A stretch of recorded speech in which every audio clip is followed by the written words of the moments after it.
Completely understood. Okay. All right. So after I open the meeting, I'll just refer it right to you. Okay. That's all right with you, Bill? Serve at your pleasure. All right. Thank you. All right, we'll be starting now. How are you, Chief McMichael? Very well tonight. How are you, Councilman? I'm well. Once again, I see your department handling business and literally putting out the fires. So well done. Thank you. Has been a very busy week. Yeah, it has been, unfortunately.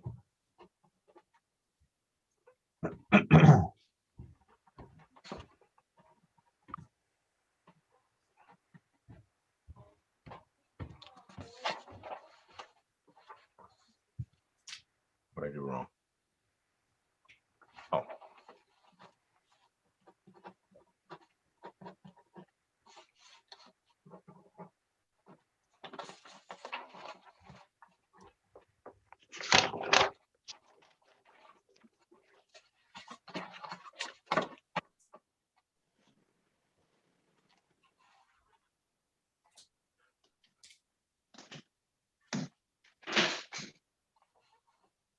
The time is now 5 p.m. The Finance Committee is in session. I would like to take a moment to refer to our solicitor, Mr. Walsh. Thank you, members of the committee, council, and members of the public that are watching in attendance this evening. I was asked just to provide a quick context of where things are in the reopening plan and why the council has decided to continue its path on this remote basis for the time being. We have varying executive orders and guidance that is changing at this point daily, and we are currently operating under protocols that require still some larger restrictions on indoor gatherings. We are on a path to opening further, but the protocols to do such require a significant amount of efforts to be made to ensure that all these things can be done safely. And the guidance is changing at this point. We expect an updated executive order as soon as today. So while we continue to, do the remote meeting, it's out of the safety and protection to the public, and that's what the council is looking to do. We all very much eagerly want to be back in chamber once again in the future and look forward to those gatherings. But at this point, it is in the prerogative of the council, given the guidance that the state has put forth, that we're going to maintain the path that we are on in the remote meetings. And we appreciate the public for bearing with us, and we look to be back together again soon. Thank you so much, Billy. I appreciate it. The time is now 5:01, and we're moving on. There's no minutes to vote on. Item number 1 for PCR 74-21, because it is in excess beyond the $50,000 limit, we'll have an open discussion on that, is 2021-369 fire apparatus purchase rescue vehicle. Would that be you, Chief McMichael? Yes, sir, Mr. Chairman, that would be. All right, the floor is yours. Thank you. Oh, hold on. I'm sorry, Chief. I apologize. Solicitor Walsh. Yes, sir. I do apologize. I noticed that there's a hand raised in the spectator. What's the process, seeing that we just opened the committee and the statement you just made? I don't know if that's for that, if it's for the statement. It's unclear, but that was mere commentary that I was asked to provide. So yeah. I think it's in your discretion, but in order to proceed and onto the first item and deal with questions as they arise. Okay, thank you so much. Councilman Lattisaur.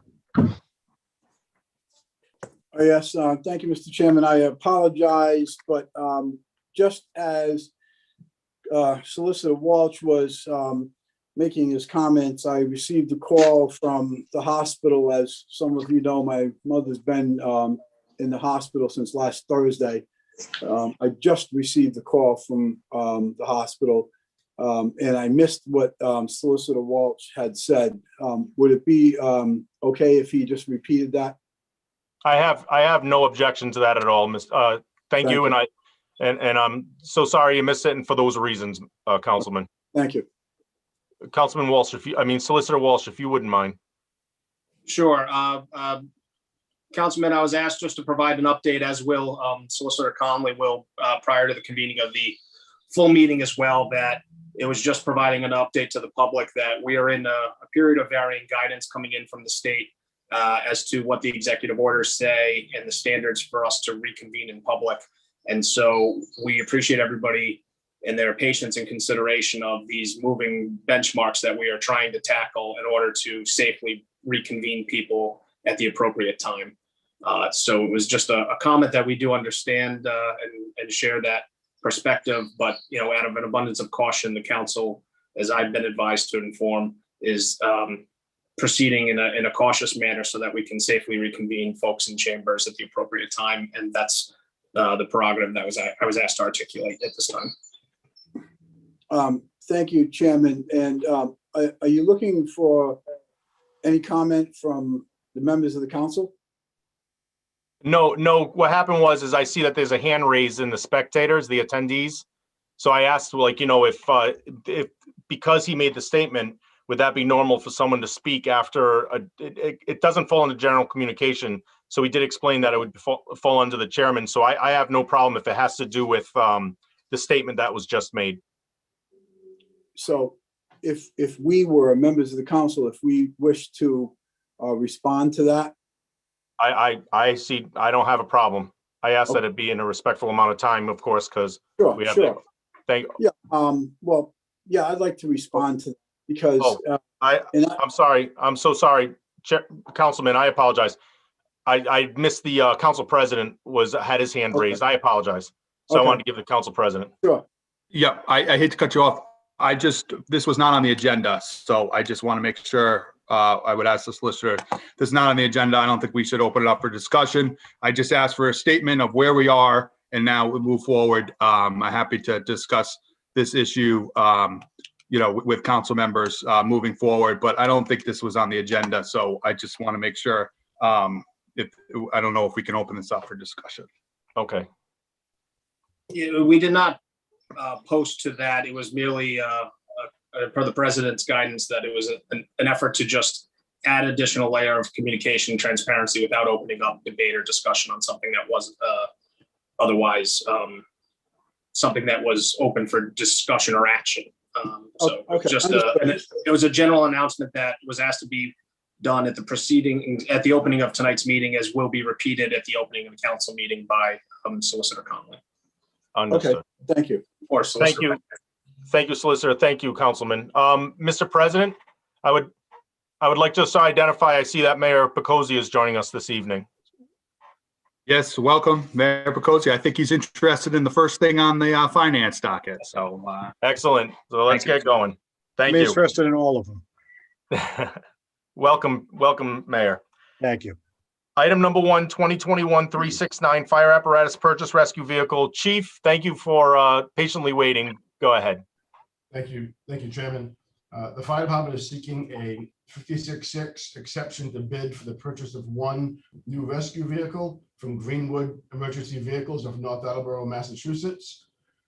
The vehicle is a 2021 Ford F-550 Horton Model 603 style rescue vehicle, Type 1 ambulance.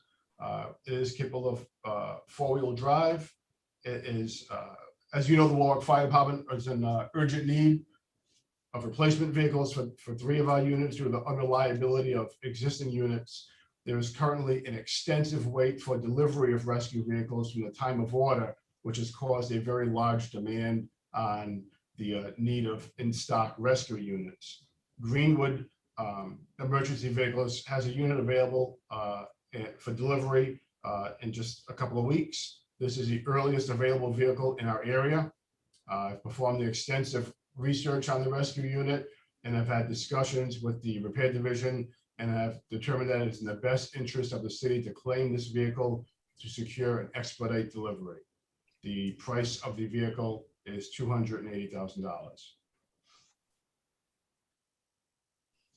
Thank you, Chief.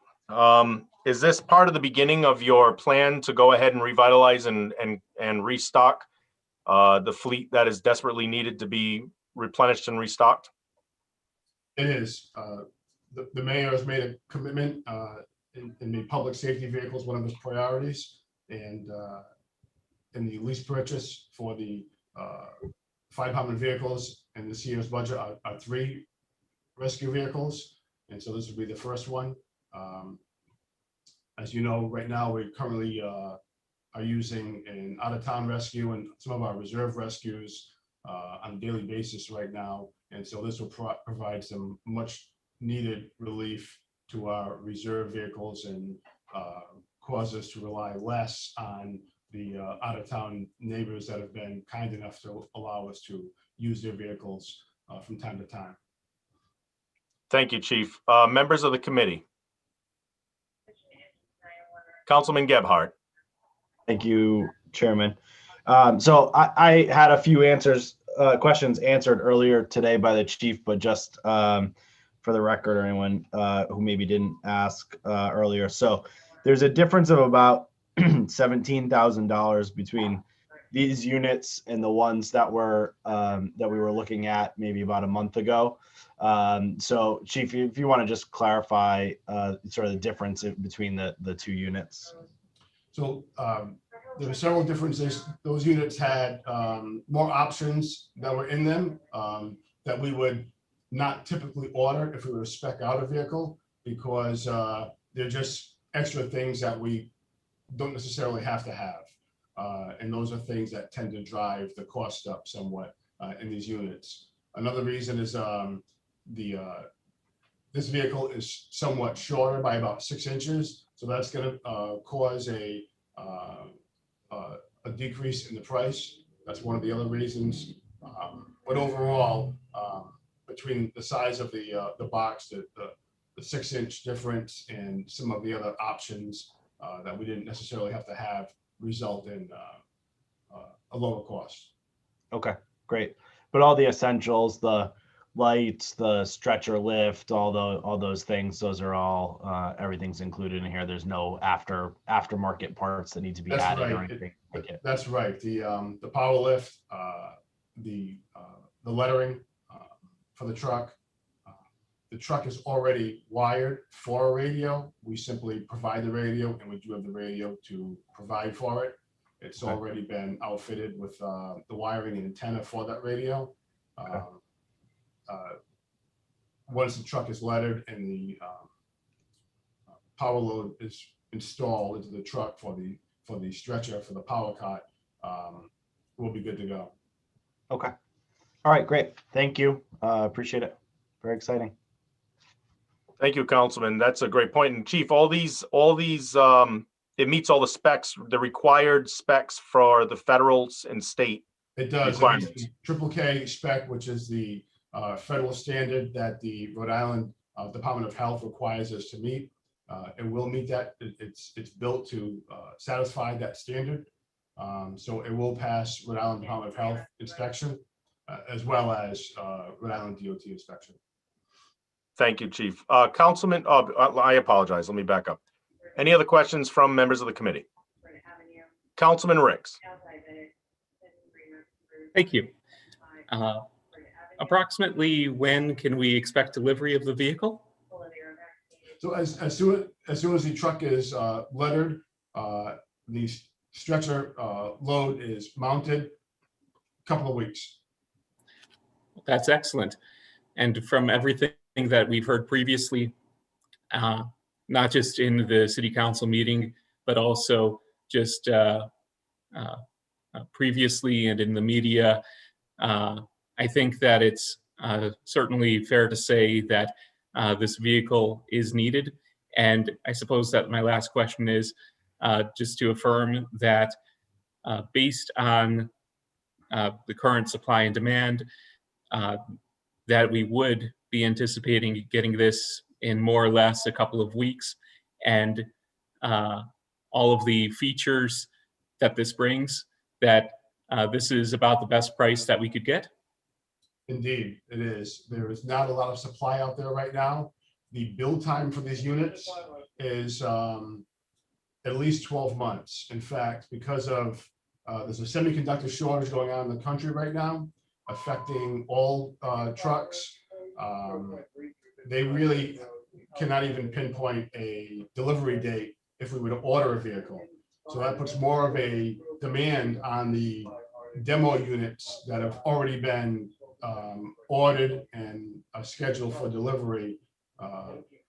And departments like us that are in need of these rescues will be, supply and demand, fighting each other for these things, I fear, in the next coming months. Thank you. Thank you for answering my questions, for all of the information, and for going out there and finding this vehicle that we can get rather than being on one of those long waiting lists. Unless there's something further in the discussion that gives a very good reason not to, then I certainly intend to support this. Thank you. Thank you. Thank you, Councilman. And I think the councilman and the chief make a good point. As demand goes up, I think we all know basic economics. That's what we're definitely beating that curve. Mayor Picozzi, I see your hand up. Yes, Mr. Chairman, would it be proper for me to speak? Absolutely. You have the floor, Mayor. Okay, I just want to echo what Chief McMichael said. This particular rescue unit, I mean, we've been helping the fire department, my office, trying to locate them. We've been hitting dead ends. This one became available, it just kind of fell into us. We fell into it, and it took us 3 days to get them to even come and demo it for us. I told them the situation. We had to go to the council meeting. They wouldn't hold it. I had to use all my considerable charm. It took me all day. And speaking to the owner of the company, they finally agreed to hold it yesterday. But what they wouldn't do is they were taking it to other municipalities all last week and demonstrating it. So it's we either get it or we're not going to get another opportunity. We can't find them. We're doing everything. We're even trying to remount our units, but it's costly. We have one, I think, from East Providence now, one from West Warwick. We have another reserve down, an engine's going another one. We're just in a bad situation right now. And that's why I brought it to you this way. Thank you, Mayor.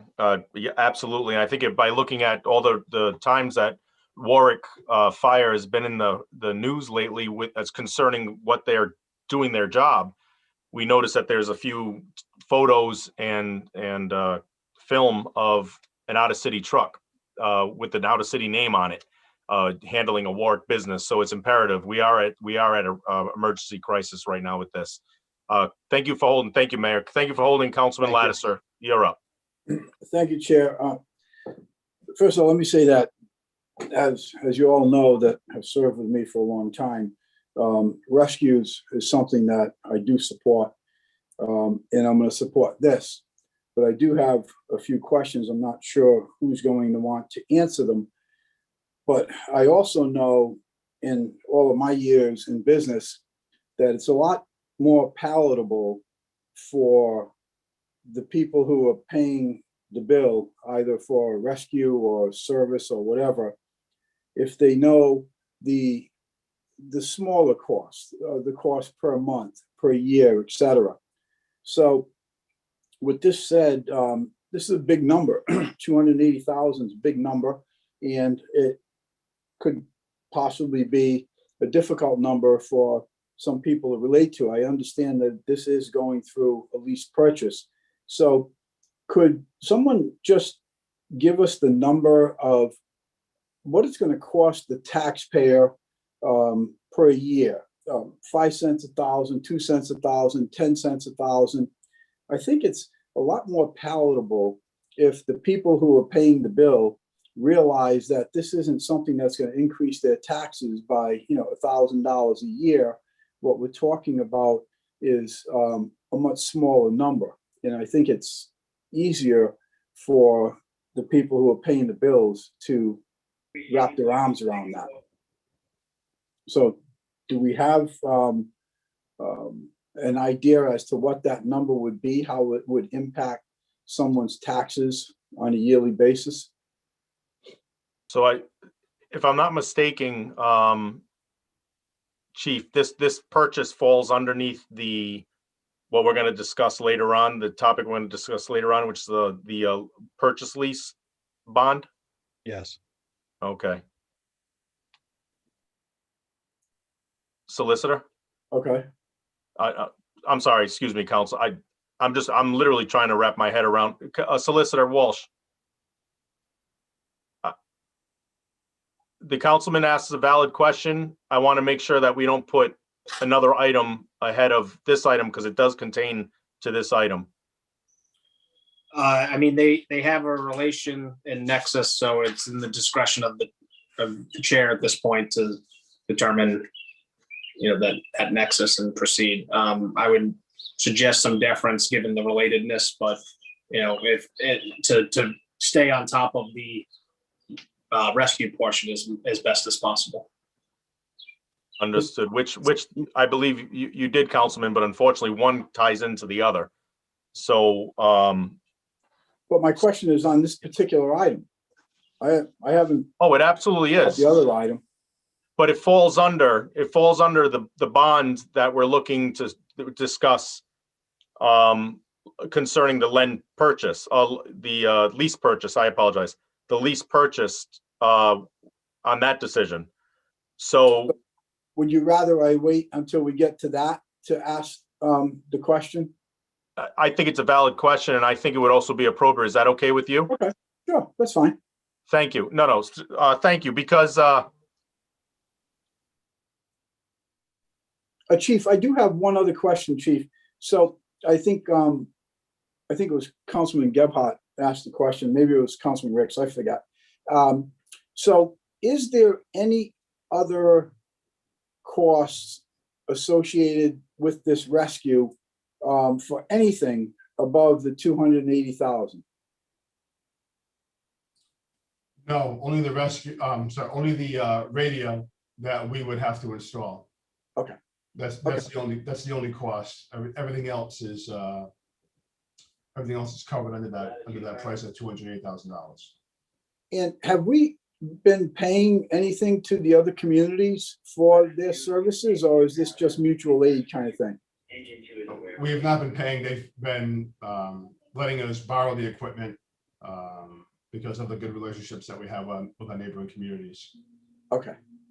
All right. Thank you. thank you, Councilman. And I have a follow-up question to the Councilman, Chief. Just one quick follow-up. That was a great question that Councilman asked. Now, the follow-up would be, do they give us their best equipment? No. Right. Yeah. Right. So, And Chief, I think if we break them, we fix them, correct? That's right. And That's the agreement we have. If we damage it or we blow the engine, we fix it. or if the engine blows while we're using it, we fix it. Yeah, precisely. Okay.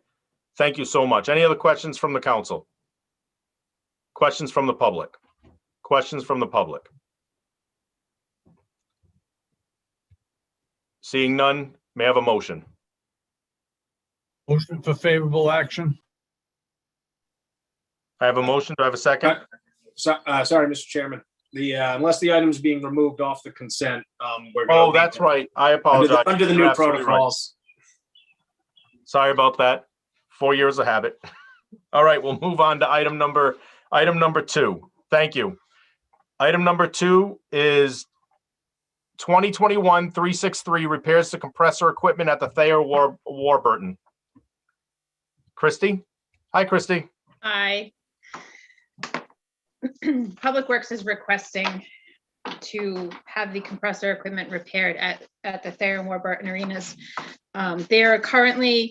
We have to shut down Thayer. There is some major issues with those compressors. There's loud knocking, there's some oil issues. As you know, I'm sure we made the request for refrigerant for these because we lose it on occasion. And the compressors for the back rink are not in as bad a shape, but they also need attention. So with that being said, we asked an independent company to come in and evaluate the compressor room because of the service calls and the amount of work that seems to be required at this point. They came in, they did that. They gave us an estimate of $150,000.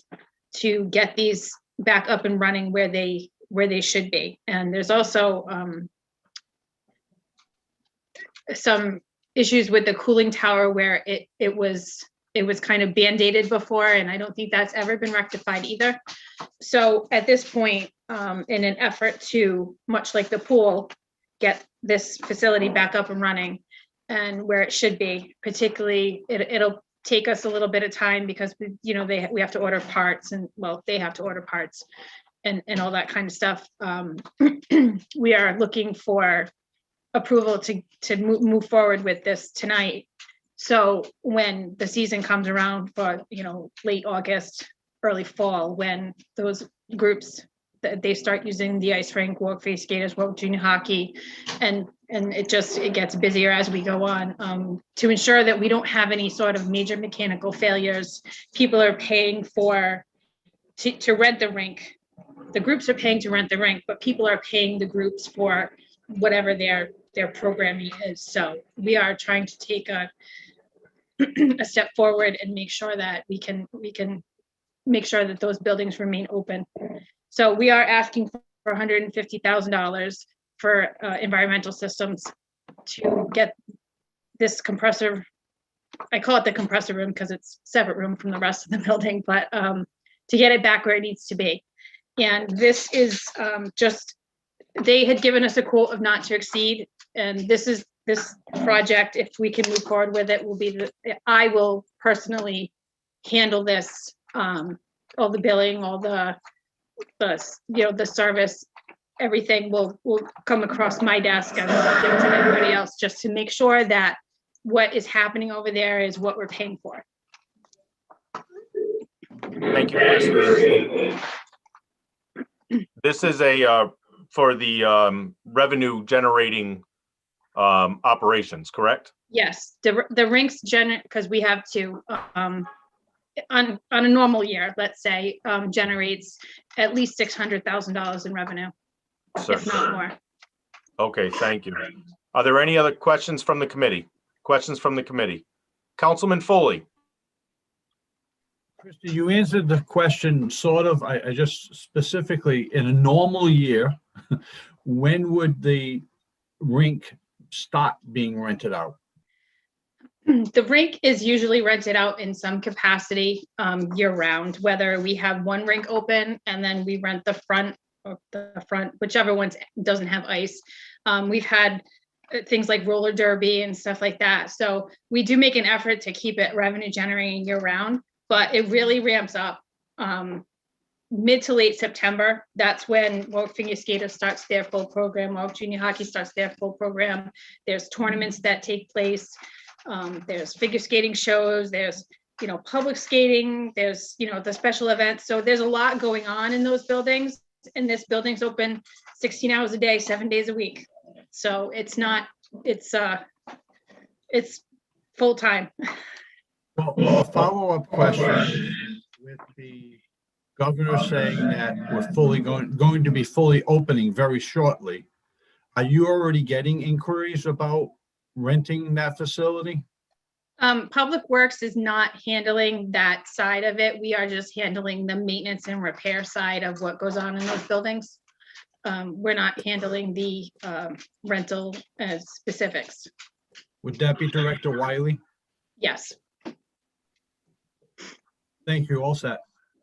Thank you. And I'd like to also add that not only is it revenue generating to the city, it's revenue generating to all the businesses that are on Sandy Lane, West Shore Road. It's revenue generating to, the businesses. And then of course with Mickey Stevens right there, and with, we're getting ready to do some major upgrades to Mickey Stevens. This is going to become a very vocal point that'll just be a magnet to attract more activities, more rentals, and more revenue for the businesses in that area, as well as our city services. So this is definitely something that's long overdue, needed, and will benefit. Any other questions from the committees? Question from the council. I see Councilwoman Travis. I see Councilman Lasser. Councilman Lasser. Thank you, Chairman. Christie, I think if I remember correctly, I just saw something on social media that warrants a congratulations. Did I just see something on that? My daughter graduated college? Yeah, something Yeah, like that. she did. Yeah. She did. She graduated Good. from Rick. Yeah, there you go. That's a good thing. Thank you. So, Christy, who has been maintaining this piece of equipment over the last, say, year or two? This has been under the purview of Parks and Recreation, which also it was under the previous administration. At this point, we're moving forward to bringing back pieces of Thayer McDermott and field maintenance into Public Works again. This is obviously one of them. And Now, I don't mean on the city side. I mean, who is the vendor that has been maintaining? oh, the this? current vendor. Oh, I'm sorry. Yeah, I understand about who had it before. And no, this wasn't a question directed Oh, on okay. previous administration. This was a question as to who is the entity that has been maintaining this equipment, this particular equipment we're talking about putting 150 grand into over the last couple of 2-3 years. That's North Star Refrigeration. Okay, so this gets somewhat concerning to me, because when I pay somebody to do a job, I expect to receive the full benefit of what I'm paying for. That could be a purchase of a product, it could be a rescue, it could be services. It could be my AC people coming in to maintain my air conditioner. I would be really upset if this item here were presented to me today with things like ESI recently performed an evaluation on the existing chillers serving the ice rink. Our technician reported the following. Both chiller 1 and 2 appear to be low on refrigerant, not skimming back oil to separator from flooded evaporator barrels.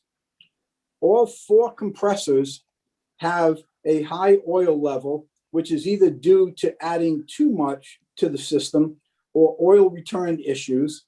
Compressor 3 on chiller 2 is very loud with a severe knock. This will require at least the top end of the compressor being rebuilt and possibly a rebuild on the whole compressor. Cooling towers are worn, and it's suspected there are still leaks that were patched with rubber steel clamps. That is very disturbing to me, that this Northeast, who was it again? Northeast Refrigeration. Northeast Refrigeration, that the city of Warwick paid how much money for the services they provided us? Over the last 2 years, I think it's probably in the neighborhood of $170,000. So we paid Northeast $170,000 over the last couple of years to deliver us all of these deficiencies. I think that is very, very much disturbing. So the question is the city taking any action towards Northeast, who obviously, from what I'm seeing right here, obviously didn't, I'll put it very softly, didn't provide us with the quality of service that we were paying hard taxpayer dollars to, $170,000. And now we're sitting here with $150,000 of repairs that I agree are necessary. Don't misunderstand. I'm going to support this for whatever that means to all of you. I will support this, but this is outrageous. So let me just give you a little bit of background. Let's say when Mayor Picozzi took office, he instructed us to take care of whatever maintenance needed to be done in this buildings, which we did. I know we had received an email that from the current company that said there were listed issues, and basically said we were hanging on by a thread, which was concerning. Eric and I discussed it because they were supposed to be performing preventative maintenance every quarter according to their contract. They were, we have invoices, we have work orders, there were service calls. So at this point, that's when we had the independent company come in and evaluate the room, because we really wanted to know where we stood. We didn't want someone to come in and say, oh yeah, it's no big deal, but you have to do X, Y, and Z. So with that, they have been sent a letter, North Star Refrigeration, that we are terminating their contract. So it was 30 days from the date of the letter, which I think was May, just last week, May 7th, I want to say, which is why we're asking for this company to come in and make these repairs for us, because we have faith in them. They have worked on these compressors before. They're very familiar with this room. They know what needs to be done. And in there, they said compressor 3 was knocking. When they shut compressor 3 off, compressor 4 was knocking almost as loud. So there's some issues in that room that they need to be corrected before we can reopen these facilities to, I think the plan is right now to keep one rink open. We're going to close the front because that's the one with the bigger issues, and keep the back open. And then we can, when we get ready to open the front, we can swap it and we can have the back work done. But we're trying to make sure that we can still accommodate everyone that has something scheduled in the ice rinks, but get the work done in a timely manner as well. So that's basically where we're at and why we're asking for, and I understand your frustration, but that's why we're asking for this $150,000. Christy, again, I'm not commenting negatively or indicating resistance to what is necessary. I know what is needed. My point is, isn't this Northeast or North Star, whatever they are, refrigeration, isn't that the same company that was doing work over there without a permit? Is that the same company? They've been the vendor for they had a 2-year contract. So this isn't a contract that was awarded by, this was awarded by Parks and Recreation back in 2000. I know. So I'm not really sure, but. I know, but are they the same? Because we just had this conversation not that long ago about an entity doing work on that ice rink who did not pull out the permits, did not use a licensed Rhode Island electrician. Isn't this the same entity? I would have to say yes. I'm not aware of anyone else doing work in there. Now we're left with, I shouldn't say left, now this current administration inherits all of these headaches, and the taxpayers inherit all of the bills because of what we paid for, we didn't receive. Excuse me, Councilman. I'm sorry. Excuse me, Councilman. Phil, if we could mute the people that aren't participating. Yeah, there's a lot of background stuff going on. So that's my call it frustration. I could call it a whole lot worse, but for us to pay out $170,000 and we have all of those issues, and kudos to you and the current administration for saying, hey, listen, you know what, we need to bring in somebody else because something isn't right. It's a lot worse than not right. So my question is, where do we go from here with what is the name? North Star, Northeast, what is it? I know it's North Star. It's North Star Refrigeration. Yeah, North Star. Okay, yeah, well, North Star, Far Star, whatever, but we didn't get what we paid for. And instead, what we ended up with was a whole lot of financial headaches that now this current administration has to absorb. That's outrageous. So, yeah, there's a certain amount of, obviously the equipment in that room is old, and North Star was not familiar with it. So I think that we were paying a premium because their technicians would come in and not being familiar would take longer. They'd take longer to diagnose what was going on, and they weren't sure about things because the system is old and unique. And so I think we were paying them more than we would typically pay someone who's familiar with the operation. There was also a preventive maintenance piece that was scheduled quarterly, which was kind of silly that we were paying them a certain amount every quarter to come out when it should have been built into the regular maintenance contract or the regular maintenance piece.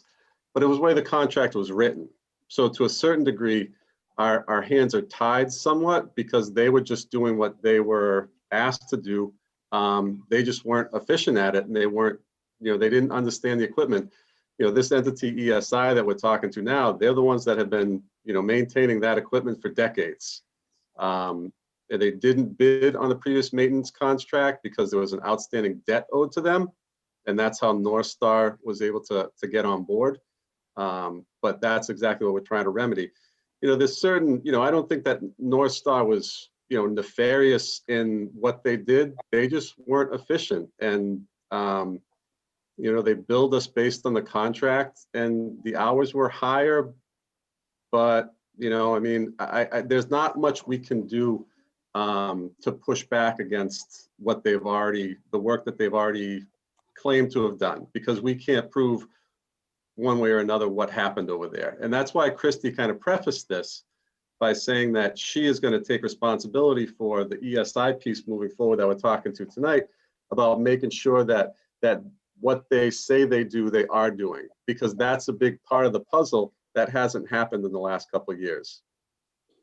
Eric, I understand what you're saying. And I understand about it's an old equipment. These people are supposed to be certified in this refrigeration stuff and doing what they do. They're supposed to know. And it doesn't take a genius to know if you're low on refrigerant. I mean, that's a simple thing, right? It's a simple gauge. Put it on the piece of equipment and find out that the oil is being flooded out the evaporator barrels, that there's high levels of oil. Who's the genius that put the extra oil in? This doesn't take, it doesn't matter whether it's old equipment or brand new equipment. I'm not talking about the guts or the bearings inside this piece of equipment that you can't see. I'm talking about who can read a dipstick and who can tell from a gauge on a refrigerant. And those are services that we paid for, and obviously it didn't happen. So that's my position with it. You all do what you need to do or what you want to do.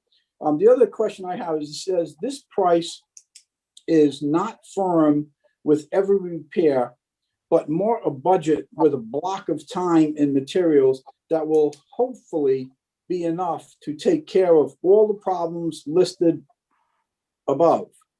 Time and materials would only be billed out as used with a not to exceed amount budget below without prior approval. So what does that mean to us? So basically what that says is that it's strictly based on them doing basically an 8-hour, let's say, evaluation of that room, listening to the noises, checking gauges, looking for, pipe issues, leaks, that type of thing. So this is kind of a broad estimate. Until they start taking things apart, we don't really know. It's kind of like a car. We don't know how bad it is. So they gave us this number. So basically it's not a blank check for them, but if we get, and that's why I said, I would take responsibility for tracking this, because if we should, come closer to the 150,000, or, it's going to be another $50,000 of repairs, we can kind of put the brakes on and say, okay, we need to revisit this. What's the issue? With any luck, we won't spend $150,000, but it's kind of like, when your car gets in an accident, you don't know what's underneath until they take it apart. Thank you, Christy. And, I appreciate all the efforts that are in this. And I also think it's important that the taxpayers know that this is something that you guys all inherited. I can assure you of this, that previous vendor is not going to be getting any stars from this councilman. That is for certain. Thank you. Thank you, Councilman. Councilwoman Travis. Yes, Councilman Lattisaw did hit on what I was going to start off with, and it was about who did the performance before. So this North Star Refrigeration has been with us only 2 years, or were there prior years? They were given the contract by the previous recreation director. So they've only been, actually not even quite 2 years. The contract doesn't expire until August, but we've Okay. already moved to terminate that with them. Just And I mean, based- and I don't blame Parks and Rec or Public Works, but the fact Right. is, when these departments, I mean, when this company comes in, and especially when they were doing their service calls, I mean, I would have liked to seen if somebody noticed the knocking right after they left, so we would know if there was still continuing problems, then we know what they didn't actually do, Right. The other question I had was, how long would this take to be completed? I like your idea where you're gonna, open up the front or the back, I mean, open up the front and work on the back maybe, and vice versa. But how long you figure when it could be completed? I know you're shooting for the season for the winter sports, but how long do you actually think it might take? I honestly couldn't tell you. It'll probably take a good, 2 months, 2 to 3 months. They haven't even ordered parts. We were waiting to get the okay from the council to move forward with this. So once we tell them, assuming that it gets approved, that it's, we can start the project, they'll have to order the parts that they need. And again, there may be other ancillary things that come along as they're dismantling these units to, for anything that they need, but we're hopeful that this will be all done and put back together, by mid-August. Okay, thank you. Thank you, Chrissy. Thank you, Earl. Thank you, Eric? Councilwoman. Are there any other questions for members of the council? Members of the council? I see we have a hand raised. Phil? You can unmute Mr. Dirkol. Philip Dirk Cole, Senior, 145 Edge Hill Road, Ward 4, Warwick. Thank you, committee chairman, committee members. Before I start my comments and my questions, I want to verbally issue a complaint that at the last council meeting, committee meeting, I was not allowed to speak on an issue that was on the agenda by committee chairman Sanapi. I will also be sending this complaint in writing with details and requesting a written response from the council and/or Mr. Walsh. Thank you.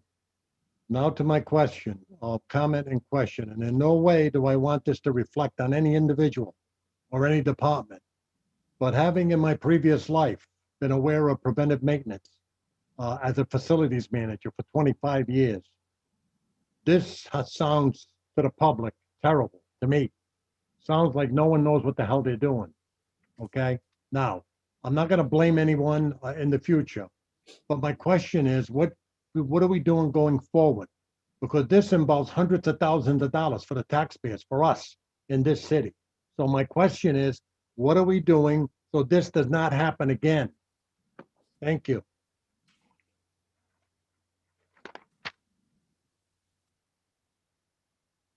Thank you.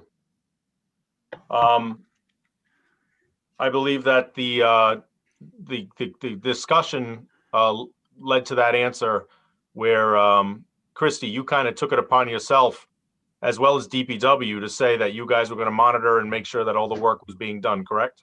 Yes, with the staff, the building maintenance supervisor, Director Earls, will all make sure that moving forward, we're not looking behind, we're not trying to, we just want to make it right. So from here on out, yes, we will be ensuring that, things are done properly, that we're not being overcharged, that we are getting paying the proper rate and materials and such. So that all comes across my desk, and I'm very picky when it comes to bills.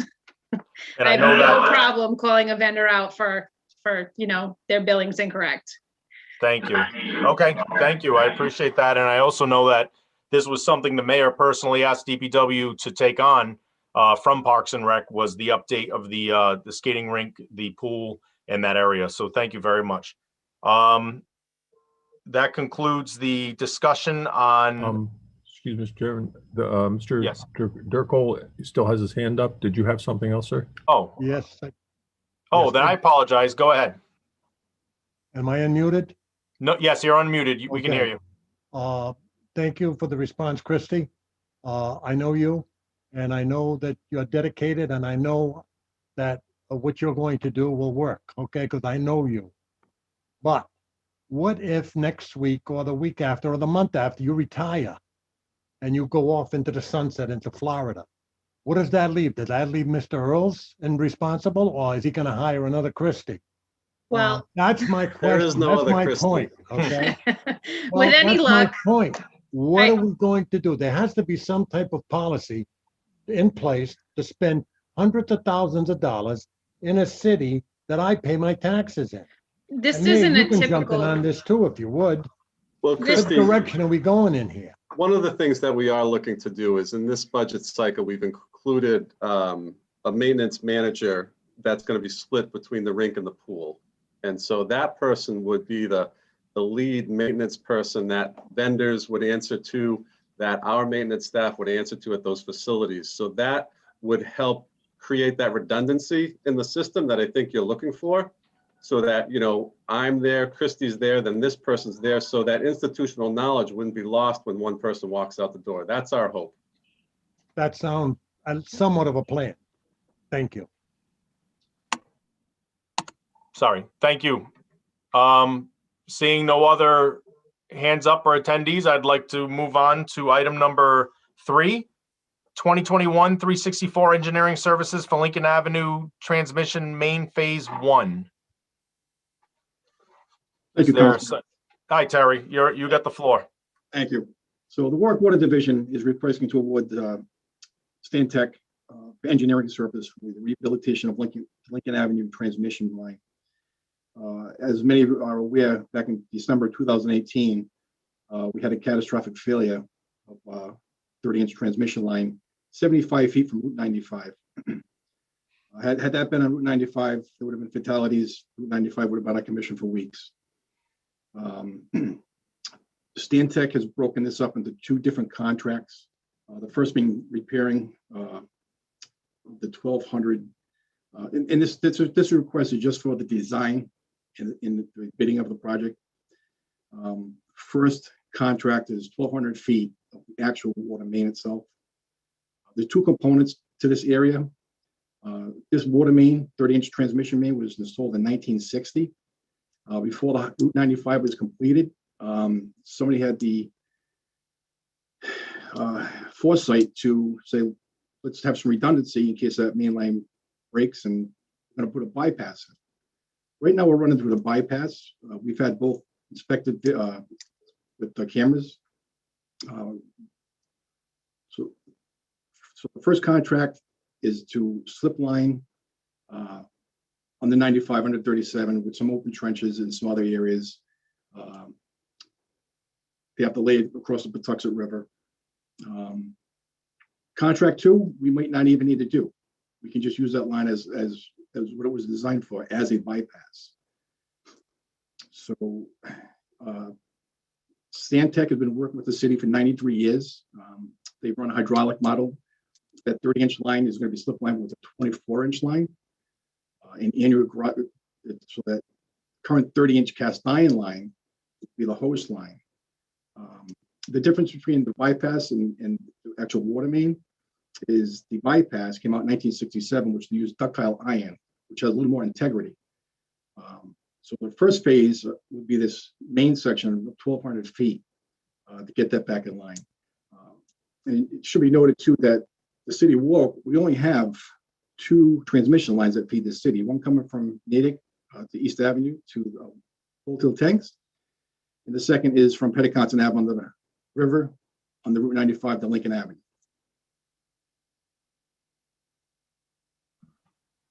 Okay, thank you. Are there any questions from the committee on this? Any questions on the committee? I see no hands. Are there any questions from the council on this? I see one hand. Councilman Lattisow. Thank you, Chairman. Hi, Terry. How are you? Councilman, how are you? Good, thanks. Terry, how long, once this project is started, how long do you anticipate the project to take? Well, that's a great question because it's about 6 months. And that being said, you know, only having 2 transmissions lines, we have to do this in the off-peak season to keep adequate flow for the city. So that's why we, putting this out there now. to get this started by November, to be completed by May, late May. So when demand is high, we're up and running. Okay, so you're anticipating completing somewhere around May 2022. Correct. And does that anticipate any weather-related issues that will certainly or could put your schedule behind? Yeah, absolutely. Yes, Stantec is, they took that into consideration, Councilman, absolutely. Obviously, this project's going to be done in the winter time, so you have your snowstorms and whatnot. Yep. So as a follow-up to that, on page 30 of this, or at least it's numbered 30 in our binder, it's from Stantec, and it's their presentation. It says here, rates are based on Stantec 2021 US rate table. Work that occurs beyond 2021 shall be completed at the current rates at the time the work is completed. Stantec reserves the right to request an amendment for rate adjustment. How does that factor into what we're talking about here for a budget of 149,000? They're telling us right out that if this goes into 2022, we are going to, or we're subject to rate increases, of which they reserve the right to request an amendment for that rate adjustment. How are you going to deal with that? Well, like with any other construction project, as you're aware, is the anomalies that we don't know what we come across. I mean, you might have to change it up, and it might take a little bit longer. On their end, they're just covering their bases. But I'm not worried about their bases. I'm worried about our bases.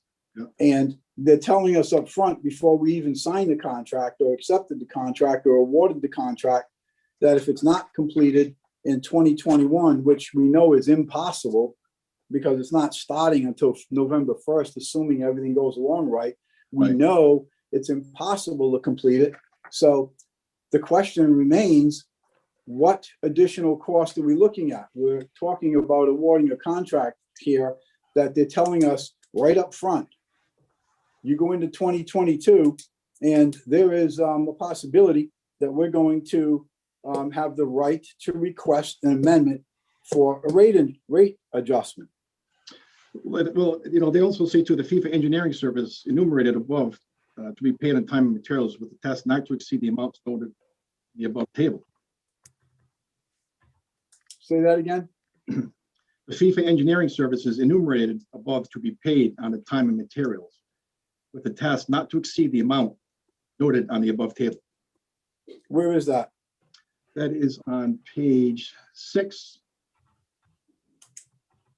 Okay, I got it. It's page 30 on my end. Oh, I'm sorry. It says the fees, engineering enumerated above paid on a time and material with the task not to exceed the amounts noted in the above table. The amounts included cost salary, blah, blah, blah. The fees are based upon Xantex US 21. Okay, so that brings me back to item number 9 on your page 6. So does that make item number 9 null and void?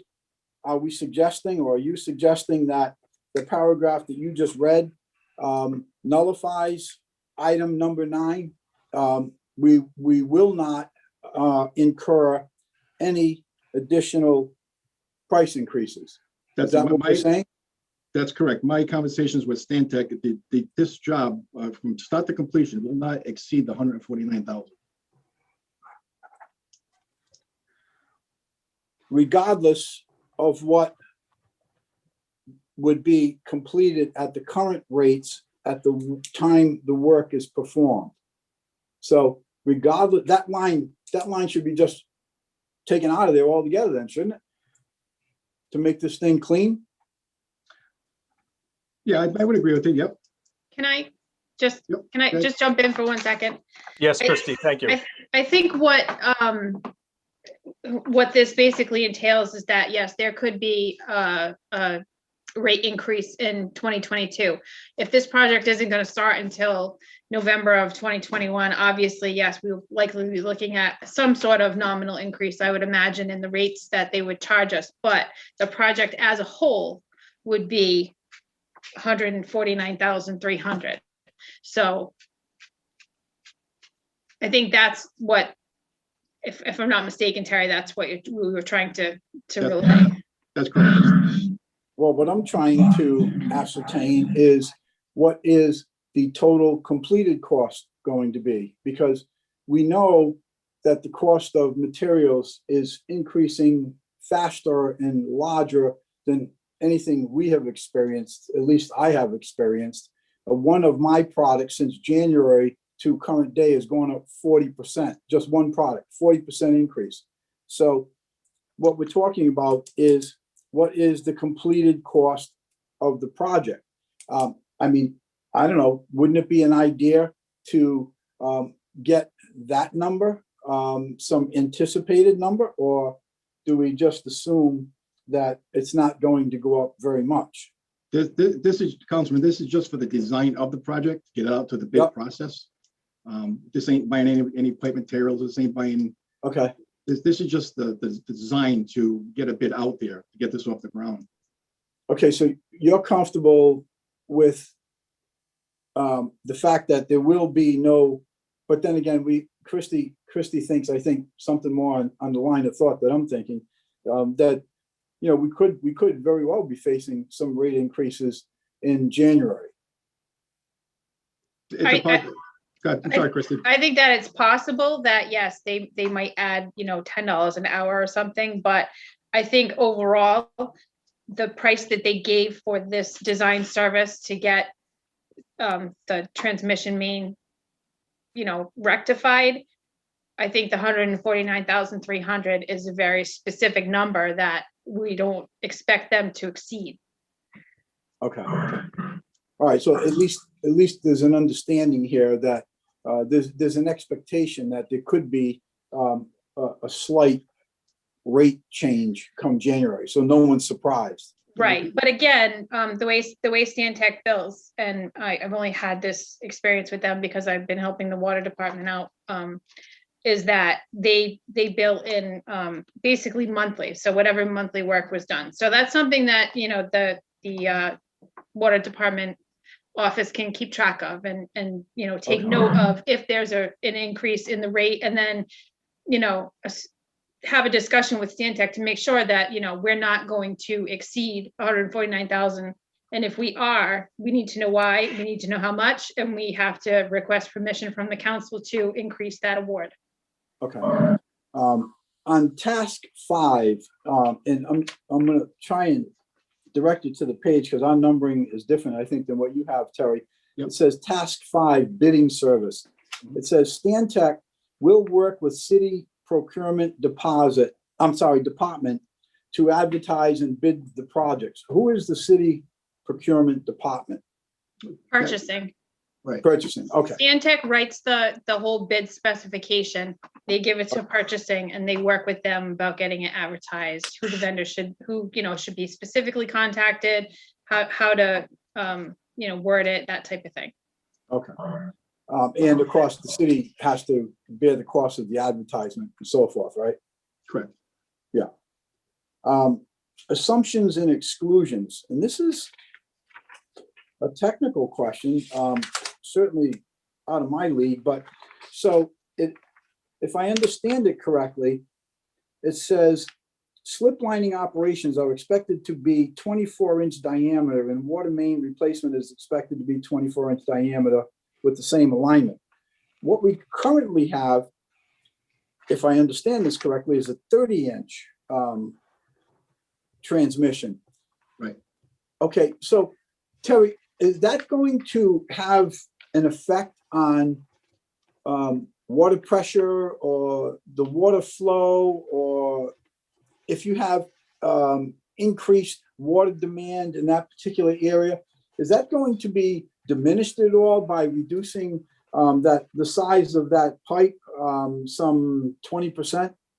That's a great question. Absolutely not. It actually probably be the 24-inch. they call it the C factor, the roughness of the pipe. So you have built up inside of an old cast iron pipe, which slows down the flow of water. When you slip line with a brand new plastic pipe, that C factor is the lowest it can be. We have a very high C factor in that 30-inch pipe. When Stantec run the hydraulic model, it come out to be just about exactly the same. Good. So that C factor, it's kind of like the resistance to the water flow is that? Yeah, kind of, that is, yeah, it's just, exactly right. right. Yeah, the sewer authority had that same Right. part. Yeah.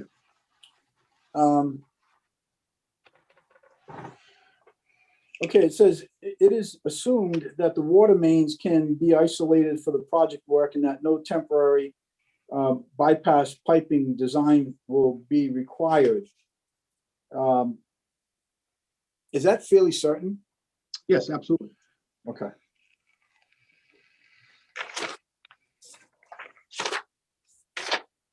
We have different interconnections throughout the city with Providence that they're called emergency interconnections, and we only use those in emergency situations. So when we do take this pipe offline to do the repair, we're going to turn on the Dresden Street from Providence, which is that can supply us an additional 2 million gallons a day. So we do have different other just emergency interconnections in the event of emergency.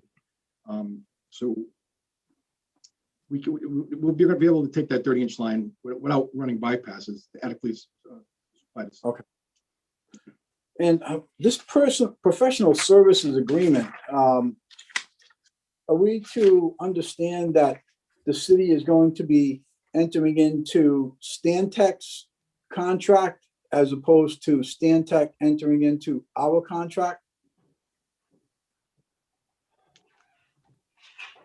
Can you repeat that? I'm not following you. Yeah, well, I'm looking through this contract, and this contract appears to heavily favor the contractor as opposed to the client with, a lot of contractual language. So the question is, will the city of Warwick, is this the actual document, the Stantec contract, professional services agreement? Is this the actual document that the city will be entering into with Stantec? The city of Warwick will have the ultimate say on who we award the contract to. Yes, this is the contract. It's a 56-6. So we are asking Stantec for their term, so to speak. However, the city has, we maintain the right to say, no, we don't want that. Yes, we do. We review everything and, make sure that it's to our specification or in approval. Sure. So yes, we would be following what is presented to you as far as the work that Stantec is going to do. And our city solicitor has reviewed this contract. I'm not sure of that. That I can't speak to. Okay. It says here, client, which is us, the client shall designate a responsible party other than Stantec for the coordination and performance of environmental, occupational health and safety activities on the construction site as required by applicable legislation and associated regulations. Who is going to be the responsible party designated to make sure that Stantec complies with all the OSHA safety requirements? It seems to me that Stantec should be responsible for their own OSHA safety requirements, but they're saying that we shall designate a responsible party. Who would that party be? Well, Stantec, they're not doing the construction. It'd be up to the individual company that gets awarded the bid, and they have to follow, all the state laws, whether it be OSHA or DEM or whatnot. Okay, but it says here that the client, in this contract, we're the client. Right. Shall designate a responsible party other than Stantec. So I understand what you're saying with regard to Stantec and the contractor who was awarded the bid. So the question still is, do we have a designee that is going to be responsible for whoever that contractor is, that they abide by all the OSHA regulations, et cetera, et cetera. So a perfect example is they don't put in the pit box, right? When they're digging out this pit or doing whatever they're doing, they don't put in the pit box. OSHA comes in and starts finding away at the contractor. Would the city have any liability in that? No, first, foremost, the water division has water system inspectors that are on jobs like this at all times. And it's up to, OSHA has no regulatory over the city of Warwick. They could suggest. So it's on the contractor. Good point of clarification. OSHA has no authority over city and state business. Correct.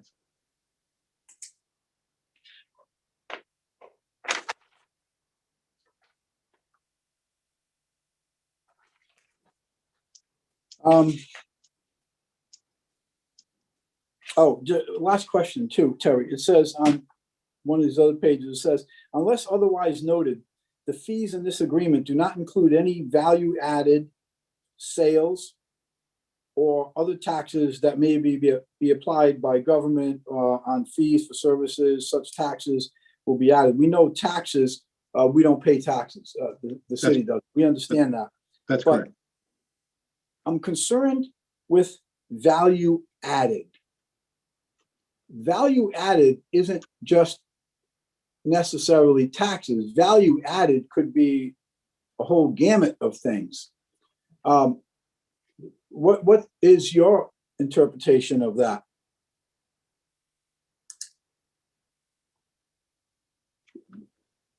What was that?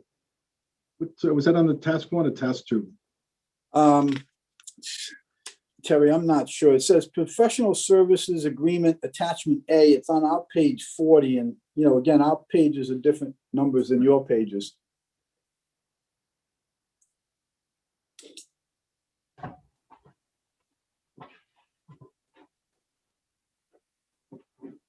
These are just little fine term things, in contracts that always get me concerned. Oh, yeah, I understand. Absolutely. Absolutely. It might be in the second one, Terry. Yeah, I think it is in the first page of the second one. Because I'm seeing on their numbering system, they got professional services agreement attachment A, then it goes to page 2, and so forth. So yeah, it's probably their second one. Yeah, it starts up. Go ahead. Yeah, I'm reading it now. It's on the very last paragraph, Terry. Yep. Councilman, I think sorry, Chair, if I'm my enemy to interrupt. No, understood. Thank you, Councilman. Go ahead. I think this company may do work overseas because if you're familiar with the VAT tax, is a value added tax. So the statement seems to read that it's all about taxes, right? So value added tax, sales tax, or other taxes.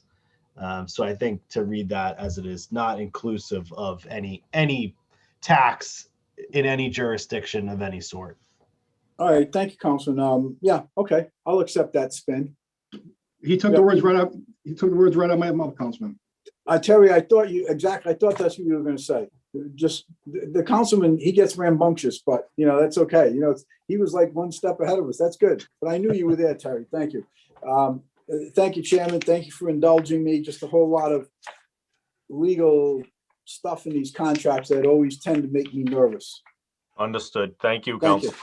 Thank you. Thank you, Terry. Thank you, Christie. And thank you, Councilman Gebhardt. Any other questions or comments from the council? I see there's a hand raised. Phil? Dick Kroll, go ahead. You can unmute. Thank you, committee chairman and committee members. Philip Dirk Cole, 145 Edge Hill Road, Ward 4, Warwick. Just 2 quick questions. And again, big picture. And please don't answer with we're going to clone Christie, please.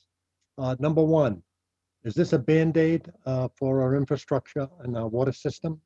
And number Uh, two, hang on. Number two, do you have any plans for a larger, bigger picture of what we're going to do totally for the city of Warwick and our water system? Thank you. Yes, sir. This is not a Band-Aid. This is a complete fix from start to finish. Rehabilitate the entire water main itself to brand new, which should have a lifetime of 60 to 80 years. And it doesn't pertain to this topic, but yes, we are working with the mayor with some plans for the future. And this bid right here is purely for the design of the project. That's correct. Okay, thank you. All set? I guess that's going to have to do. Thank you. Thank you. Any other questions from the public? Seeing none, we will move on to the next item. Item number 4 is, thank you, Terry. Item number 4 is 2022-046, purchase of new Zamboni model 546. Christie, Big night for the ice rinks. that's it. Public Works is requesting to purchase a new Zamboni for the ice rinks. We currently have a 2006 and 2009 machines. Neither one of them is in great working condition, and the 2009 is actually struggling with some motor issues. So with that said, we are looking to purchase a new machine in the amount of $107,825 from the Zamboni Company USA. It's going to be a lease purchase, and it is approximately a little more than 6 months out from the time we get to order it. So we are respectfully requesting approval, and time is of the essence. Thank you so much, Christie. And once again, I'm going to reiterate, as not to speak for Councilwoman Travis, but as someone who's the ward is directly, and also the city is directly affected. The more we get these services going and we make it a top rate rink, and once we make it a top rate pool rank pool again, the people will come and they will join and participate in all the activities, and then also go to the restaurants, the gas stations, the services all around on Sandy Lane, West Shore, and also all points leading to that location. Any questions from the committee? Councilman Gebhardt. Thank you, Chair. Chrissy, you answered all my questions earlier today. The one that I would just put out for discussion is it caught my interest that this particular Zamboni has makes their data available in this. It's called Zamboni Connect, but it does some monitoring of various sensors and stuff within the unit. Does some reminders around maintenance tasks, etc. So, we know it's hard to keep up on all the maintenance tasks and make sure things are running well. In my work life, I don't have anything to do with Zambonis, but we do a lot with sensors and complicated machines and systems. And, these things are typically much better than humans at anticipating and flagging issues. So I know it does add some costs. I think it's about $2,000 that it adds, which is a little bit over close to 2% of the total cost of the unit. But if it helps us maintain it better, prevents one of those one of those big repairs, and maybe also might be the type of thing that you could convince a vendor to give us a trial of, maybe to see if it is even worth the expense. But that would be the one thing that I would just mention, is that typically computers are much better at these things than we are. So I'll leave it at that. Thank you, Councilman. Questions from the committee? None. Questions from the council? Councilman Lattisaur. Thank you, Chair. Councilman Gebhardt, you brought up a great point on that Zamboni Connect. Maybe we ought to give that a 5-star recommendation and assign that over to all those problems we have with the compressors and all that other stuff. That'd be a good monitoring thing. Christie, I know we've had Zambonis on the docket before, and we've put a fair amount into the budget for repairs on those, and we've had a whole lot of discussions about them. Again, I support the issue. So how many hours per month does this Zamboni actually accumulate in operation? I couldn't answer that. There is an hour meter on it. The machines don't run by miles, they run by hours. I could certainly find out what's on them. But when we have 2 rinks open, and that's the other thing, having tandem rinks, it works twice as hard. So when we have 2 rinks open and they're 7 days a week, and particularly during the night and on all day on the weekend, both rinks, that machine is very busy, back and forth. So, you know, I wouldn't even want to guess how many hours it gets, you know, during the winter season, so to speak. And, you know, there's still a fair amount put on during the spring, summer and that, but I mean, I could certainly get the information as to how many hours are on the machines right now. Well, why I asked the question is in the warranty portion on this machine, it says the warranty, which for $108,000, you know, the warranty is very important to us. Not only what the warranty includes or doesn't include, but the term. And this calls for 24 months or 2,000 hours, which is why I asked the question, how many hours per month do we put on this machine to kind of back into an anticipated real accurate warranty? So do you think that this machine puts on more than 80 hours a month? I would hate to even guess.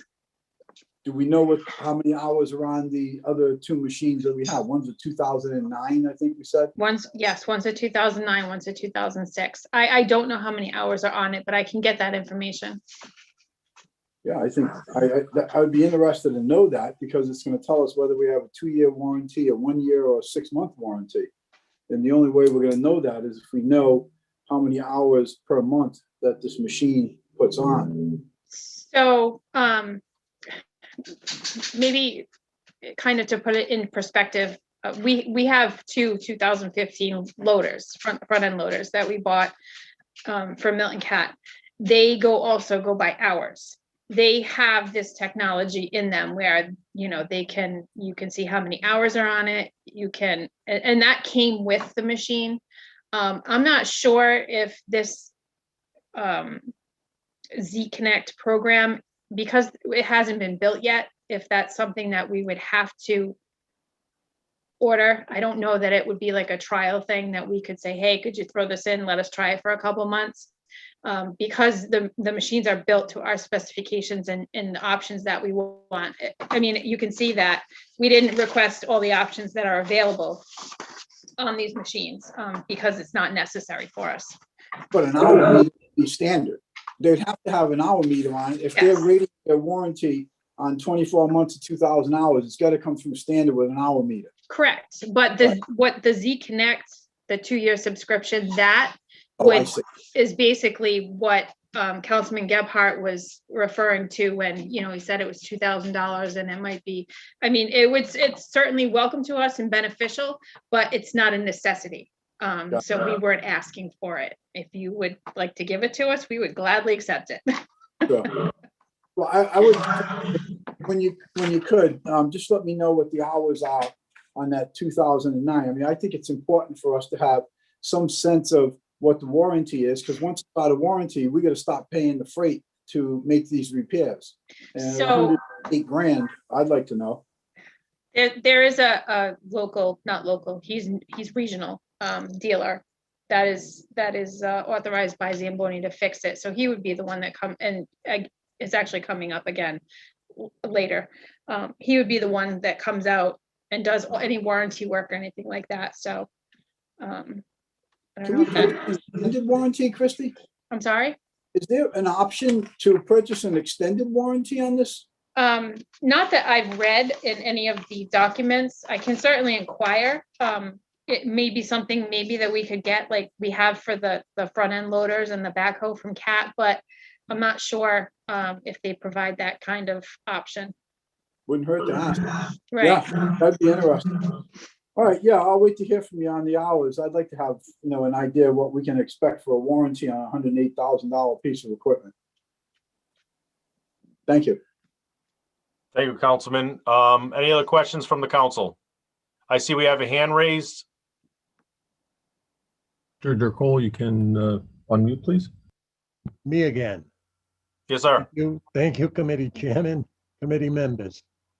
Just to expand a little bit on Councilman Gephardt, his comment about the unit that identifies maintenance, I assume preventive maintenance, that's required on this unit. That will give you the information as to what needs to be done and when. You still need someone to do it, and you still need someone to oversee that. Now, if it's Christie, I don't have a problem with that, but I know it'll get done. But again, and I want to just keep reiterating this. This is $109,000 piece of equipment that we're paying for. We're paying, the taxpayers of Warwick are paying for. So we want this to last a long time without thousands and thousands of dollars of repairs. So our concern is have a program in place that makes sure the preventive maintenance is completed, identify what it is, and completed on time and with good people doing it. Thank you. Thank you. No other questions from the public?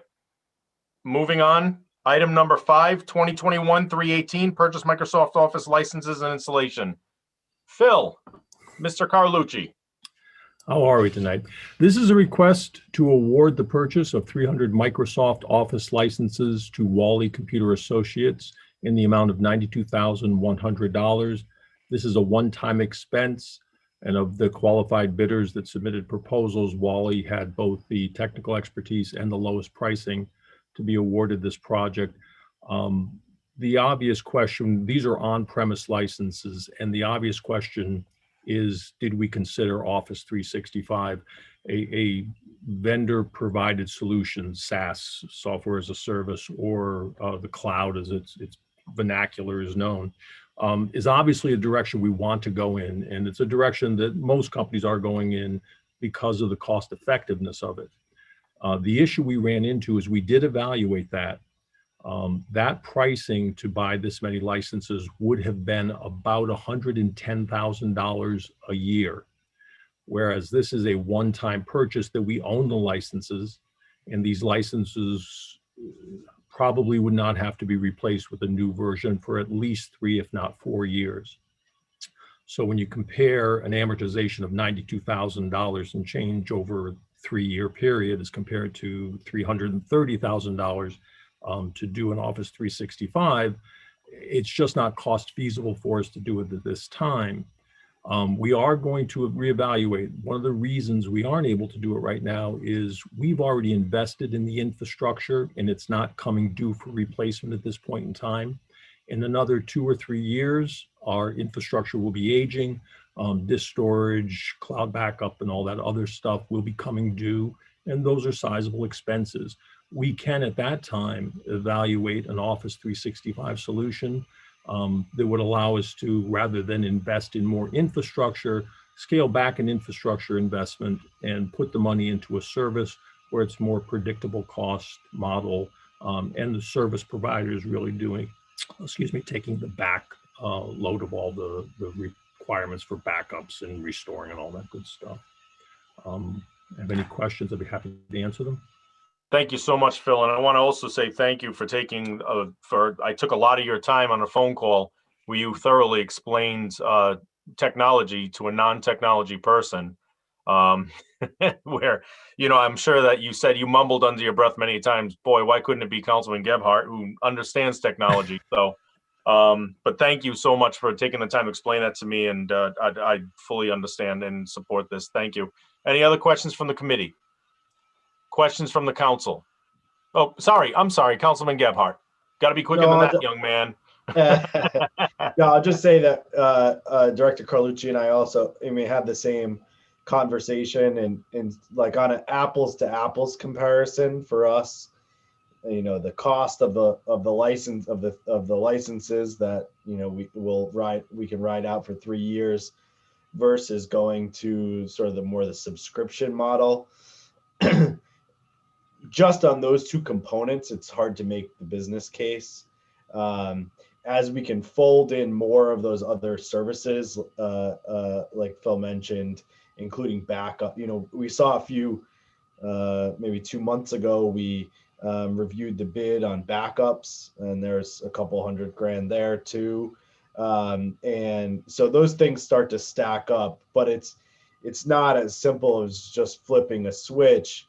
You'd actually need a coordinated project to say, all right, how do we take all this spend in the IT budget, and Office 365 being a component of it, but how do we reduce the other side so that then it is feasible and it does make sense, and it's a wash to the budget. So I'm sure there are some other sort of like efficiency gains by not having to maintain the infrastructure. That stuff's a little bit harder to quantify from a financial perspective for the taxpayer. But I think there are enough ancillary things that when the contract timing lines up, and I know Phil's thinking about how to get them to line up at a future cycle, that we can sort of, nicely just migrate ourselves away from the on-premise or legacy type solution and move to the future. So I think we're doing the right thing here, and look forward to the continued innovation in the city's IT infrastructure. So thanks. Thank you, Councilman. Any other questions from members of the council? Questions from members of the public? Thank you. Thank you. Seeing none, we'll move on. Item number 6 is found on page 53. Make sure I'm doing the right one. Yep.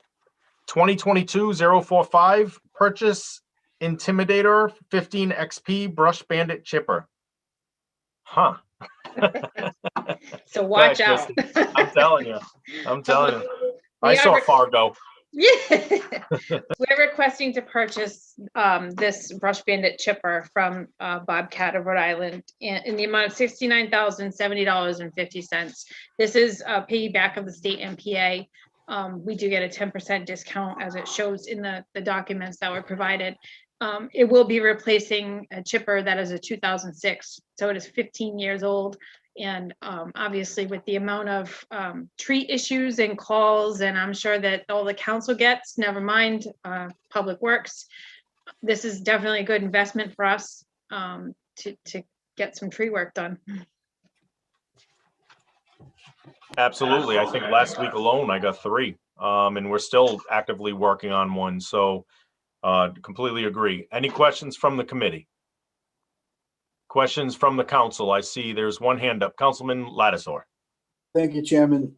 Yeah, I took the liberty of calling Carlos this morning, our tree warden, because I wanted to be sure that if I supported this particular bid, my initials would not be on the feed end of the chipper. And he assured me that would not be the case.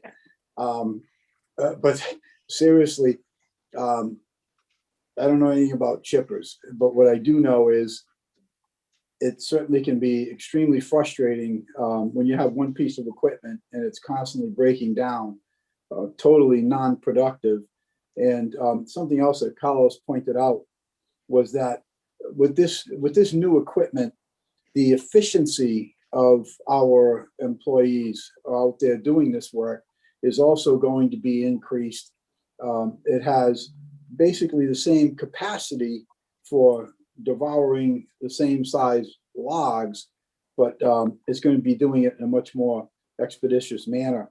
So, this is one of those pieces of equipment. It's long overdue. We went without for a long time in that particular area, and we all know in all of our wards, from the damaged that has been caused by these trees that we couldn't get to and couldn't trim and couldn't do for a whole lot of reasons. It's cost us a whole lot more than this tree or having our staff back on the front lines with that. So definitely supporting this item. Thank you. Thank you, Councilman. Are Without there any my, other, without my initial, without you? Thank you. Are there any other discussion, questions or discussion from members of the council? Hearing none, I see we have a hand raised. Mr. Carlucci, Phil Dierkel, you're up, once you're unmuted. You're set, sir. Philip Durkol, 145 Edge Hill Road, Warwick, Ward 4.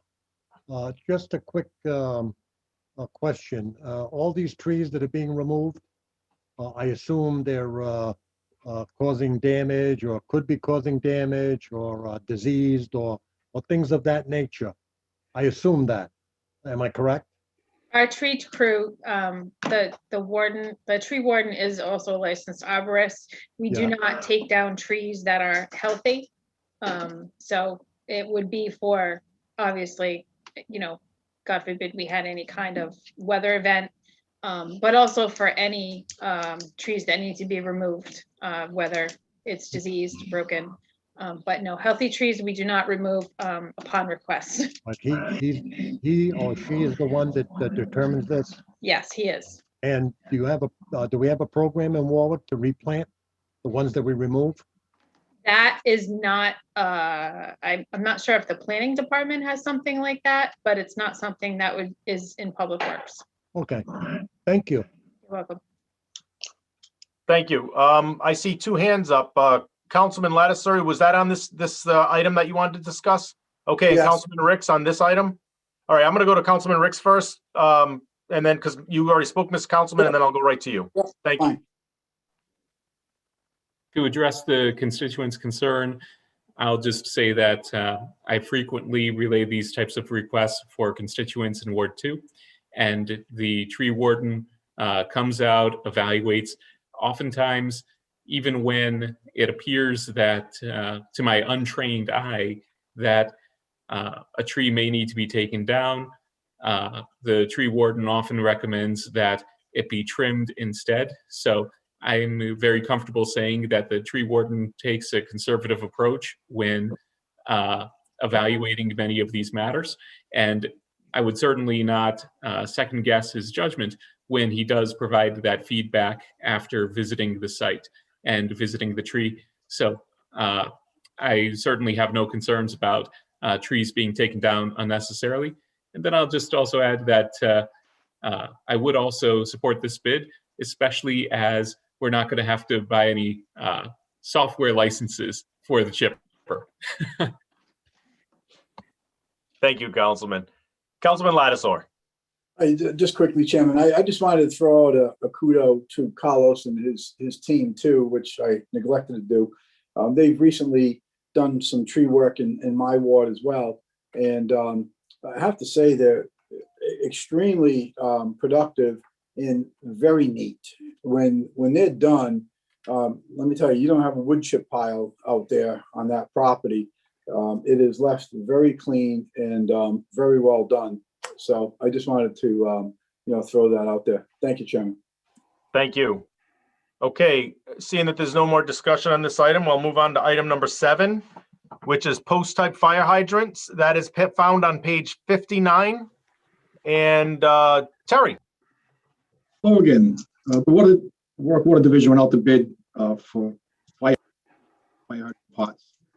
This contract will be from the period of July 1st, 2021 to June 30th, 2022. We received 5 bids. It is recommended the bid split between 4 companies: John Holding and Sons, Core Maine, Ferguson Waterworks, and Putnam Pipe.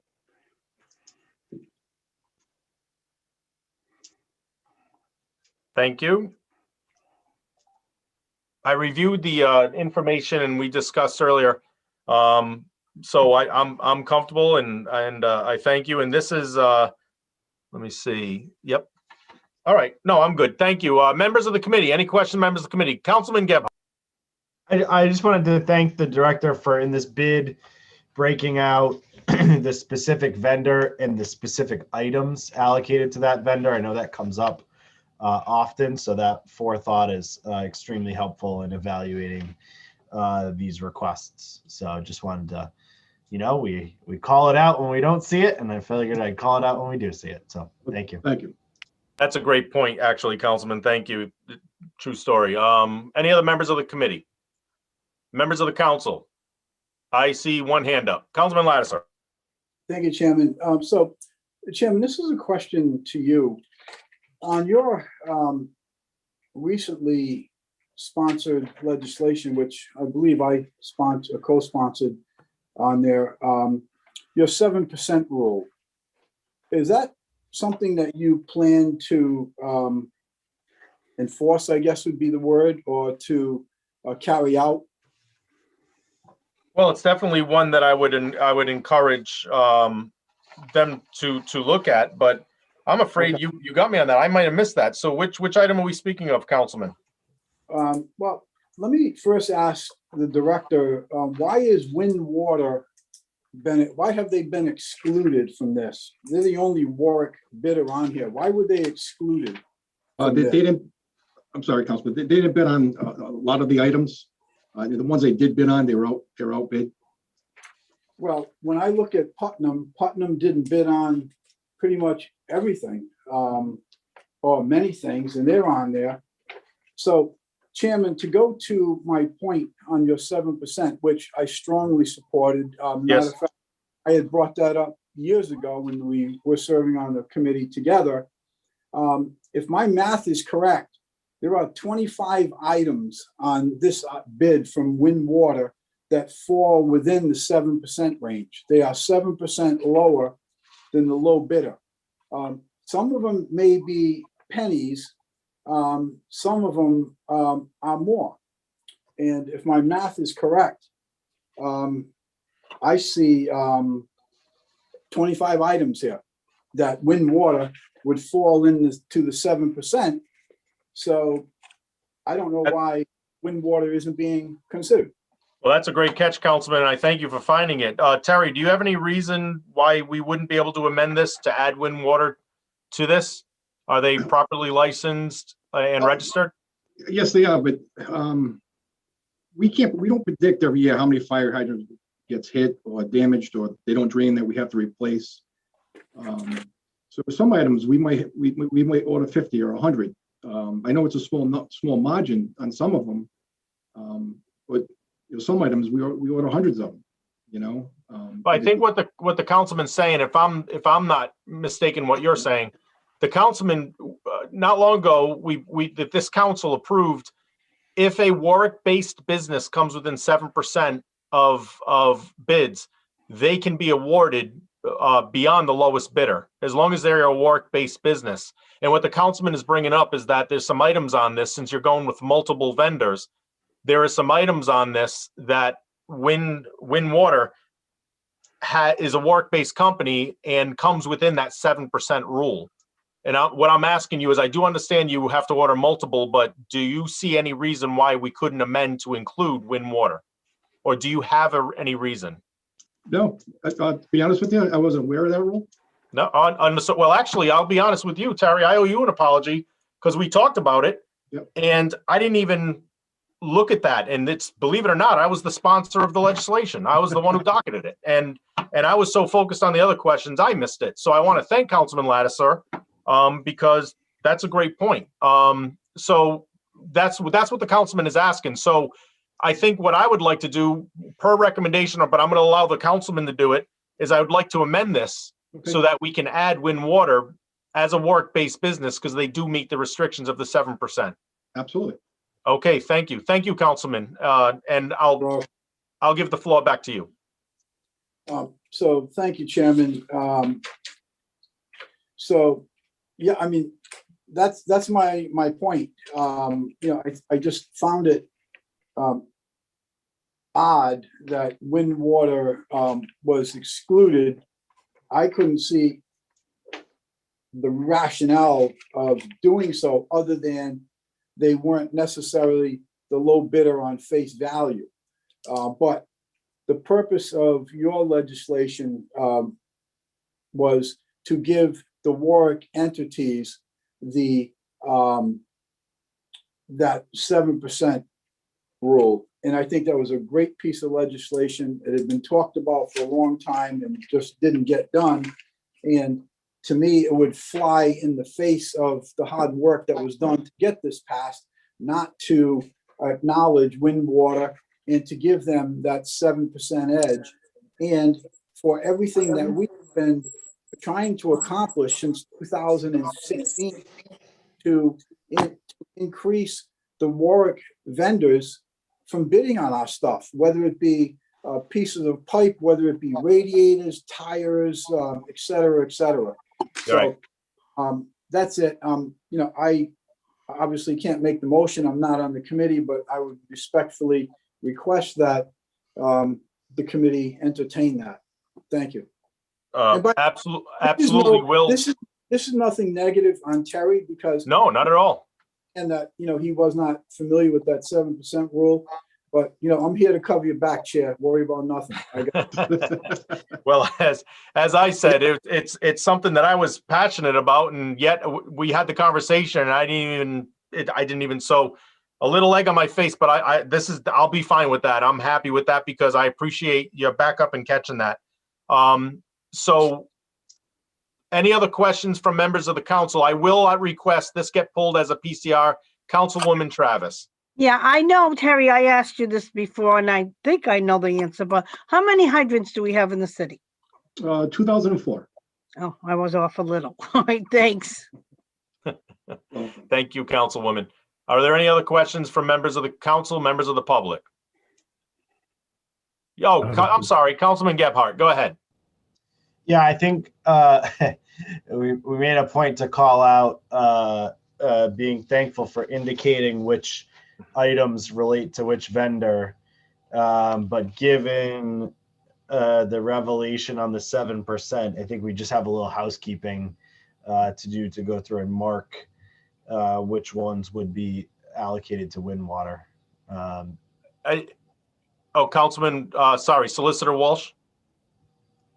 In anticipation that point being raised by Councilman Gebhardt, and a question that may be worth consideration of the committee would be, rather than replacing the award to each item, if it were up to the members of the committee and the council to consider adding Warwick Windwater as a option and an additional option to the department for any item that they're within 7% of that low bid.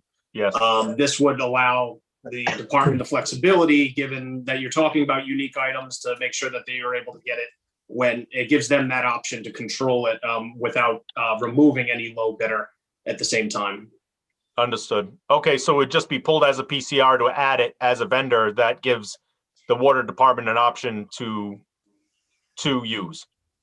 The suggestion, I think, would ease the burden of running through that entire spreadsheet at this time to determine the particular items where you could amend, if it were anyone's pleasure, to include Warwick Windwater as an awardee on any item that they're within 7%, and then purchasing and can help us clean that up on the other end, and the department can clean that up on the other end. Got it. Okay, great. Thank you. Lynn Nebraska. PCR 7821. Thank you so much. You are welcome. And thank you, Councilman Lattisaur. So that one item has been pulled. And so now I'm going to ask at this time, before we move to go for the rest Mr. of the Chairman. Yes, sorry. If you would, we could, because it's being pulled off and assigned to PCR, it would be, I think, a good time to address whatever the pleasure of the committee is to give that a recommendation to the full council, and then we can return back to the remaining items on the. Thank you. Thank you. Can we make the amendment now also? Yes. Yes, this would be for bid 2022-014, now PCR 78-21. It would be amended to include, hold on, I blanked out on the name of the company. Warwick Windwater Company. Thank you. Warwick Water. I wasn't going to say Water Company, to include Warwick Water Company on the approved bid package. Is that good enough? Specifically on items within 7%. I do see purchasing hands up. Oh, go ahead, Ms. Peshka. If you just do the amendment to add Warwick Water, then what I will do is on the, it's not on the resolution, each items, it's on the resolution as a footnote. So on the footnote, I will add under Warwick Water, as Mr. Welch said, any item within 7%. So Okay. in the footnote. So just, if you could just add Warwick Water, then I could take it from there. Okay, so I'll make the motion to amend PCR 78-21 to add Warwick Water Company. So moved. I have the motion for, on the amendment. It's been moved. All those in favor? Aye. Aye. Okay, now we vote as amended. Move favorable action. Seconded or moved for favorable action, whichever you prefer. Seconded is fine. All those in favor? Aye. Okay. Thank you so much, Terry. Thank you, Solicitor.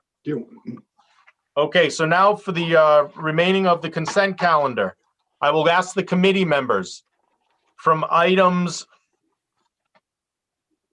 8 to item, 13.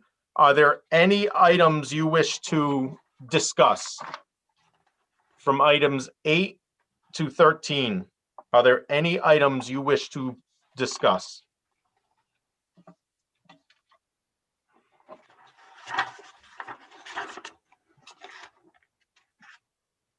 No.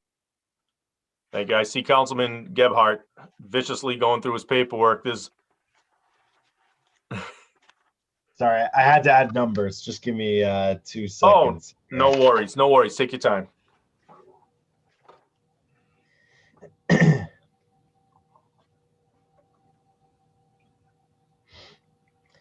I think I've actually had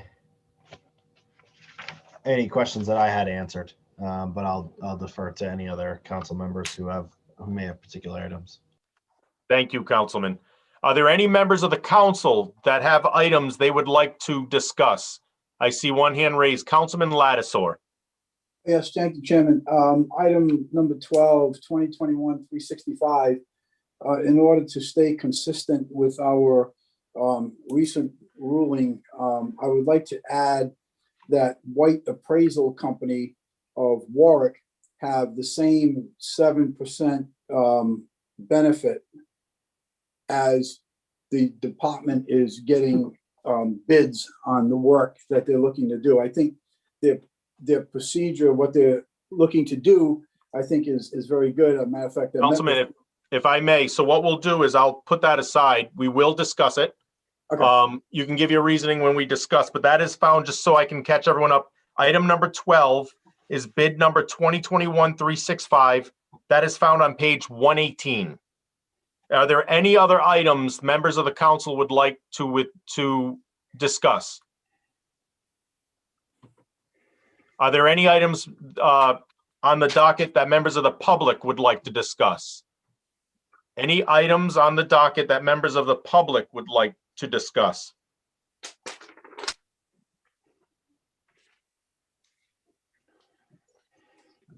Hearing none, we will discuss item number 12, bid 2021-365 real estate appraisal services citywide. And I see Luke is there. Good evening, Luke. Councilman Lattisaur, if you don't mind, I'm going to allow Luke to do his presentation, and then we'll go and discuss the item. Sure. Thank you so much. Go ahead, Mr. Murray. Sure. So I'm requesting a 5610 for award of appraisal citywide in the amount of $30,000. We're requesting this to go off the MPA. We need some flexibility because this relates to the school disposition of school properties. And I believe we all are in favor of that, looking to get those off the books and on the tax rolls. Part of that is we need to have an appraisal of the properties, and we may need to have those properties reappraised after we get the RFPs and what the actual proposals or competitive proposals would be. We've selected all 6 vendors off the MPA. The procedure would be, as laid out, would be to go out and solicit 3 of them. I know that Councilman Lattiser did approach us and asked that we do all 6, which is fine. We're more than willing to do that. I don't see a problem. We'd send out a small scope proposal to each of the vendors for what we're looking for, get pricing, and then if it is the will of the council to have us award within that 7% threshold to avoid appraisal, that certainly works for us. Our goal is to get this done as soon as possible. The mayor has put a priority on the disposition of these properties, and we're looking to get it moving. So with that, I'll entertain any questions that you have. Thank you so much, Luke. Are there any questions from members of the committee? Members of the committee? Seeing none, are there any questions, Councilman Lattiser? You made the request. I will yield to you. Yes, thank you, Chairman. And Luke, thank you for the meeting this morning. I think this is a great approach. Certainly respect the urgency of disposing of all of these properties that you can possibly do. Support it completely. This particular issue with the appraisal company wasn't something in my mind or in my radar screen this morning, but became part of my radar screen just a few moments ago. So yeah, thank you for working with that, and I'm sure that you're going to do your due diligence in getting these properties back on the tax rolls in a good way. Thank you, Chairman. Thank you, Councilman. Are there any other questions from members of the council? Questions from the public on bid 2021-365? Seeing none, I'm hereby going to close the bid portion of the council, and I will pull a full consent calendar vote from the committee. May I have a motion? Motion for favorable action. Second. We have a motion for favorable. We have a second. All those in favor? Aye. Aye. Thank you. We have one item on the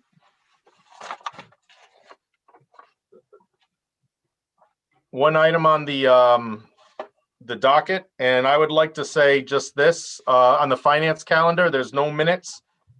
It is PCO 2420 sub A, and I would like to announce that because of and I'd like to identify the council president, as well as the mayor's office. As you see tonight, we're going to be discussing a bond for upgraded equipment, and one of the things that I was very adamant about doing was, these are direct services to our citizens. And I want to thank the mayor's office, and I want to thank the council president for working and hearing and seeing the need, if you will, and being great communicators and discussing this openly, that what started as an ordinance where I was hoping to fund the restoration of the rescue services has become thinking outside the box with the mayor's staff and the council president to thus make this now addressing the needs of every department. So I want to thank them, and it was with very great pleasure that I say I will be withdrawing this PCO 24-20. And if I may have a motion to do so. Motion to remove. I have a motion to withdraw. I have a second. All those in favor? Aye. Thank you all very much, Mr. President. The time is now 6:57, and the Finance Committee is closed. Thank you very much, Mr. Chairman. And we are going to pause the rest of the committees, and we're going to call the council meeting at 7 o'clock. So if council members and members of the public want to take 3 minutes to stretch their legs, We will be back at 7 o'clock where we will call the regular council meeting to order. So we'll see you at 7 o'clock.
And council members, it's 7 o'clock if you want to join us on camera.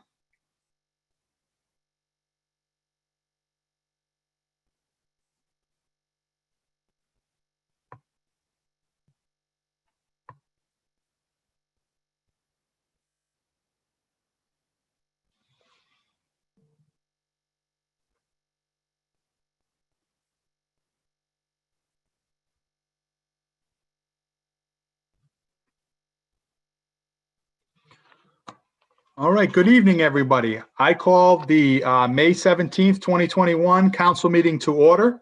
I'm going to go over how you can join us this evening via Zoom. This information can be found on the city's website. If you go to the Warwick RI government page and then go to the city council page, all of this information will be on there for people to join us this evening.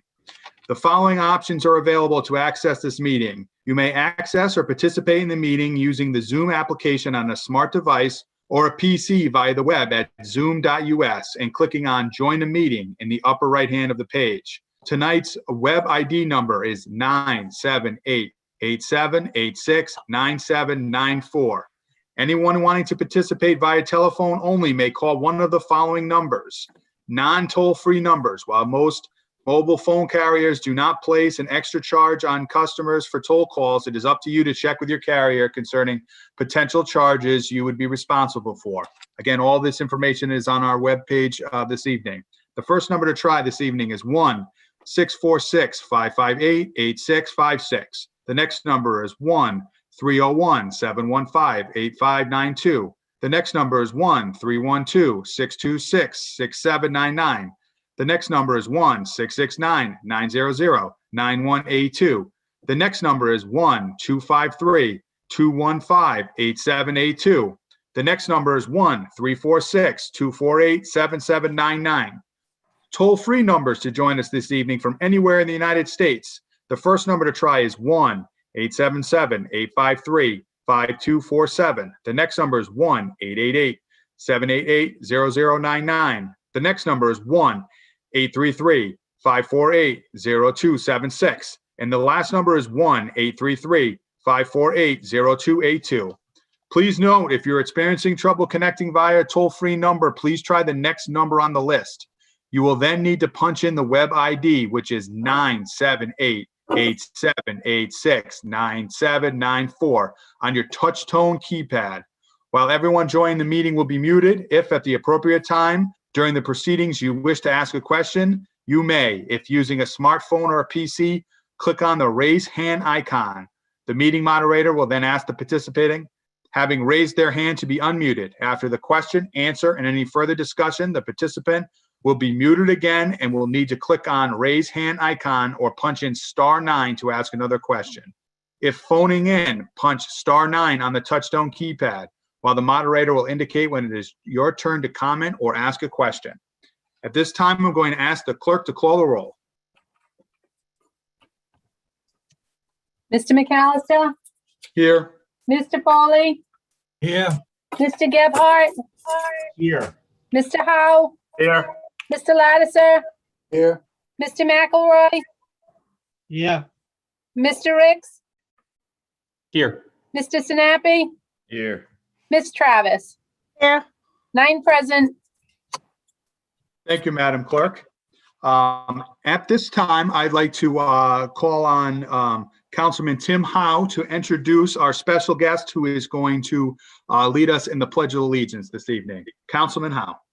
Thank you, Mr. President. Going with the recommendation of this council to introduce the citizens to businesses and citizens who make a difference, I'd like to introduce Joseph Bosvert from Warwick. He's a Warwick resident as well as the owner of Axelrod's Fry Shack on Sandy Lane. He's also the co-owner of Paco's Tacos, Memphis Kel Bear Truck, and if I say it wrong, Joe, please make sure you correct me when you talk. And Ocean State Commissary, and one more business this man owns, JBC Couriers. I'm sure that's just one more, not the only. As we all know, one thing, I've watched Joe from afar, and I've kind of grown to admire the drive this young guy has. And I say young guy, he's the same age as me, but the drive this guy has, the ambition. From what I've seen when he took over that one location where Axelrod Fry Shack is, what I've seen, what it's become from when he first took it over to what it is now. It's definitely added value to the entire area, but also it's becoming a staple to our city. He's done different things. I'm going to let him speak about one that was near and dear to his heart, the lunches for kids. I know that April 1st, he held all proceeds and all sales on April 1st went to the young man Rowan, the Warwick resident who was battling cancer. We all know that the city got involved. I believe the mayor has his sticker on the back of his city vehicle. The community came together, and Joe Bosvert definitely didn't back down and not participate. He got his business involved. Tonight, he's going to be saying the Pledge of Allegiance in honor of his father. And Mr. President, I respectfully request I ask for a moment of silence for his father, Joseph G. Bosvert, who was a U.S. Army veteran during Vietnam, as well as his father coached the Appanogs girls softball for 25 years. A strong staple in the community, and Joe's mother as well. The father passed on the 29th of April of this year at the age of 75. And also his son, which is is a 2020 Tollgate graduate, and Joseph A. Bosvert, and graduated the United States Marine Corps Basic at Paris Island, and is currently attending advanced training at 29 Palms Marine Corps Base in California. So when I say that this guy is going full speed, but service to community and country is nothing new to this family, I mean it. So I'm honored to introduce and ask, with your permission, Mr. President, Joe to unmute and tell us more about the free lunches in his business, and then lead us in the pledge. You're on, Joe. You're muted.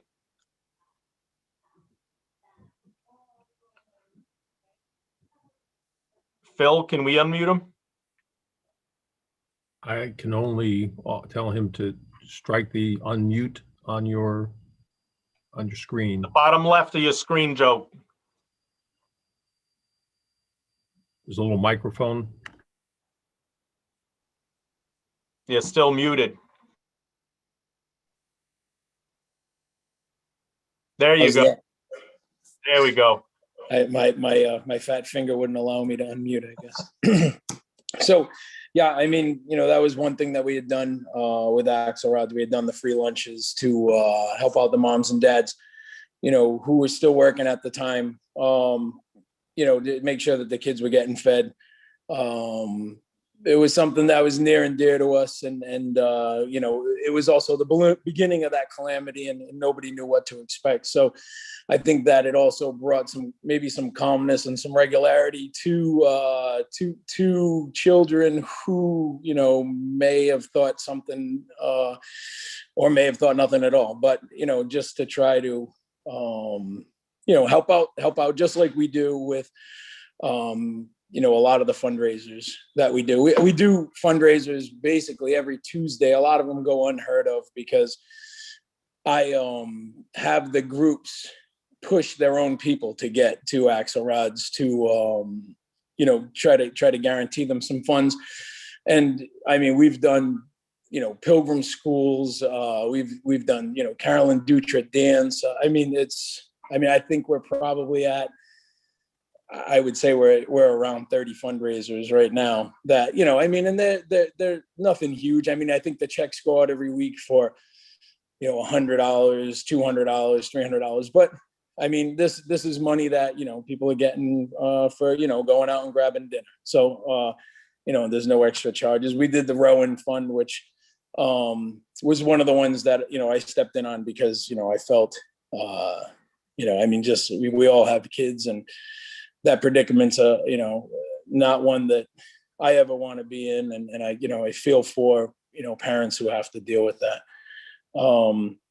It's Axelrods is something that I think I'm trying to show other businesses that if you work with the community and you put money back into the community, it's better than trying to promote yourselves with third parties and pay money out for coupons and advertising. I mean, we don't advertise at all. The only advertising we do is social media and what we do, and staying fresh and trying to change with the times, which is clearly something that's very hard to do. But yeah, I mean, it pushes back on you, and you have to push back, and it does benefit the surrounding area, and while benefiting the business. Even doing things like Dave's Fruitland, we did like a co-op where they donated pumpkins to us, and the kids for Halloween weren't able to have a regular Halloween, so we did a decorating, we called it a contest, but it wasn't really a contest. I mean, because every kid that participated got a free lunch. And, they got to show off their pumpkins. And this was a social distancing event, that, got, two area businesses, were able to, be in the spotlight to do something that kids were stoked about. So that kind of thing is really cool, and not stopping anytime soon. So. Well, thank you. Oh, go ahead. I have my daughter's not here, but she's at dance class right now. But I had her. I actually recorded her doing the pledge for us, so I figured you guys might take some joy in that. She goes to St. Mary's. St. Mary's.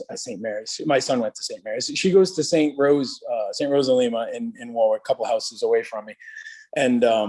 So, she's in her uniform. I had my wife record it when, she came home because we knew she wasn't going to be here. But it's definitely it'll be an entertaining pledge for you. Well, thank you. Any pledge is good at all. Mr. President, I'll sign. Joe, thank you. Mr. President, I'll turn it over to you. Excellent. And Joe, I love it. That's great. So if you could lead us now and have her lead us now in the Pledge of Allegiance. All right. Just so I'm not unmuted, correct? I am unmuted, right? Correct. We can hear you. All right, here we go. I pledge allegiance to the flag of the United States of America, to the republic for which it stands, one nation, under God, indivisible, and with beauty and justice for all. So there was a different version.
Joe, that was outstanding. Thank you so much for joining us and the added of having your daughter lead us. That is outstanding. And I personally want to thank you for your service to the city, your father's service to our country, and your son's service as well.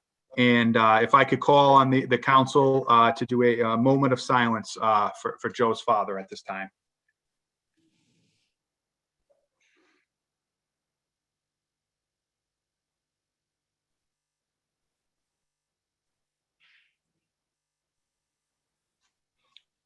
Thank you very much. Thank you. Joe, thank you again for joining us. And Councilman Howe, kudos to you. And this is what we want to do. We want to highlight the great things that are happening in our community and give them an opportunity to come to the council meetings and do that. So thank you very much. At this time, I'd like to call on our city solicitor to just make a general statement on the meeting, and then we will proceed with the agenda. Ms. Pecca. Thank you, Council President. Just a clarification, I'm not the city solicitor, I'm your council solicitor. So Council solicitor, sorry. I just don't want anybody to get confused and think that I got a promotion. Or a demotion. Or It depends who you talk to. I guess it depends, right? Yeah. So Council President had asked our office and Attorney Walsh just to give the council an update about where the current executive orders stand regarding in-person gatherings. So for those of you who may not have joined us, and I'm referring to also members of the public who may be joining us.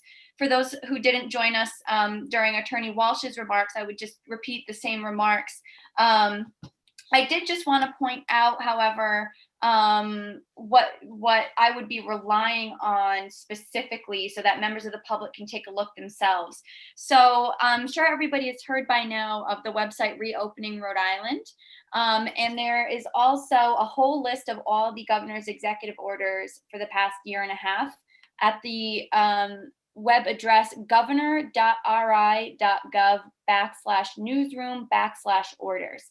And there were actually 3 executive orders released today, but none of them, commented on public meetings. So that's been a bit of a challenge for us folks who practice in municipal government and those who serve in municipal government, especially in light of all of the commentary coming from the CDC. So currently on the Reopening Rhode Island website, the guidance for venues of assembly, which is what City Hall would be considered, beginning May 7th and going until what I believe is May 21st, according to at least Reopening Rhode Island, but again, not according to any executive order that exists on the state website.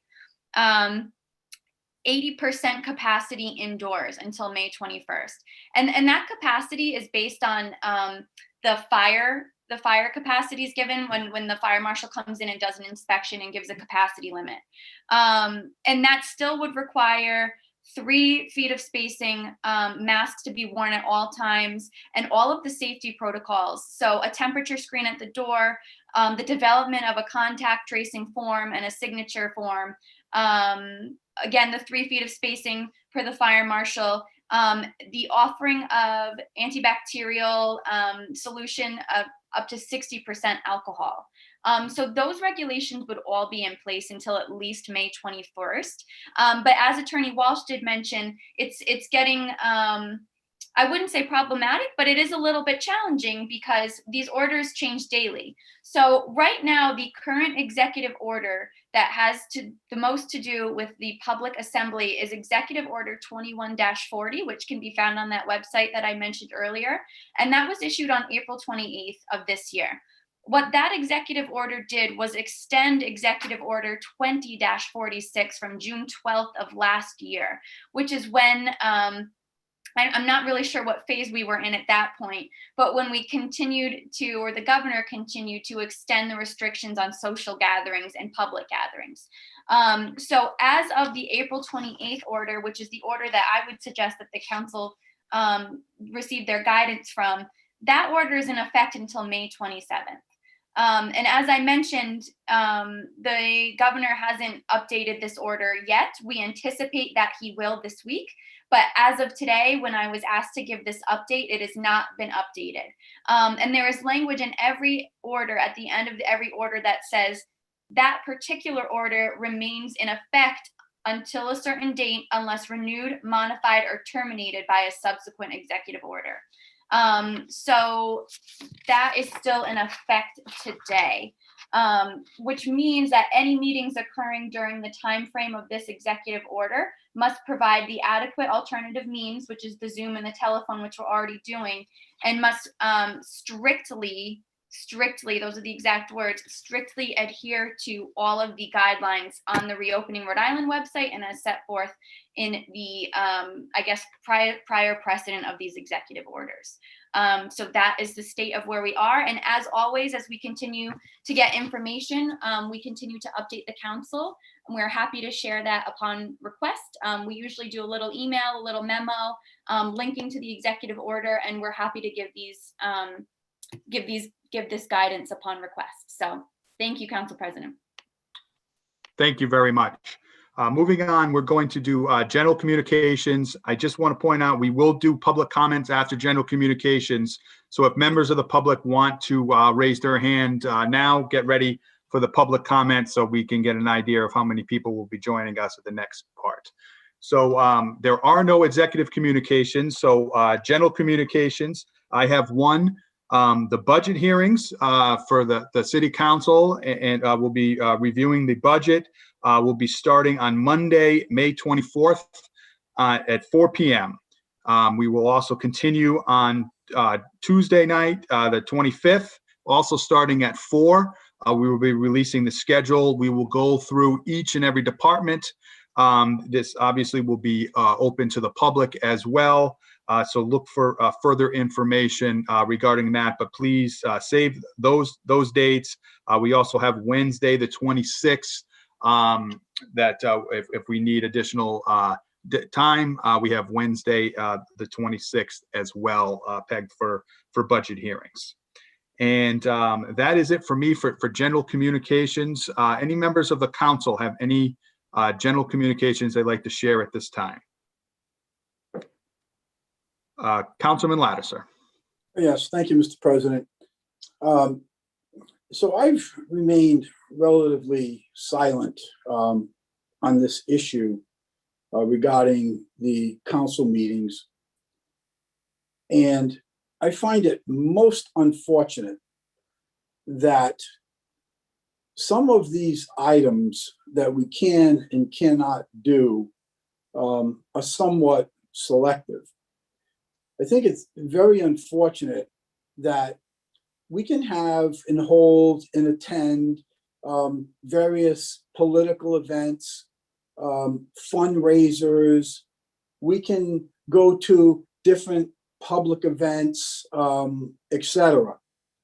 But yet, in order to have the council meetings open back up to the public, to the people's chamber in the city council chamber, restricted to have both Zoom and the YouTube and the audio.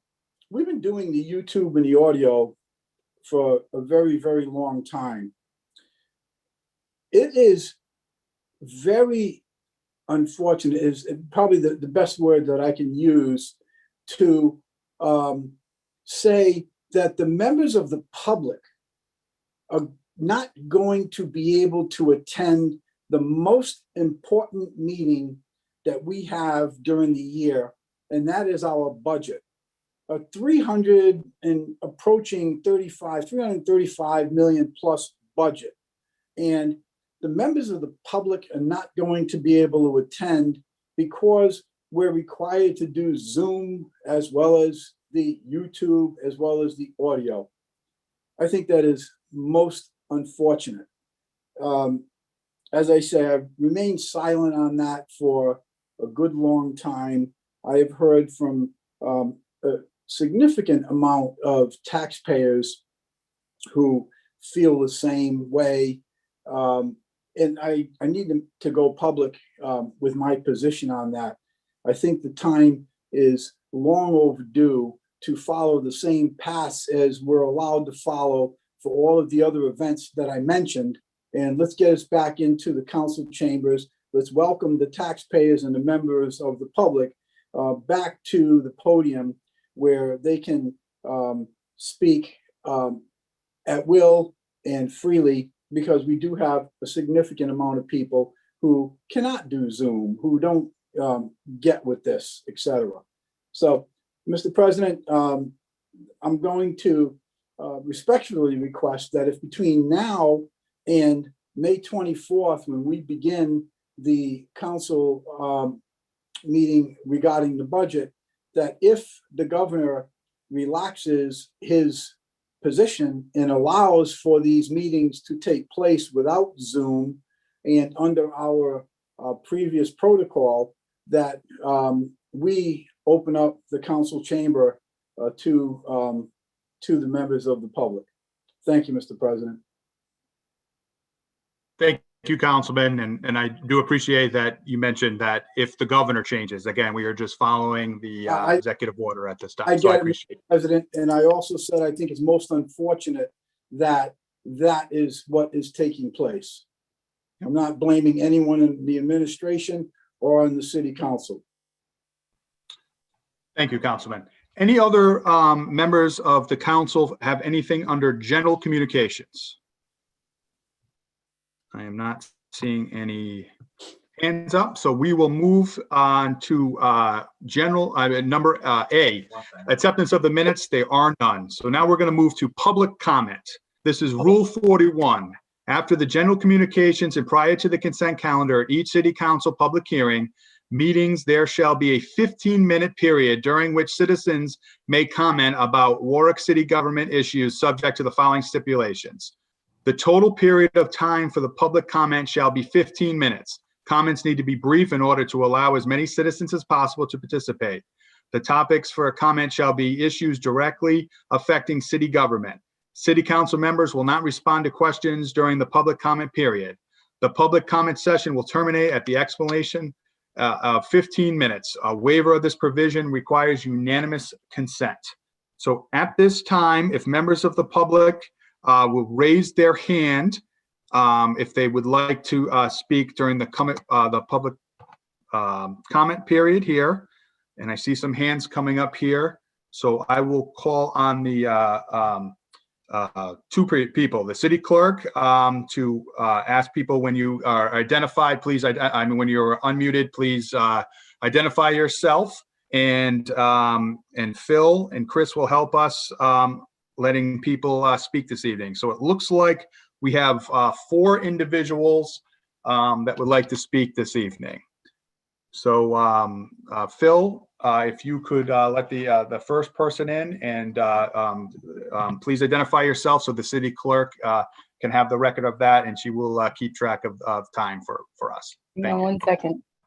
Philip Durcole, 145 Edge Hill Road, Ward 4, Warwick.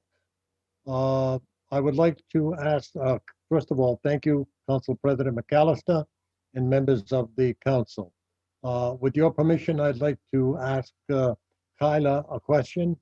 The executive order that was issued, does that refrain us from having meetings, public meetings, or does it allow us to have the public meetings with restrictions?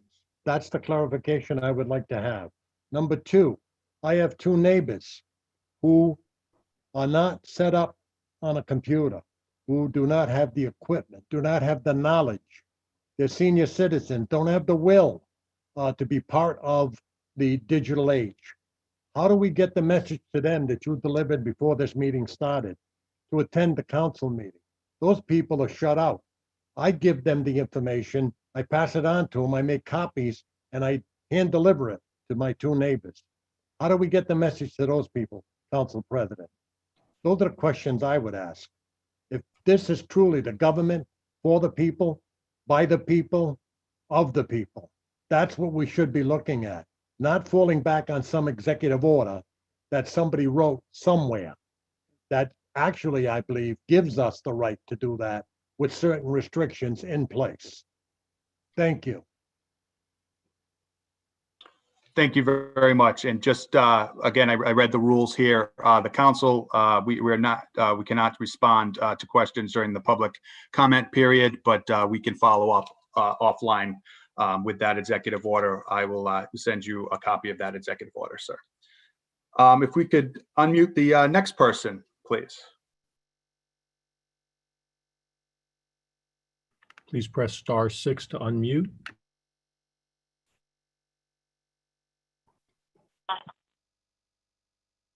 Hi, can you hear me? Yes, we can. Great. Barbara Walsh. Two different comments. One is, I hope you do not stop doing Zoom meetings, whether you meet in public or not. For people who are older or disabled, as I am, I would not be attending meetings in person. And this has been an eye-opener and absolutely thrilling to hear you folks conduct our business every 2 weeks. I absolutely love listening to what you're accomplishing. And it is very simple to do a Zoom meeting via telephone. You don't use a computer, you just make 2 phone calls, 2 phone numbers. That's all you need. So the man who called in to ask about helping his neighbors could very easily help them by making the phone numbers apparent, and that's all they need is to do the 2 numbers via their telephone. My other reason for calling is I'm very concerned about the firefighter overtime. And Rep.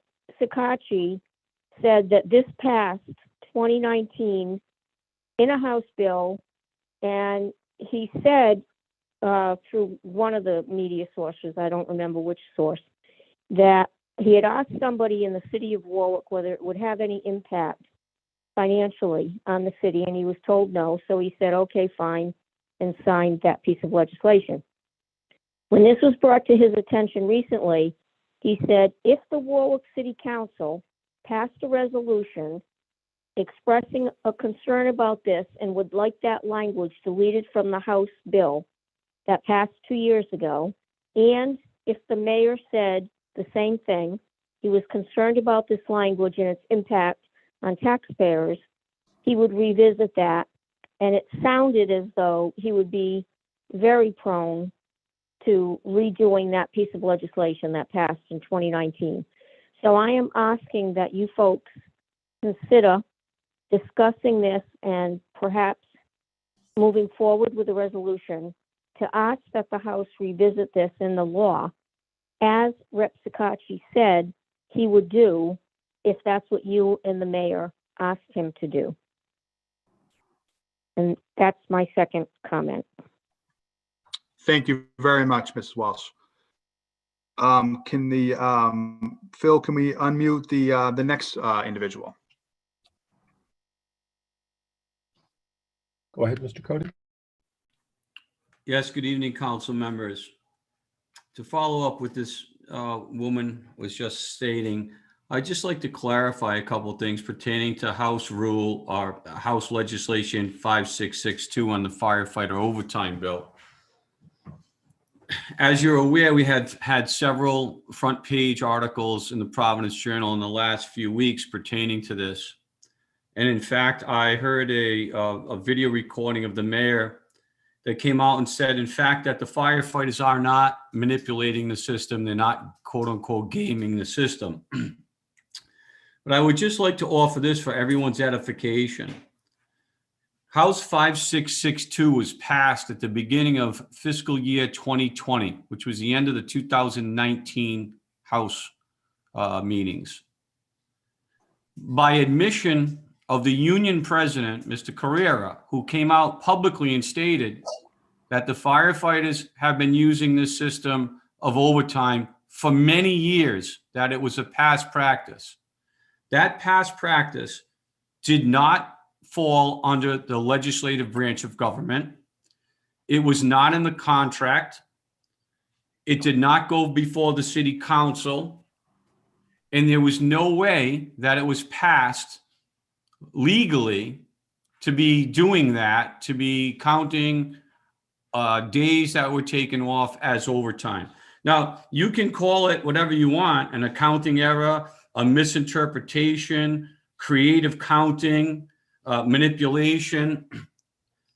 But in the private sector, when something like that happens outside of contract means and contract agreements, it's called theft and fraud. And that was what was happening.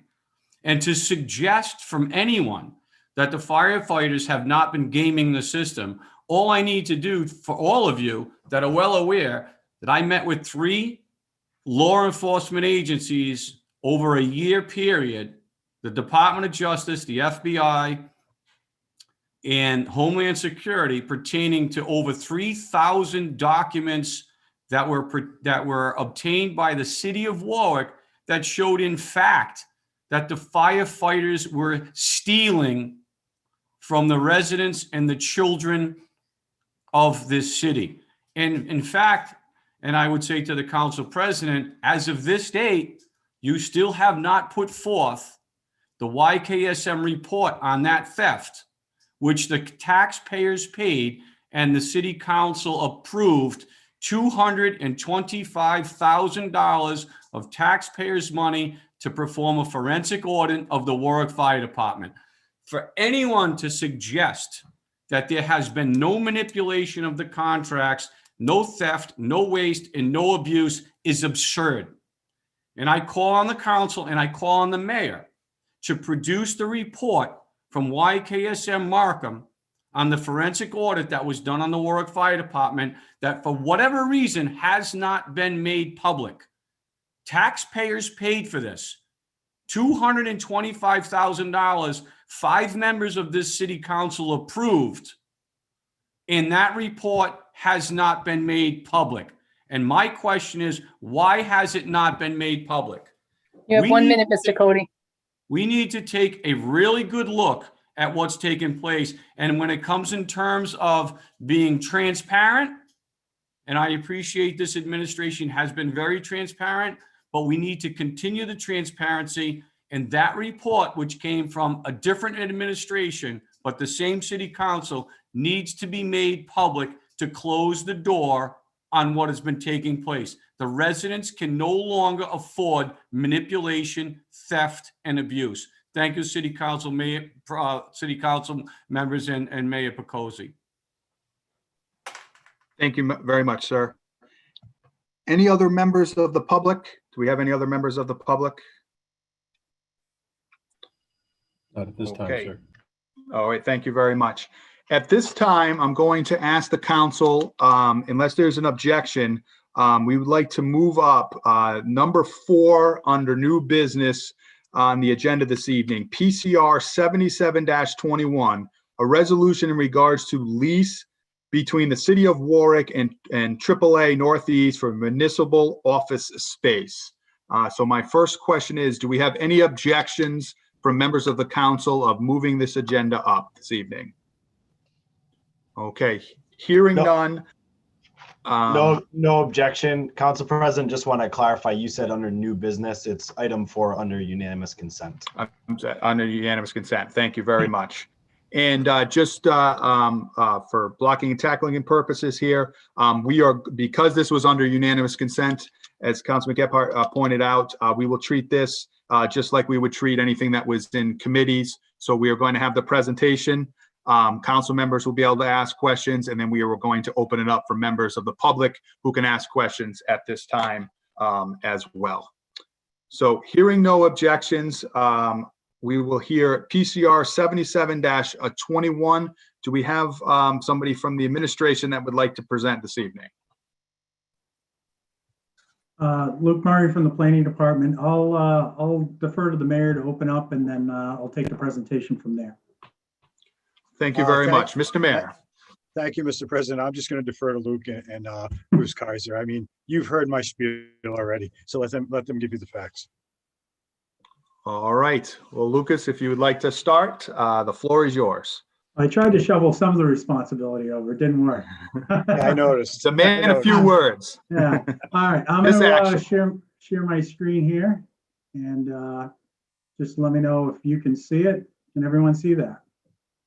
See some shaking heads, so I'll assume that's a good thing. Now, I will ask that if you have questions throughout the presentation, feel free to interrupt me. It's a little difficult to manage the presentation and other things, so feel free to shout out.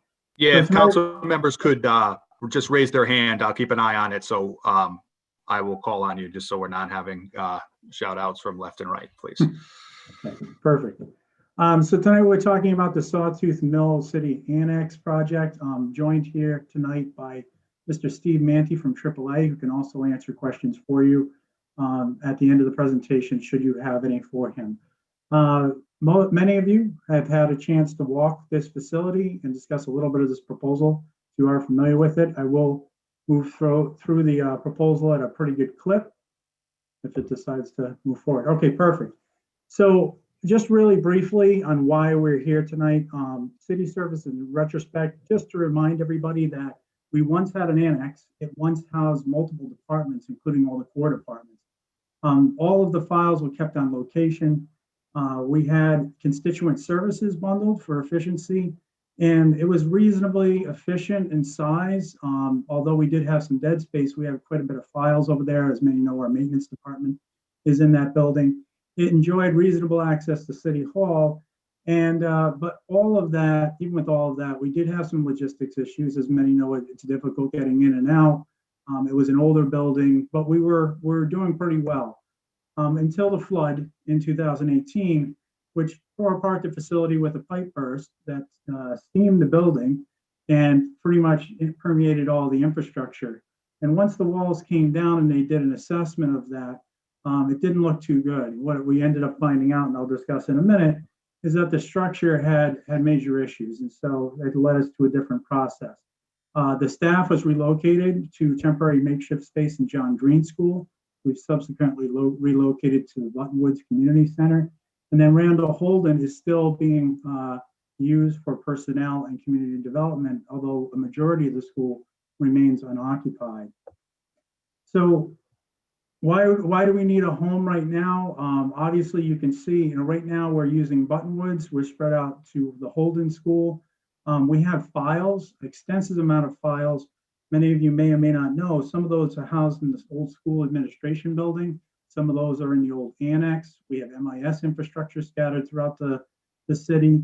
And there really isn't a good consolidation of city services. We get a lot of confused individuals who come to pay taxes, who want to do other things, and they cannot do that because those services are elsewhere. So what we're proposing tonight is part of a much larger strategy to increase efficiency, dispose of excess school properties, which I know is on many of our lists, to get those moved forward, and ultimately improve the constituent experience. So just so everyone knows, we did do our due diligence on the project to look at options for an annex. And one of our first options, obviously, was to take the existing building and see if we could rehab it. We had that building. We figured the most logical path would be if we could get that serviceable. We did have a structural engineer come in. Unfortunately, that structural engineer, O'Day engineers, looked at the facility. They dug deep. They looked at the structural members. They looked at the old plans, and ultimately determined that because of the renovations over time and the way they were done, the facility was basically structurally deficient. The members are undersized. There's splitting of the old beams. A concrete roof was poured over a wood roof on the first structure, and ultimately said that the whole building would have to be significantly upgraded. And this report came out in 2018. At that time, we were looking at $8 to $12 million minimum to rehab that structure. And again, they did caution in the report and also in person that that could lead to many more costs to come. In 2021, Mayor Picozzi took office and immediately engaged C.A. Pretzer to take an additional assessment, get a second report. That report backed up the O'Day report. And essentially they asserted that, again, if we were to undertake a renovation of the structure, it would be extremely risky because we don't know what we'd uncover. We knew what we had in front of us, which was major structural deficiencies. But once you open up more walls, it was likely we were going to uncover additional deficiencies. At that point, we were looking at budget ranges of 11 to 16 million. And I would say, again, conservatively, mainly because there was the big unknown factor, which is what we find after we open up the walls. So we then looked at new build options. Instead of renovation, should we level the building and do a rebuild? We went so far at one point to look at, architectural options. What would this thing look like? Would it fit on site? What would be a high efficiency building footprint? But in current market, we're looking at $450 to $600 a square foot. We ran some numbers and we're coming out with numbers between $2.5 million and $33 million to build an entirely new energy efficient facility with a $26 million median cost. Obviously, that would have to be done through bond. We'd be looking at a significant lead time to get that building. So again, we continue to explore other options. We eventually ruled out renovation right now because obviously the building is not habitable and won't be. We couldn't even get insured on the building, probably even if we did renovate it without some additional structural inspections after the fact. And the new construction right now is just too high a cost. Really, it would require the bond, the interest rates, even though interest rates are low, we don't know what they'll be by the time the building and the bonds get executed. And it's a long lead time. We have staff that are displaced now and constituents that aren't enjoying those services now. Just so you know, we did look at buying a new building. Unfortunately, this has its own hurdles. One is you're paying current market rates, the age of the building, finding a building that would be suitable for city staff, location. And again, we would have to figure out a way to pay for that, which we're delving back into a bond type situation. So we then went on to a lease option. This seems like a palatable option. We're moving in this direction for our vehicles. We can build that cost into our annual budget. It's a predictable expenditure. There is no bond required. If we do our cards right, there's no interest. And you'll see tonight, we have some pretty great language as part of the lease that helps us out. We have better building options. We have the ability to build out the interior space for efficiency of city staff. And then the maintenance upkeep is shared and helps take a little bit of that off the city. And typically you have common area maintenance that's included. And again, we have a custom fit out of the interior space, which we typically have not enjoyed. Many of our buildings were built for a different purpose. We were in what would be considered Class C office space.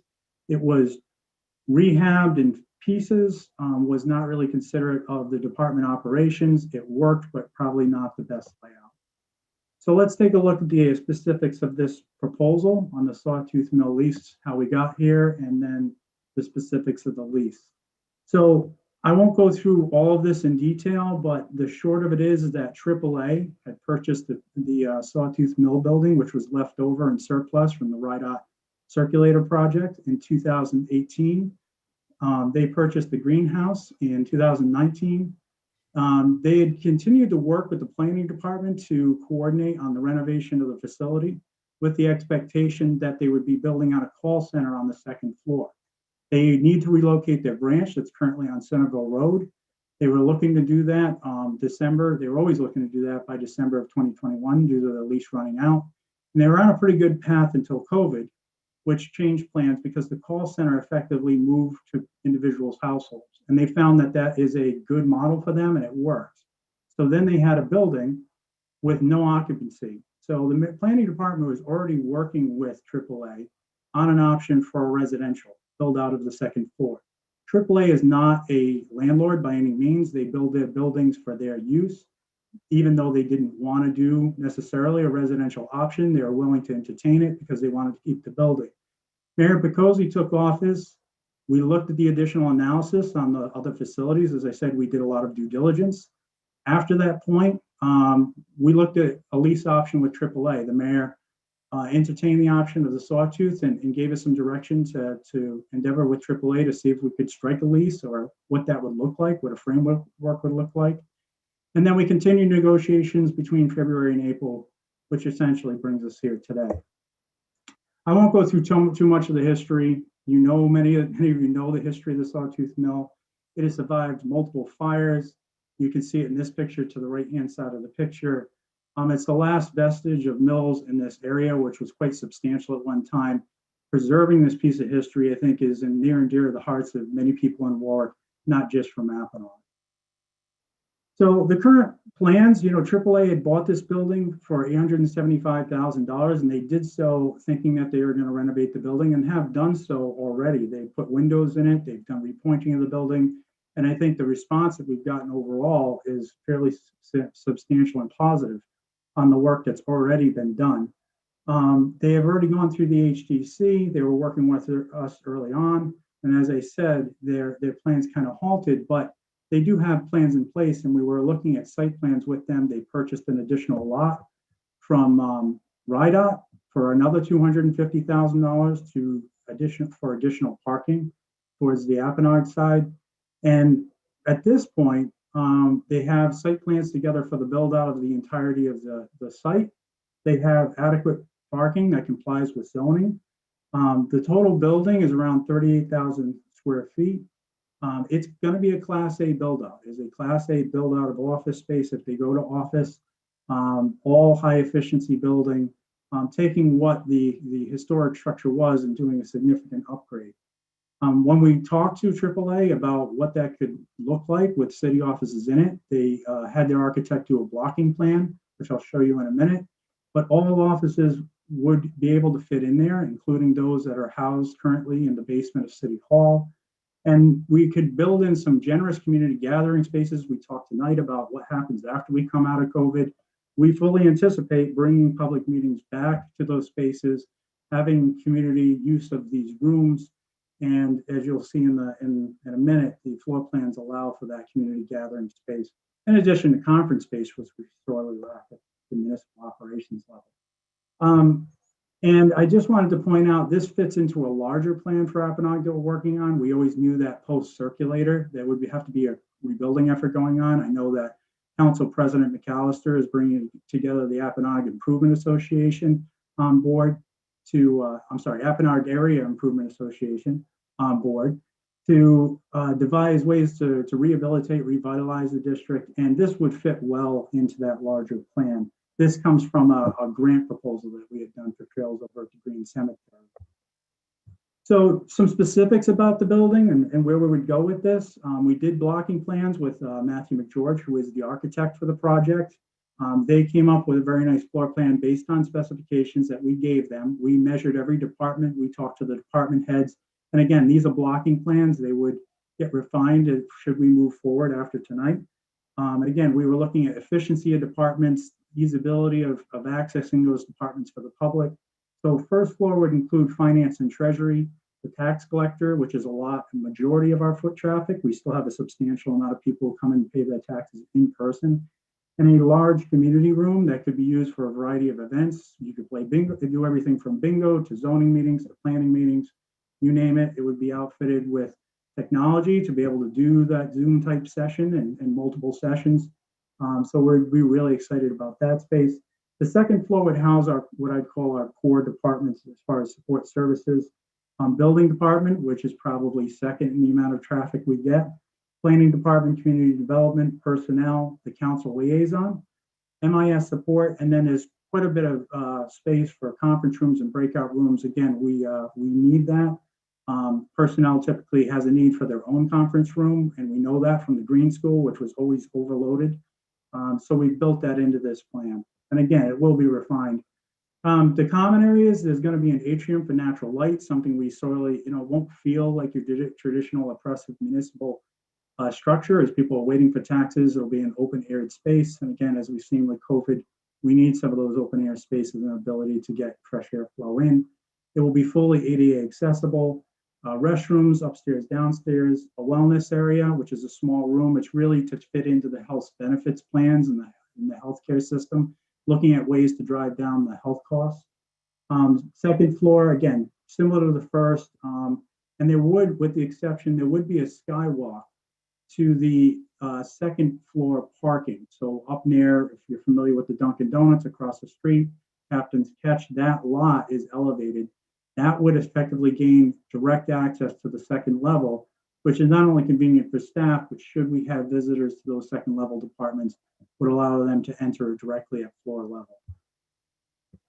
So specifics of the lease that we've negotiated, base lease cost would be $8.10 square foot with an annual 2.5% increase.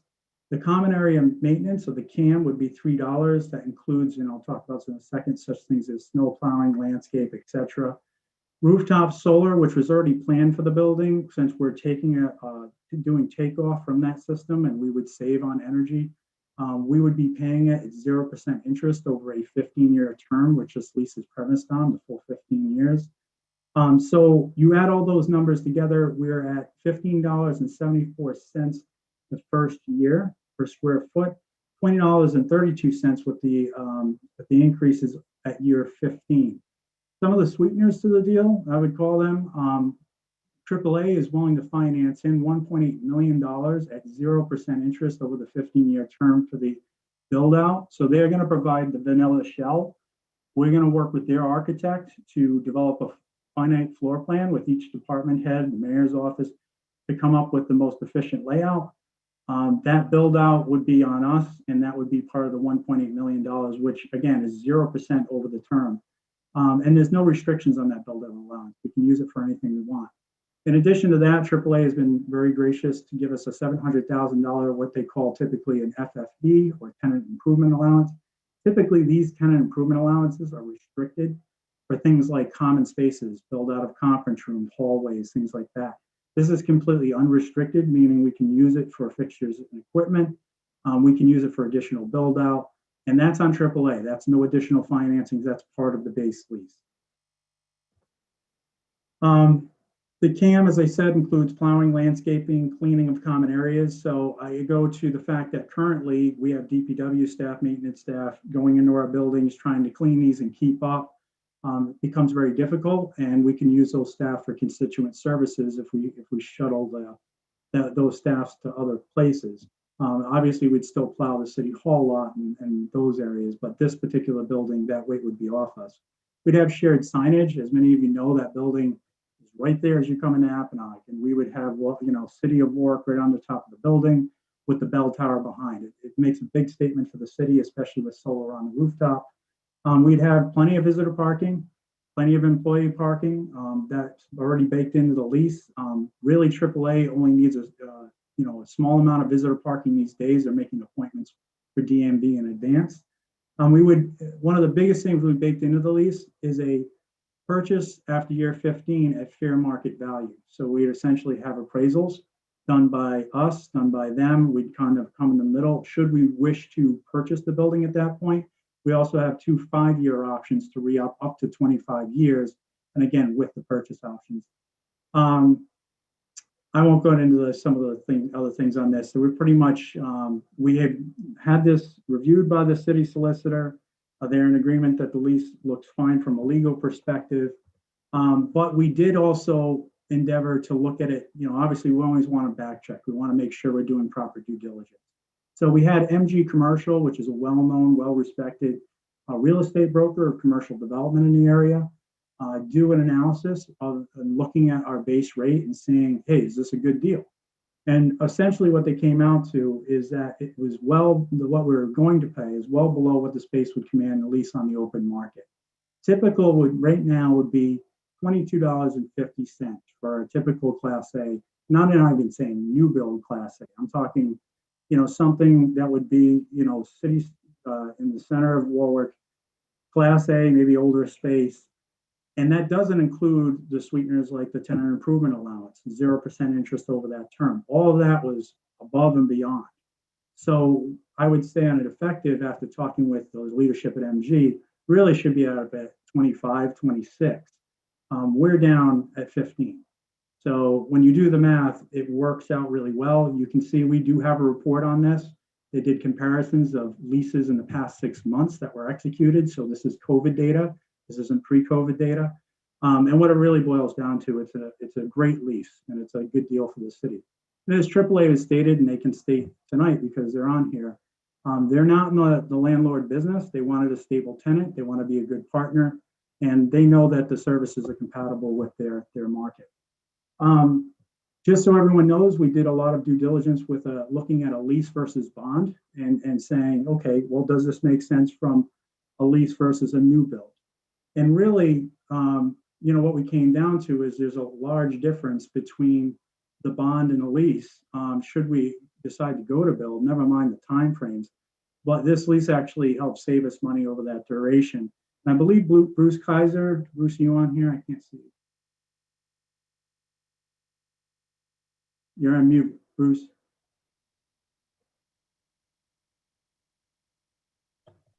There we go. I'm going to turn it Here we over to are. Bruce for a second to talk numbers on this. I'll advance to the next slide. Thanks, Luke. You gave a great overview of what the value of this project is, city to bring offices together that have been dispersed throughout the community since the 2018 flood at the annex. Obviously, the original design of the community was the city was to provide a campus for all municipal departments. That with the flood at the annex, we had to relocate to other buildings throughout the city. In some cases, obviously, the abandoned school buildings or the surplus school buildings, less than adequate facilities. So with the mayor, as Luke had indicated, when the mayor took office in January, he set as a high priority search for how we would relocate the all municipal departments back to a central campus. Luke has gone into some detail about what the costs are and the challenges in building on site at the existing location of the old annex building. So we looked at what the cost to build was. Some national surveys from 2020 indicated that the cost per square foot to build the governmental administration building ranged at the lower end from $450 a square foot to $600 a square foot. Obviously, we all know about supply chain issues that are relevant to the economic conditions that have arisen during the pandemic. So these are somewhat old. They're not 2021 figures. So I think these are, at best, conservative estimates to what it would cost to construct a 31,000 square foot building. At $450 a square foot, the building would require $14 million commitment of the city. And at $600 a square foot, it would require an $18.6 million commitment. What would that mean in terms of bonding at 20 years at 3%? Over the course of 20 years, we would, the $450 square foot building cost would require an investment of $21.5 million. The $600 square foot would be $28 million as shown on the screen here. So how do we compare that? How does that stack up against what the lease costs on a budgetary basis to the community over that course of time? In year one, the full year lease cost is $477,000. The $450 square foot cost for the facility would require a commitment in the annual city budget of nearly $900,000. The higher cost figure at $600 square foot would require a commitment of $1.4 million. Obviously, substantial difference. At the higher end, there's $1 million additional cost annually that would be required to pay the bond as opposed to the lease cost. So as Luke also indicated, we have a option under the lease that's proposed through AAA to purchase the building at year 15 or at any point thereafter. Leased is a minimum of 15 years with 2 5-year extensions.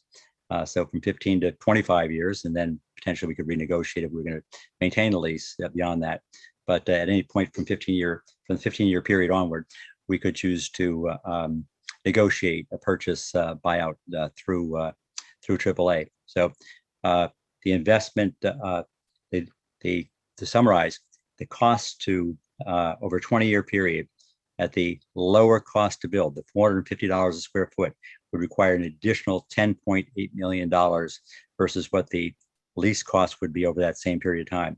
At the higher end, the $600 a square foot build out cost, which I don't think is unreasonable, would require an additional $18 million over what the lease cost would be for that period. So we think it represents a good financial investment. It's a unique opportunity available to the city to centralize the campus once again, and we would recommend to the council that we move forward on this. Thank you very much, Luke and Bruce. And that was an outstanding presentation. There was a lot of information, so I just want to take a pause here. And I have a few comments, and then we'll open it up to members of the council and members of the public. I thank you for that presentation. I think that was really important. You had reached out, the city had reached out to the council with information before. We wanted to make sure everybody had the same information that we had, that same presentation. So we thank you for providing that. Some of the highlights that I think are very important when we were considering this is right off the bat, the money part of it. That's, what Bruce just highlighted and Lucas was talking about, that last slide there, the lease versus bond analysis. It's a big difference for the city. Going along with that, the maintenance upkeep that is shared.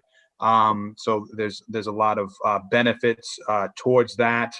No bond requirements, no interest charges. Also, the rate that we're looking at here that the city negotiated, I think is excellent. $15.74 for year one, all the way down to $20.32 for year 15. And as the market analysis showed, and I know a councilman who actually called, had his own check on these numbers, and they were correct. The current rate is $22.50. So even after 15 years, we'd still be a little under what the current rate is going on. So this is an outstanding thing. I think AAA is going to be a great partner and neighbor. I live in Ward 7 here. It's right down the street, Apponaug. So we were thrilled that they were coming in here. Now they're changing their plans a little bit, and they came to the city. They want to be a great partner of ours. They would love to have a nice long-term tenant because I know when we talked to AAA, one of the first things they said is they're not in the real estate business and they're not looking to get into that. They just want to have a fair agreement with a good partner, and the city will definitely be that. I also have to make special mention of the community room. This was very important to me and a number of council members on this. The mayor agreed right away. Lucas, I saw, just as he said he was going, he called it a community room. This is really important. The residents in this area in the middle of the city like to get together, pre-COVID, of course. They play cards, they socialize, and they're looking for an opportunity to do that. They want to be close to their home. They don't want to travel to the Pilgrim Senior Center or other parts across the city. It's a lot easier if they need to get a ride from a family member, if it's right down the street. This is right in the center, and it's going to serve a lot of individuals, especially our senior community. So we're thrilled that there will be a community room right there. So they can go downstairs, pay their taxes, and go upstairs and play some cards. So we're very excited about that, to utilize this. Again, this is bringing all of the city into one place. You're going to have City Hall and this new building right in the same place. I still see people when I'm at City Hall that park and go to the old annex building, looking to pay their taxes and have to find out, wait, where do I go? And Buttonwoods, okay, where's that? You know, we're a big enough city. This is forward thinking. And my last comment on this, and then I'm going to open it up to my colleagues, is I really like the lease cost that is built into an annual budget. Again, this is what we're doing for other things, vehicles that we'll talk about, and equipment that we'll talk about later on. I think it is really good planning. So everybody knows, okay, here's the plan going forward. It is built into a budget so we can plan for it. We know what is coming up, what the expenses are. And I think that is a long-term important planning. So I appreciate that. So at this time, I'm going to open it up to my colleagues. And the first hand up I see is Councilman Sinapi. I'm going to be dangerously brief. All I have to say is I toured the building. It looks amazing, to be honest, especially when growing up, it was basically in ruins my whole life up until relatively recently. And the interesting part is it has some cultural significance. I assume to everyone who grew up here, but even my kid is only 12. Even he points out he loves the building. He's fascinated by it. And he was very excited to find out we're going to be moving into it, of all people. So it's nice to have that cultural significance in Warwick, and more our city center is gaining that. In fact, if you Google us, as far as culturally significant areas, City Hall and whatnot actually pops right up. So I like the direction we're heading. Lucas's vision for the area continues to be amazing. He does great work. I know there's other people too, Lucas, but you know, you're required to take some credit. But that's about it. Obviously, I'm going to support this. Thank you, Councilman. Councilman Ricks. Thank you. This is a unique opportunity. I thank the mayor and AAA planning department for arranging for the tour of the building and the presentation. Was able to gain a lot of information and now that is at this time being shared with the public, and that I was able to look into myself in the time in between. It seems that everything here was negotiated very well. I think that this is a great plan for the city. And I would say that I can also understand from AAA's perspective how the city, being a tenant here for 15 years, would be a unique benefit. The city has that foot traffic coming in. It has that stability. There are plenty of large corporations and the like that, in theory, could rent a building like this and be a tenant, but there are not many large corporations that are looking to expand with the office space right now. And similarly, even some of the largest and most stable corporations out there, they're not a municipal entity. Corporations, despite having, in theory, an infinite life, don't tend to live quite as long as municipalities. So I can see how this is advantageous for both the city and for AAA. I think that partnership would technically, legally not be quite the right word, but in a colloquial sense, it is a partnership. And I can see how it's a great benefit for everyone. And that's also why the city is getting the benefit of a very good deal here. I will be supporting this. Thank you. Thank you, Councilman Ricks. Councilman Lattiser. Yes, thank you, Mr. President. I also, as you know, attended the tour of the Sawtooth building, Sawcut building. I was very impressed with the building, with the concept, and with the terms, quite frankly. There's even more things to consider here in addition to the obvious cost, the differences between purchasing and renting. I did receive some calls about why don't we buy instead of lease. I lease my vehicles in my corporate world, because in the long run, it's better for us to do so. The presentation and the homework and the research that was done by our employees, Bruce and Luke and the mayor's team, they did their homework. You all know that I happen to be a stickler for numbers. I dig into the nitty gritty on stuff. And this is something I'm absolutely able to wrap my arms around. But the other part of this is the increased productivity, the increased efficiency of our staff.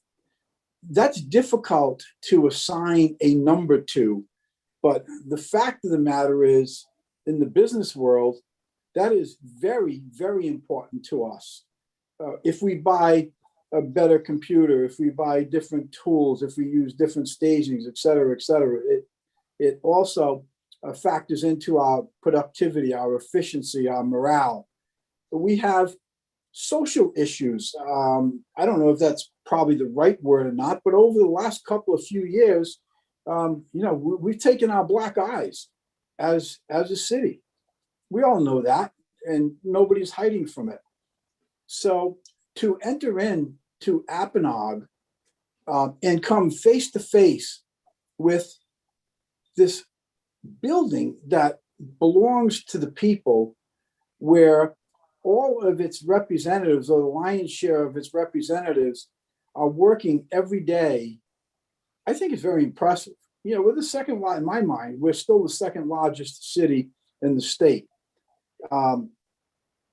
So when I look at these things and I consider the value of the productivity, the efficiency, the performance, I mean, it's crazy to have a staff person run from one building to another building to get whatever they happen to need. It's crazy not to be able to function, within the same reasonable amount of footsteps to be able to do what you need to do. And the other issue is, so we're talking $500,000 a year. And some people have said, well, that's a lot of money. Well, here's my feeling with the $500,000 a year. Our city employees, beyond the police department and the fire department and the school department has not had a new school in, I don't even remember how many years, 40 years, whatever it is. The city as an entity, in our municipal employees tax, the assessor's office, building department, the city council, et cetera, I don't think we've ever seen a new building. And as far as the $500,000 a year, here's my feeling with it. We as a community, we as a city, the administration, we need to take control of our out of control overtime costs. And you do that, and you will easily pay for the $500,000 a year. That's one of the issues in the room.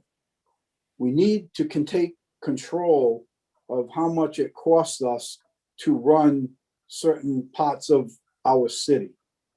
And when you do so, there'll be monies available for these type of things. I'm going to support it because I think it's the right thing to do. I think it's the right thing to do for the city, for our employees, and especially for our residents who need to go to one building to do their business, not run all over town, not get down to the annex building and find out, oops, it's somewhere else, and then have to find out where is this somewhere else. That is very, very frustrating to the people that we all represent. And how about respecting their time and their their positions and their jobs, et cetera. Many of them have to take time out to come and pay their taxes to find out that, oops, it moved to a different building.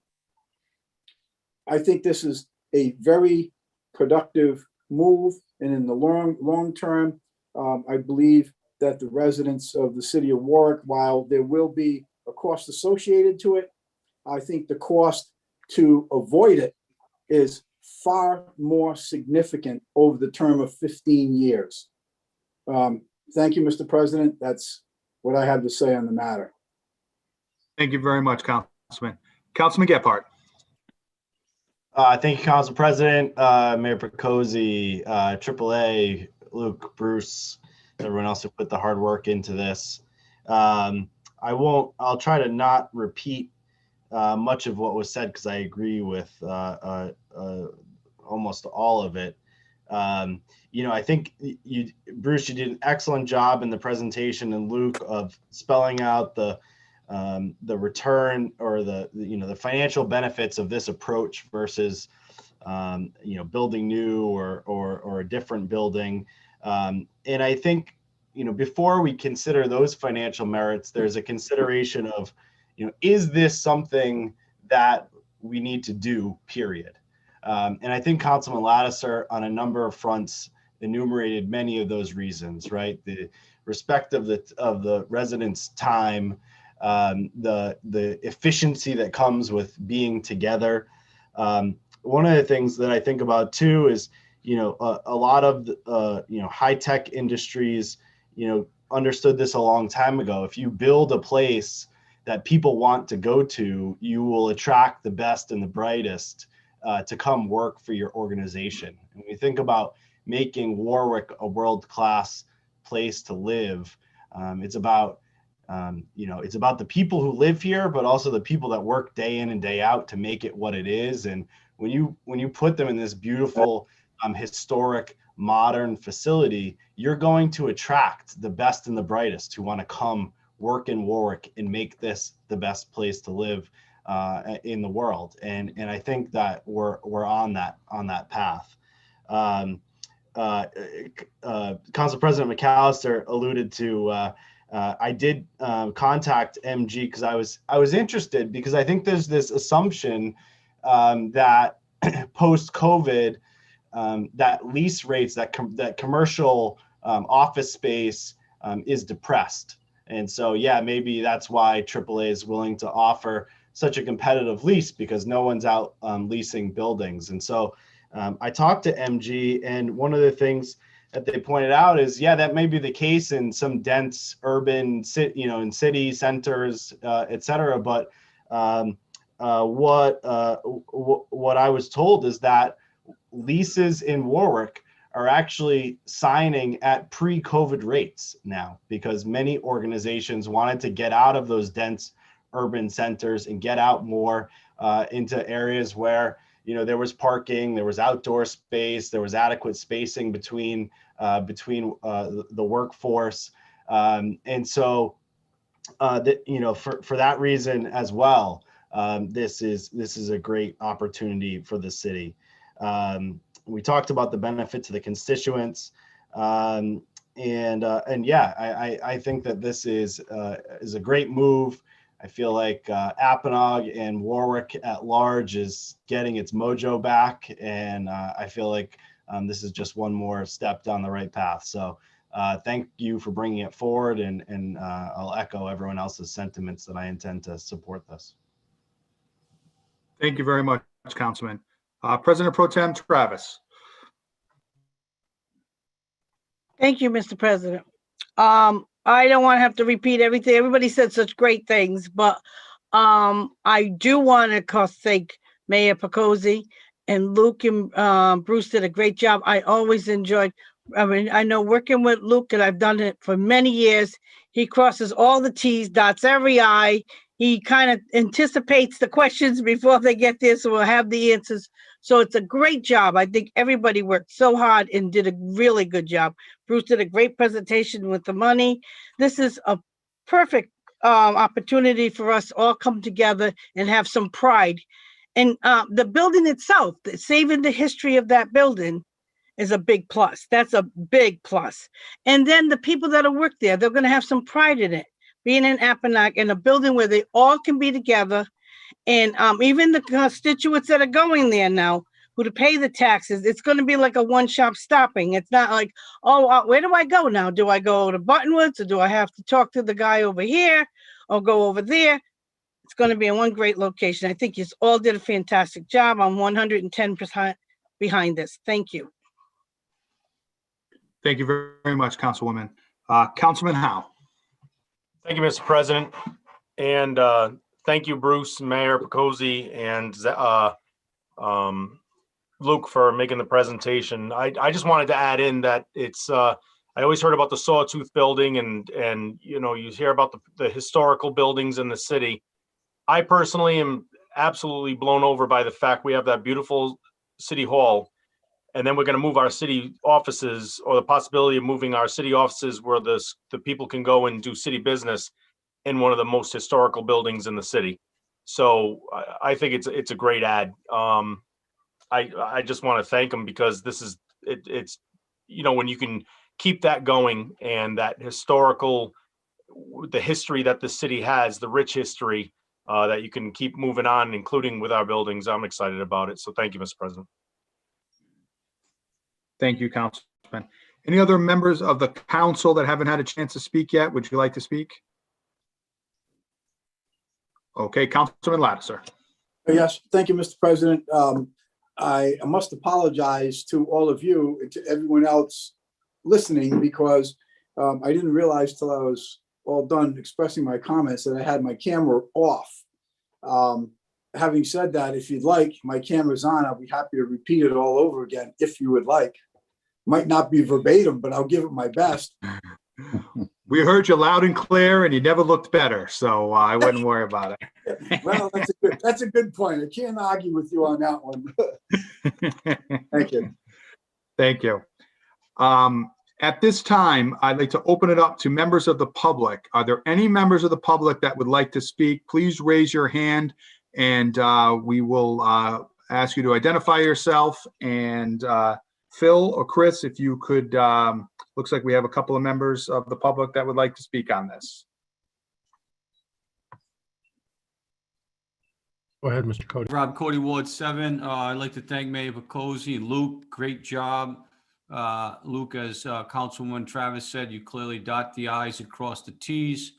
Having worked with O'Day for 3 decades, you brought in the best, and you got the best analysis that you possibly could. I support it 100%. You got a great Sawtooth building that's been decrepit since I was a kid. So now you're going to have 2 historical buildings that will beautify Warwick. It'll look great. I think we'll all be very proud of it. But I got one question. So the most historical building is the Warwick City Hall. And I want to know if, when we move into the Sawtooth building and all the residents come, are they going to look at City Hall and look at the clock tower and see 3 different clocks with 3 different times, all of which are wrong? When are we going to fix the clock tower that we spent $700,000 on, and every clock is wrong and each one tells a different time? And the only reason I say that is because it's kind of an embarrassment, because it's a mechanical device that can be fixed. And it seems like it's a simple correction because it's a mechanical thing. And if we can't fix this simple mechanical device, when we look at the complex compound problems that we have in the city, what does that speak? It speaks volumes. So we're going to have these 2 beautiful buildings. And I just think that it's incumbent upon us to make sure that these 2 beautiful buildings exemplify the professionalism in the city of Warwick and all the hard work from everyone involved, the council and Luke, great job. Mayor Picozzi, great job for thinking outside of the box. I like to know what time it is. Can we fix the clocks, guys? Please, can we fix the clocks? That's all I have to say. Thank you. And I'd really like someone to explain why they're broken, and what it's going to take to fix them. Thank you so much for your time. Great job, the entire city council. I support all your efforts on this building. Nice going. Thank you very much, Mr. Cody, and we'll have the administration follow up with you on the clock, just because it is not on the docket, so this evening, but they will follow up. I volunteer them to follow up with you on the clock. At this time, I'd like to ask Mayor Picozzi has his hand up. Mayor? Oh, thank you, Council President. And the clock's being worked on. Just a few things that weren't mentioned. City Hall.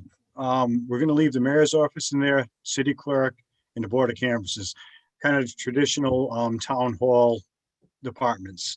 We have some offices at the Randall Holden School. That school is going to go, it's going to be liquidated. So moving those out of there. Buttonwood Senior Center, no decisions have been made. We're going to look for input from all of the council and other members of the community.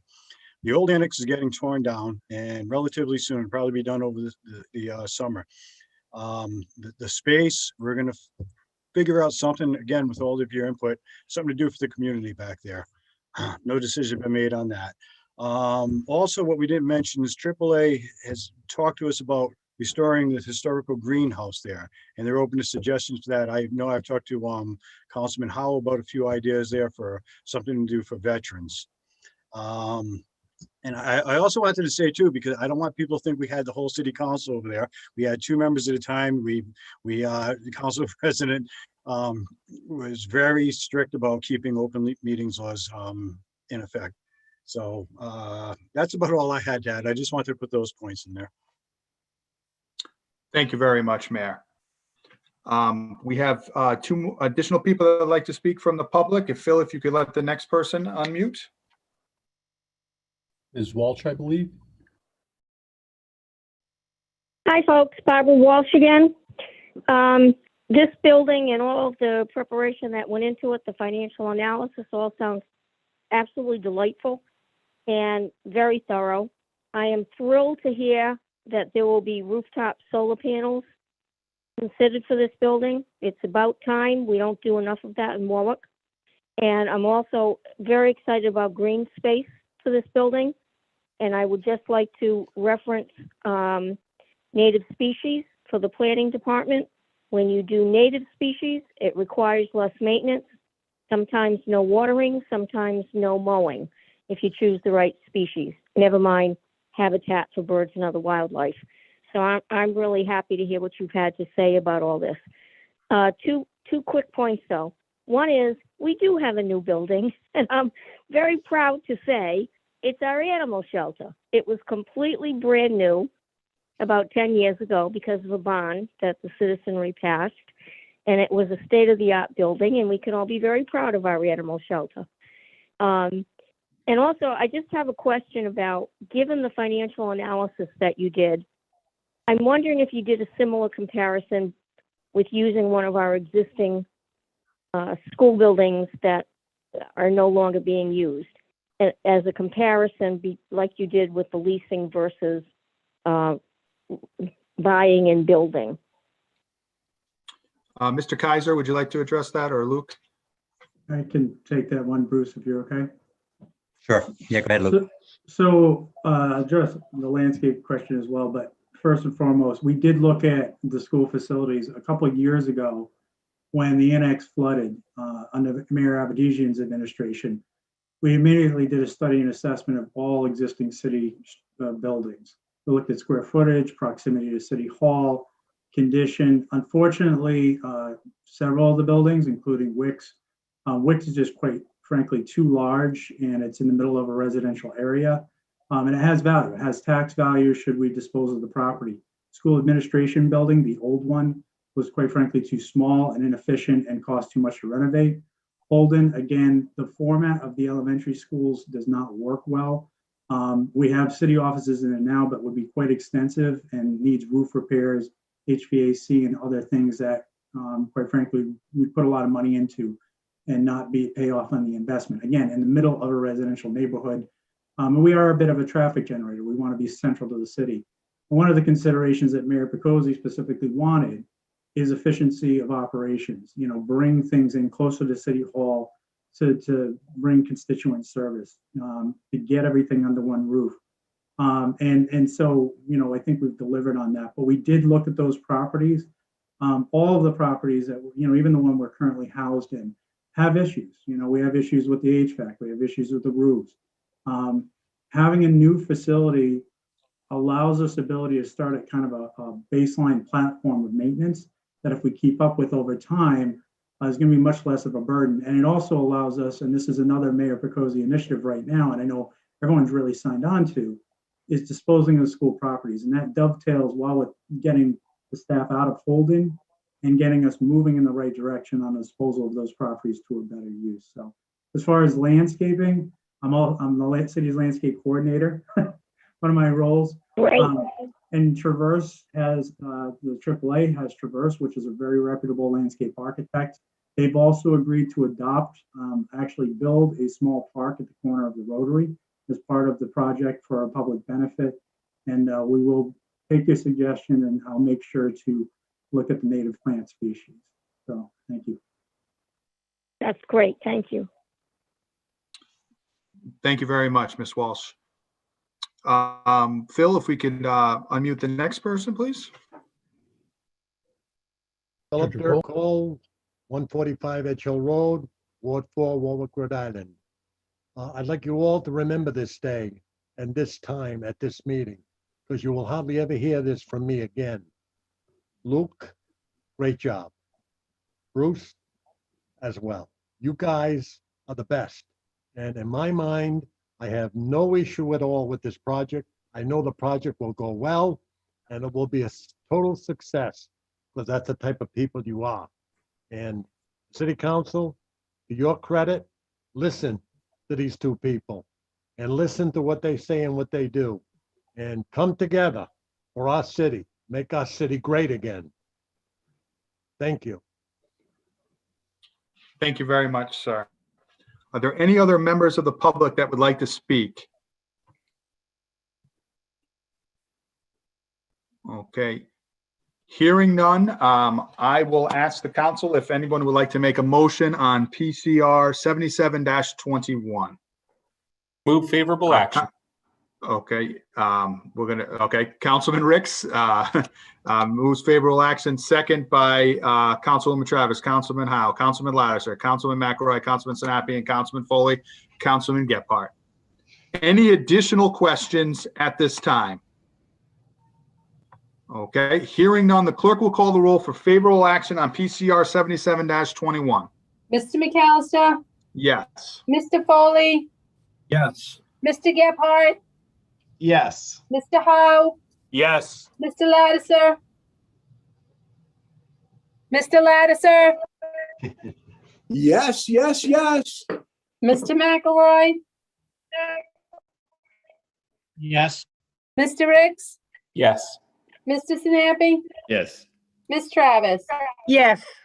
9 yes, motion passes. Thank you very much. PCR 77-21 is passed favorable action. I would like to thank Mr. Murray, Mr. Kaiser, and the mayor and the administration for presenting this to us tonight and all the great information. And we look forward to being a partner with you and AAA. Thank you very much to AAA as this project moves forward. So at this time, we are going to go back to the top of the agenda and we need to finish off committees. So we are going to go back into committees, and once we finish the committees, we will come back into the regular council meetings. So at this time, we're going to go back into committees. Thank you.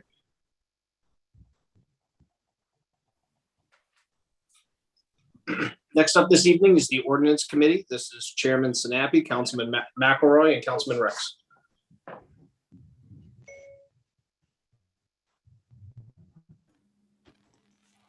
One moment, please, while I pull everything up.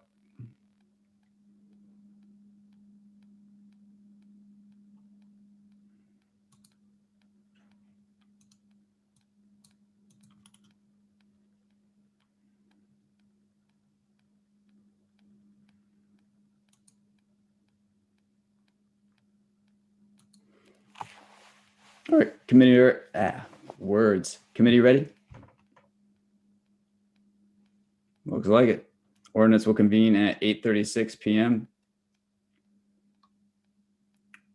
We do not have any minutes to accept. So we can go right to PCO 3-21 sub A, ordinance in regards to ensuring shopping carts remain on their originating property. That's me, second passage as amended. I actually heard from several council people since first passage on this, where they started noticing the shopping carts in various places where they shouldn't be in their wards, including one right next to City Hall, actually, oddly enough. So I also haven't heard anyone complaining about what else we could do instead for this. So as far as I'm aware and concerned, this works in another city or town, albeit across the country. So it's worth giving a try here. But I'm open to hearing what people have to say. Members of the committee?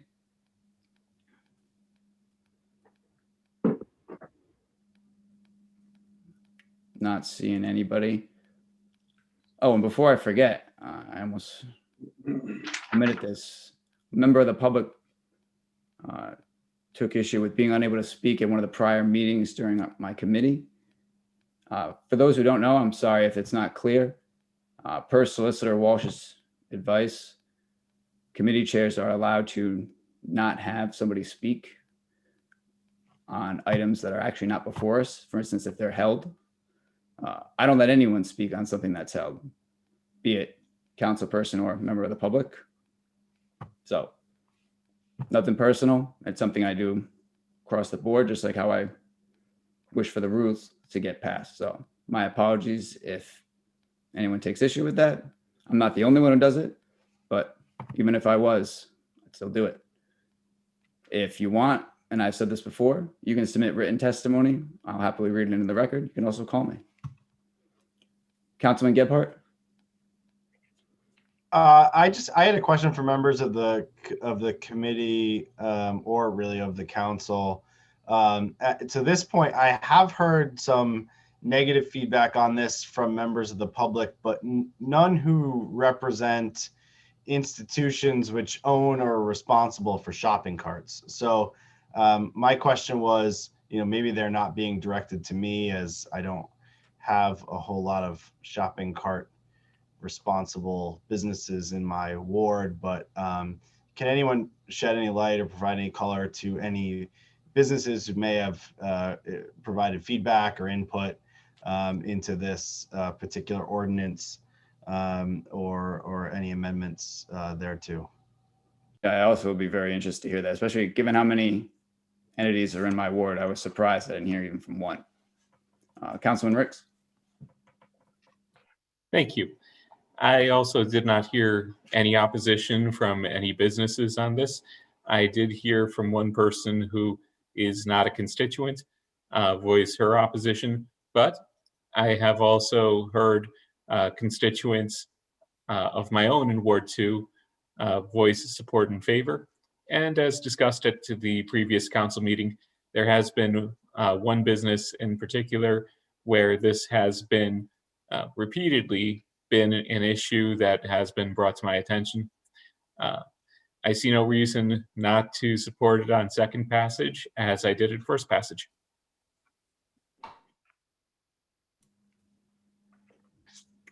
Any other members of the council? Seeing none, any members of the public? I see at least one.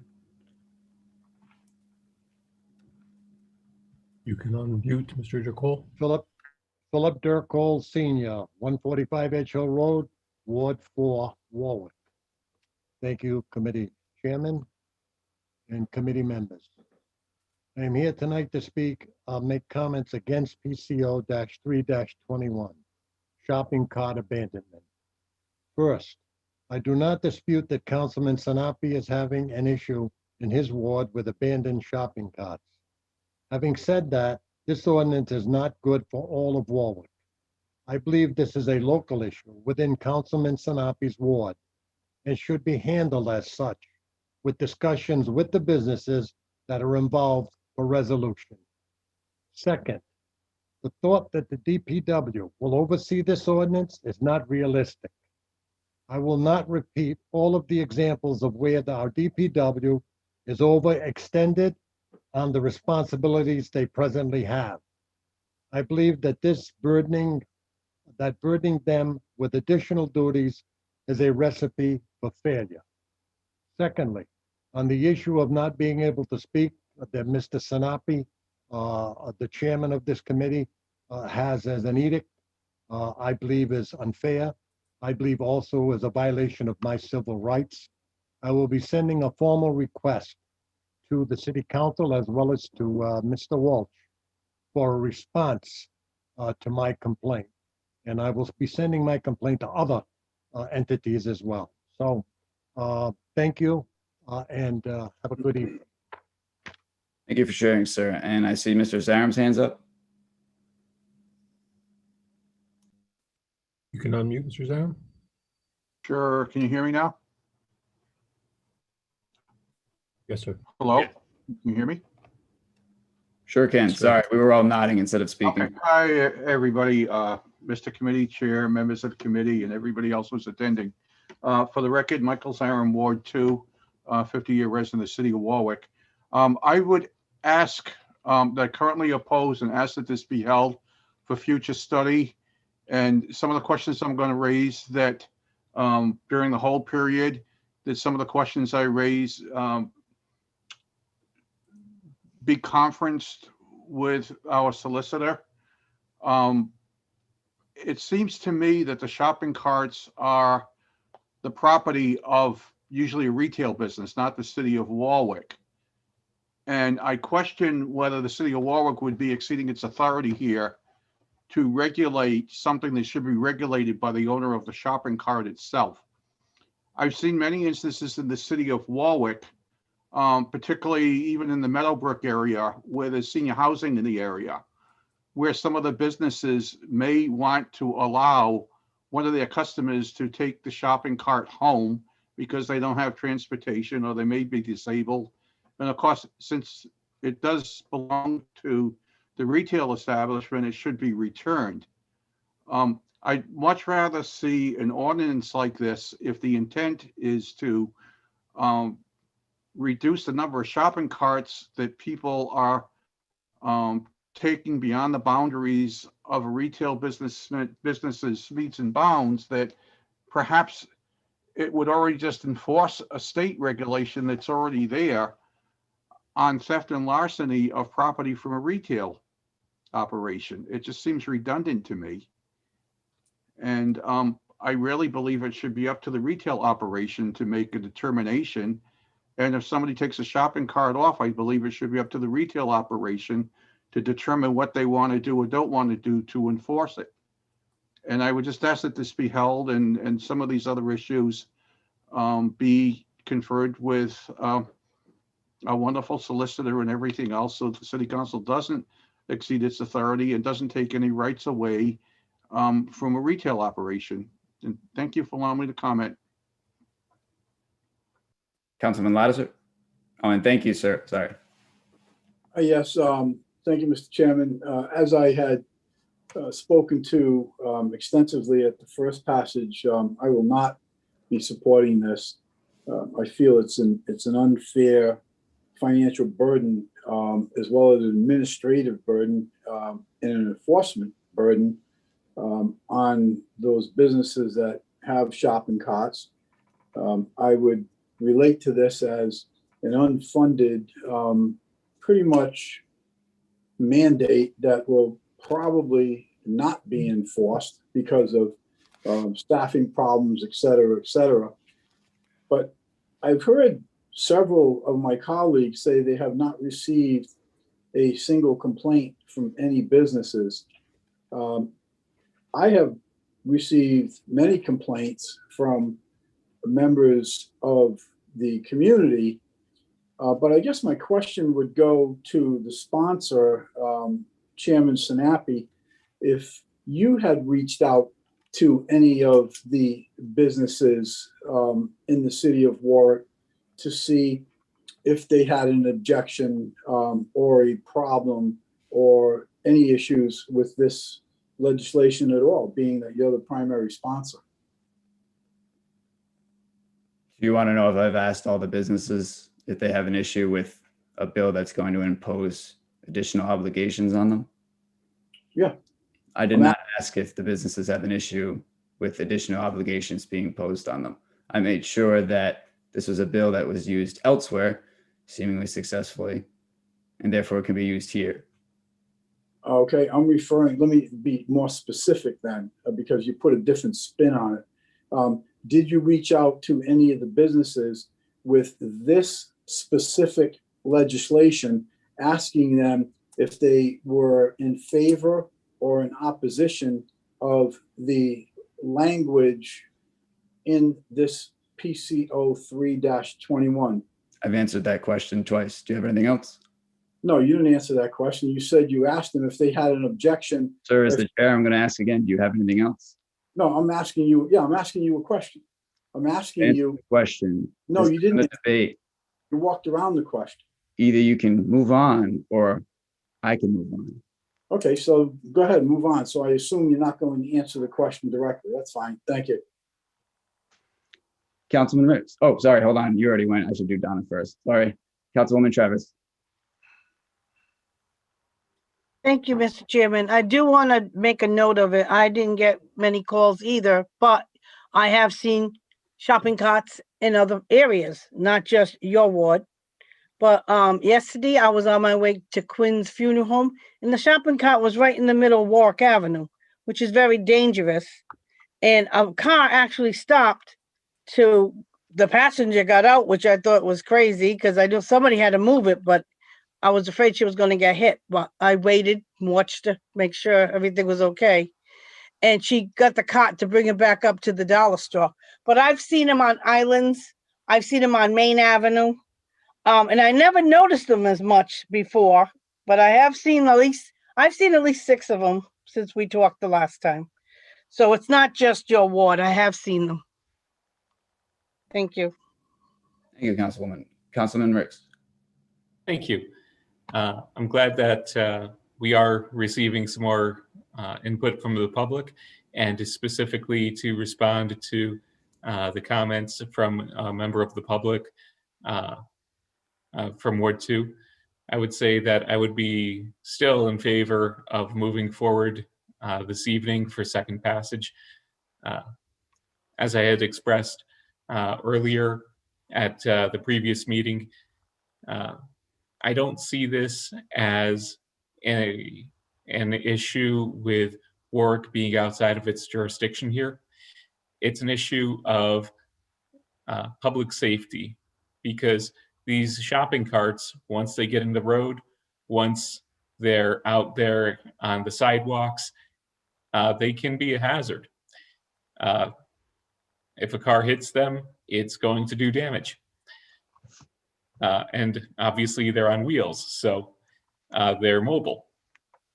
But in particular, speaking to issues we've had in Ward 2, there's one business in particular where I believe on at least 3 different occasions that I've been made aware of, I actually had a constituent on at least 2 of those 3 occasions, the same person, contact me that he had called up that business.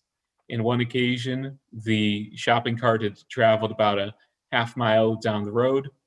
On another occasion, it ended up in a brook about a block or 2 from the business. And on both occasions, the business basically ignored the constituent. They either said that they would go ahead and send someone out to pick it up, and it never happened.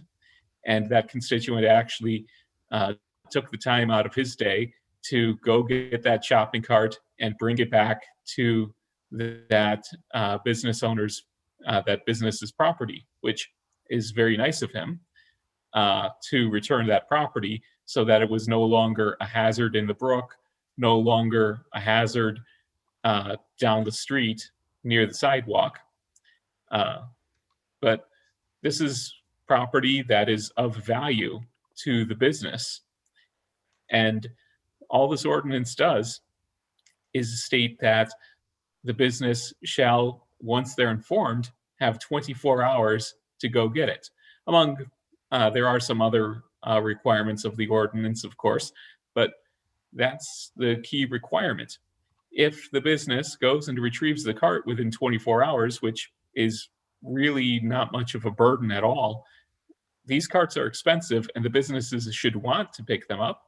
But if a business cares so little about the community that it's not willing to send someone out there to pick it up within 24 hours, then, let's have the city go ahead and remove that danger to public safety, or that shopping cart that's become a matter of pollution in the local brook or the local river, wherever it may be. Let's get that problem taken care of. And if the business is imposing that externality, that cost on the city, well, it's time for the city to put that cost back on that business that created the problem. Thank you, Councilman. And it looks like a member of the public's hands back up.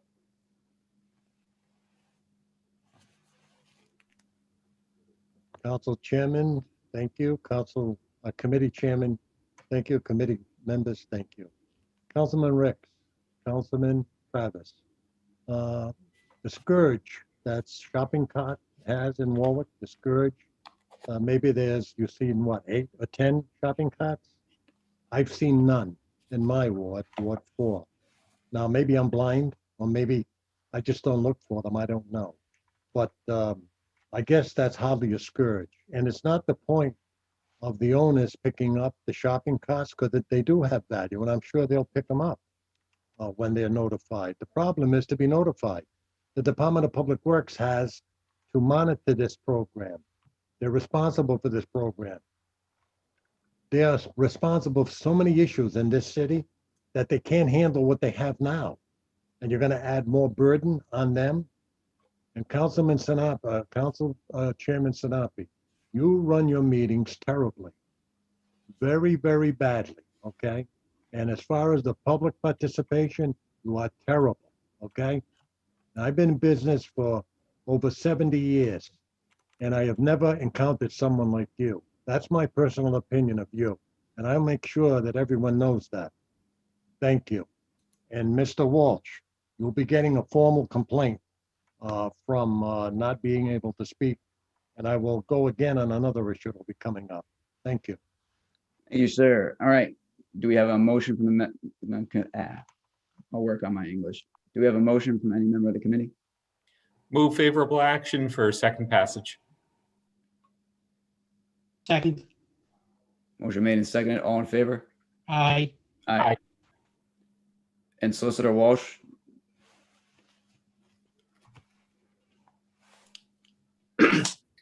Thank you, Mr. Chairman. Just for the members of the public knowledge about some of the conversation going on about access and participation. The state's Open Meetings Act, Title 42, Chapter 46, Section 6D, reading from halfway down that section, states that nothing contained in this chapter requires any public body to hold an open forum session to entertain or respond to any topic, nor does it prohibit any public body from limiting comment on any topic at such open forum session. This is, part of what's being addressed as to, the requirements of participating. The state law does not require the open forum session. The council rules do, however, provide that members of the citizens may be heard on items prior to passage. An item of concern due to some of these very lengthy hearings that have gone on over the past year or so is that we have long dockets. We have a lot of items that are either drafted or not drafted, or the intention of the sponsors is to request that their item be continued for various reasons related to their outreach to their constituents and members of the public, or continuing to work on other language in the items. And so for that sake, it is often a practice by this council for expediency's sake not to limit debate. And we're happy to, through the chairs, accommodate the public participation on these important matters. But it's out of respect that folks asked to allow for those council meetings to proceed as expeditiously as possible, as we have gone against the 11 o'clock, 11:30, and even gone past midnight on varying evenings. So that is the context of some of these are concerns are being aired, and we're happy to work with Mr. Drakal to address his concerns and scheduled his important remarks regarding the matters of concern to him at those future meetings as well. So with that, I turn it back over to you, Mr. Chairman. Thank you, Solicitor Walsh. Next item on the docket is PCO 4-21, ordinance in regards to amending the process and requirements as they apply to individual claims. This will be first passage, not drafted. Councilman Lattiser?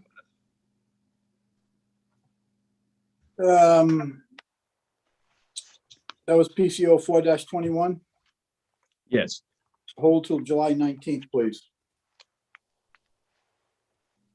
Request by the sponsor to hold till July 19th. Do we have a motion? Move to hold to July 19th. Motion made and seconded. All in favor? Aye. Aye. Next, we have PCO 9-21, ordinance requiring the Warwick City Council to receive 60 days notice prior to taking a vote on any contract or benefit package in the city of Warwick. First passage, not drafted. Councilman Lattiser. Hold July 19th. Move to hold to July 19th. Second. Motion made and seconded. All in favor? Aye. Aye. PCO 11-21, ordinance amending section 10-8 of the City of Warwick Code of Ordinances, adding prohibition on the sale of gasoline products to unregistered off-road recreational vehicles. This is myself and Councilman Ricks. I think it's Councilwoman Travis too, actually. First passage, not drafted. Just going to hold this till the next meeting with the hopes that the General Assembly will pass the enabling legislation. So I'm going to move the hold till June 7th, 2021. Yeah, have my hand up. Unless you're being asked, I don't know what it is today. Unless you're asking to be added as a co-sponsor, as I already indicated before, because it's being held, there's not going to be any discussion. I'm asking to be added as a co-sponsor. Absolutely. Thank you.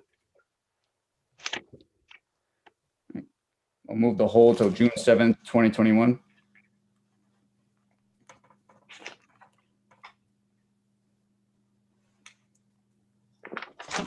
Second. Motion made and seconded. All in favor? Aye. Aye. Aye. And Lynn, I apologize. On my hard copy, Councilwoman Travis is on there. Sorry about that. Next is PCR 41-21, resolution in regards to establishing a charter commission. This is Councilman Lattiser. It's not drafted. Hold July 19th. Mr. Chairman? No, July 19th. I'm sorry, I'm getting a lot of feedback. Can people, I don't know where it's coming from. It looks like everybody's muted, but I'm getting a lot of feedback in here.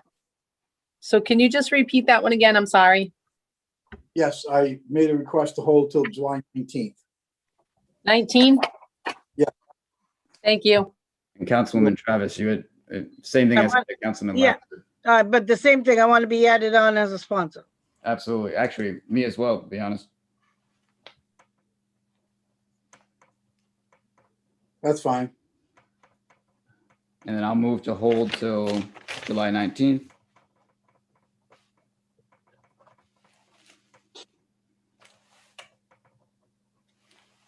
Second. Motion made and seconded. All in favor? Aye. Aye. And then PCO 13-21, an ordinance in regards to amending section 40-66 alarm review panel, 2-year terms. This is first passage. Council President McAllister. Thank you very much, Mr. Chairman. My internet is going in and out as well. This is the alarm review panel, is a board that meets with the police department. There's members of the public. There's 2 statutory positions for the city council. We have 2 positions open if any members of the public are interested in serving. What this committee does is when an alarm goes off, a home alarm, a police alarm, a business alarm, the police have to respond to that resident or that house. Many times it is a false alarm. Someone put in the wrong code. The grandson came to visit his grandmother and got it wrong. So the committee votes to waive those types of fees. And unfortunately, other times it is a bank or a pawn shop or something like that, where the police department has to send multiple cars to respond in case there is a situation there. And if it ends up being false alarms after a number of times, the city can send a bill to these businesses for that. So this review committee, because there's statutory positions for 2 members of the city council, right now it's 1-year term. So just for efficiency, I'd like to make those 2-year terms. So those members know that they will be on this committee for the full 2 years.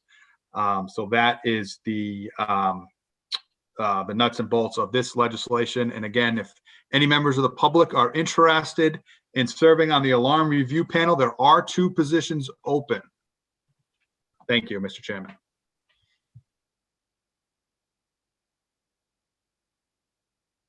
And I was talking to myself. Thank you, Council President. Any questions or comments from members of the committee? Any questions or comments from members of the council? Any questions or comments from members of the public?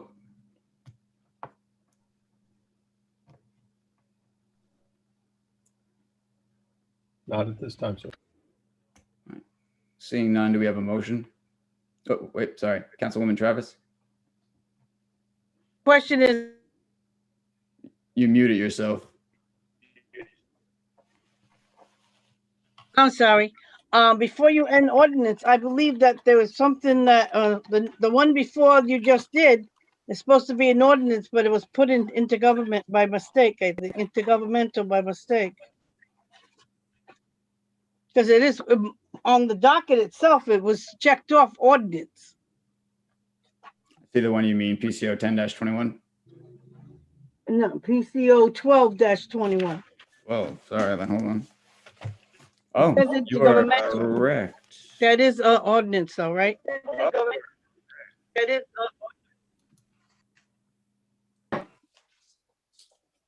I believe you put it in the intergovernmental committee. but the docket is docketed ordinance. I don't know what happened. What do you mean it's docketed ordinance?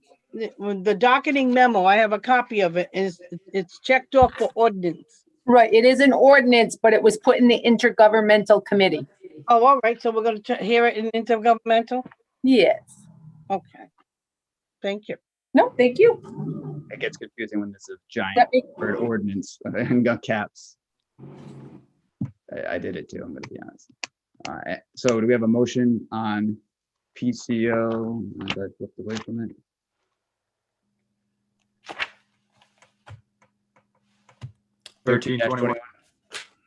Move favorable action. Second. Motion made and seconded. All in favor? Aye. Aye. Unless I'm mistaken, Lynn, I believe that's everything. That is everything. All right, ordinance will conclude at 9:05 p.m. Next up this evening, we have the Public Safety Committee. This is Chairman Foley, Councilman Ricks, and Councilman McElroy.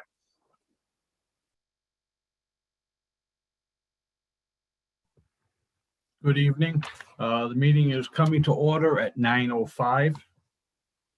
The first item is acceptance of minutes. There are none. PCO 14-21, ordinance restricting sale of firearms near schools and daycares. First passage not drafted. Councilman Sinapi. Just like to hold this till June 7, 2021. We should have it by then. Hold till June 7th? 7, yes, first meeting in June. All right. Do we have a motion? Move to hold to that date. All right. Second. Seconded? All in favor? Aye.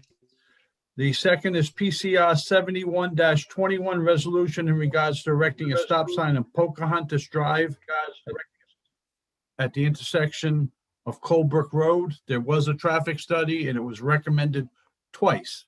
There was the first traffic study, I think, done in 2019 and then another one recently. Favorable action. Any comments from the committee? Comments from the council? Comments from the public?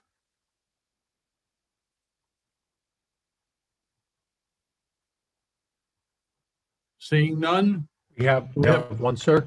You do have one, Phil? Go ahead. Mr. Zarman? Mr. Hi, members Zarm? Michael Zarm here, Ward 2. I just had a follow-up question, and just for the record, I want to let everybody here know that I've previously been accepted by the planning board and the Warwick zoning board to be an expert witness on things based on my training and everything. And what I've seen is a history here when they say approved traffic study is whether the people that are approving these traffic studies are duly qualified. There are national standards, national policies where a traffic control device, even something as simple as a stop sign, national policy, whether it's federal funding, state funding, city funding, requires that there are different warrants that be met. And usually part of the traffic study has a summary that a minimum number of those warrants be met. And I've never seen that done. I know we have a wonderful police department that is subpoenaed on these, but we also at the time have gained back Mr. Eric Earls as director of DPW, who is a registered professional engineer and has training. And I'm wondering if he's reviewed these and commented, and if these different warrants that are included in national policy called the Uniform Manual on Traffic Control is been part of the review process. And my concerns are not relative to this site, but I've seen many, many places in the city where stop signs are put in excessively and they actually create a traffic conflict and create more of a problem than help. And so both question and comment is, has anybody with proper education, training, and licensing as a traffic engineer been part of this traffic review? And if not, is it something that we can do going forward, given that the city has on staff somebody who is a registered professional engineer in that area? Thank you. Thank you. I personally will look into that and contact the chief or the colonel at the police department and find out. Okay, are there any other comments from the public? Not at this time, sir. All right, hearing no more comments or questions, may I have a motion for favorable action? Excuse me, Chairman. Yes. Both myself and Councilman Ricks have our hands up. I'm sorry. I'm sorry, I don't see it. As I explained to him, my technology is not as good as yours. Councilman Sinapi. No worries. I was just going to point out for Mr. Zaram's edification, although he actually may already know this. The police are, I know they go by, now I'm going to bungle it. It's either regs or a code, because they've actually talked to me about it before. And they're actually very hesitant, more so than people realize, when it comes to putting stop signs. That, like, if you look at Harding Road, for instance, everybody always asks me, why don't you have a stop sign? Police are very clear on it. It actually goes against all the codes and whatnot. It's actually dangerous. And it's not the first location I've heard that from. They're pretty stringent about it. But that's not to say you're wrong, because to be honest, I'm no traffic expert. I have no idea. Just thought you'd like to know if you didn't already. Thank you. And Councilman Ricks. Thank you. I'll also add that I'll certainly echo Councilman Snappy's comments. In fact, there are some intersections, I'm thinking of one in particular in Ward 2, where the lack of a stop sign, because of the rest of the neighborhood having the stop signs, has actually led to some accidents, it seems. I'm thinking of the intersection at Toledo and Sabin, if anyone is curious. But because there are so many other stop signs that were approved in previous years. And if those were to go to a traffic study right now, seems unlikely that many of those stop signs would be approved. But as to this particular item, the traffic study does reference the manual for uniform traffic control devices. And as to this particular intersection, the traffic study actually notes that there is no traffic controlling signage at the intersection, meaning no stop signs, no yield signs. Might seem unusual for an intersection that's been there for decades, but I have seen these happen in my ward as well. So obviously where there is no stop sign, it may be that the local residents know better that they need to keep a close eye out when they're going through that intersection. And therefore there haven't been recent reported accidents. But nonetheless, it is an accident waiting to happen. So where we have an intersection with no stop signs, no yield signs, I would certainly support whatever the traffic officer would recommend in terms of getting those proper signs, whether they be stop signs or yield signs, getting those signs up there so that someone unfamiliar with the intersection doesn't collide with another car. Thank you for your comments. Do we have a motion for favorable action? I do see one other person. I believe Mrs. Walsh has her hand raised. Oh, is that correct, Phil? That is correct. All right. Ms. Walsh? Yep, thank you. I'm sure this is a very dumb question, but why are you guys involved in this kind of stuff in the first place? Why not, if you think there should be a stop sign, make a recommendation to the police department and make it an administrative function and just let them decide? I mean, this reminds me of the hoops you guys all jump through on pothole fixing dollar amounts to tires. There are just some things that maybe should exist in the executive branch as an administrative function and leave you free to deal with much bigger issues. Well, to answer your question, this one particular came to me because it's in my ward. I then forward that information. What I do is I forward it to our liaison person who forwards it to the appropriate department, which would be the police department. They conduct a traffic study with a recommendation, and that recommendation comes back to the council. And in order for a stop sign to be put up, there has to be a resolution from the city council to put it up. Right there, though, why does there have to be a resolution from the city council? Why can't it just be transferred to an administrative decision? Chairman, if I may? Yes, go ahead. Thank you. So Cranston actually, well, they didn't make it an administrative function per se, but they actually ran into a bit of a situation some years ago when they streamlined the process for the stop signs.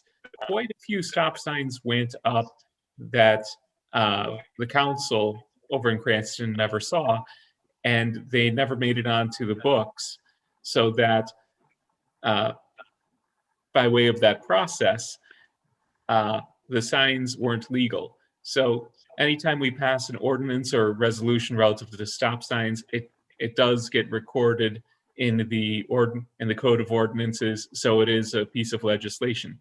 But in addition, why this particular process instead of just making it strictly an administrative function? I would say that the council, in particular the individual council members, generally tend to add value here. For example, when I'm requested by a constituent, when I'm approached by a constituent with a particular issue when it comes to a stop sign or other traffic issue, then I not only speak to that particular resident, I will go out there and make a determination as to whether it seems reasonable to me, as well as speaking with other residents who are nearby. In fact, similarly, there was a no parking issue. Well, rather, there was an issue with parking on a particular dead-end street, and I believe that there were 9 households on that section of the street. So I ended up taking the time, knocking on all of those doors, leaving notes, ended up getting in touch with 8 out of 9 people, and after building a consensus among those 8 people, then put in the request for the traffic study for no parking on a particular section of that particular part of that street, with requests for exactly where the no parking signs would go. And then that's where the police department, with its actual trained traffic officers, came in, contacted those folks who I provided the contact information for, which was those folks who would be affected. But there was a lot that went into it even before the traffic study itself was requested, because I knew that if I just put in the request based on speaking with 1 or 2 households, and then some signs went up, well, I'm not going to just leave it to the police department to approach all of the other people on that street. And if the work didn't go into it in advance, then next thing you know, somebody would be calling me up and saying, why is there no parking sign in front of my house? Why can't I park in front of my own house? So it was a Councilman lot of Rickson, work that went into it. yeah, back to the point of the stop sign, I'm sorry. Thank you for the insight, but I agree with you. It gives the local councilman in the neighborhood a sense of buy-in to what goes on as opposed to being top down. Any other questions from the public before we call the question? Yes, Mr. Chairman, there is another question. Go ahead, sir. And who would that, please identify yourself. Hi, Mr. Chairman, members on the committee. Michael Sarum again, Ward 2. I want to thank everybody for their additional comments about the help and professionalism at the Warwick Police Department, and also to follow up on Ms. Walsh's statement to try and streamline the work here. On the subject, and maybe separate from what we're looking at committee tonight, I just want to mention that professionally, what I've seen on a national basis is that it is usually administrative function within a municipality. However, what I've seen for the most part, it's not usually within the police department, whose function is to enforce the law. What I've usually seen, it's usually in the Department of Public Works, which the city of Warwick has. And then usually within the Department of Public Works, it's usually in the Highway Department, which is the city organization charged with operating, regulating, and maintaining all of our streets and infrastructure within the city. And I just hope that as we go forward at some point, there is due consideration to transfer that over to an administrative function within DPW and the Highway Department, because that's really where it belongs. Those are the true people with the expertise, not just in traffic control, but also building infrastructure that supports all these things. And I do think the Warwick Police Department should still be involved, but I do think as administrative function to streamline things, organization-wise, it belongs in DPW, in the Highway Department, and anything they recommend, I do think should be subject to approval by City Council. That's it. Thanks. Thank you, sir. Any other comments from the public? No, Mr. Chairman. Do we have a motion for favorable action? Move favorable action. Seconded? Second. All in favor? Aye. Aye. The motion passes. That's it for public safety. The meeting ends at 9:21. Next up this evening is the Intergovernmental Committee. This is Chairman McElroy, Councilman Sinapi, and Councilman Foley. It is now 9:21 and the committee intergovernmental is now open. There are no acceptance of minutes from previous meetings. Our first order of business is PCO 10-21, an ordinance amending section 40-33 of the City of Warwick Code of Ordinances, adding additional penalties for unlawful use of unregistered off-road recreational vehicles and snowmobiles. First passage not drafted.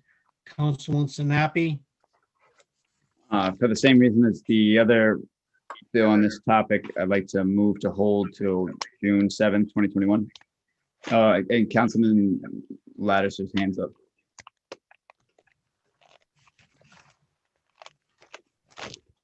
I'd like to be added as a co-sponsor, please. Absolutely. Thank you. I would also, Councilman Sinapi. Same thing, absolutely. Do I hear a motion to hold it to June 7th? So moved. Motion to hold to June 7th? Second. Second, all in favor? Aye. Okay. The second order of business is PCR 79-20, a resolution for engineering to create the Buckeye Brook project. Councilman Hart. Request to withdraw. I'll move to withdraw on behalf of the sponsor. Request. Do I hear a second? Second.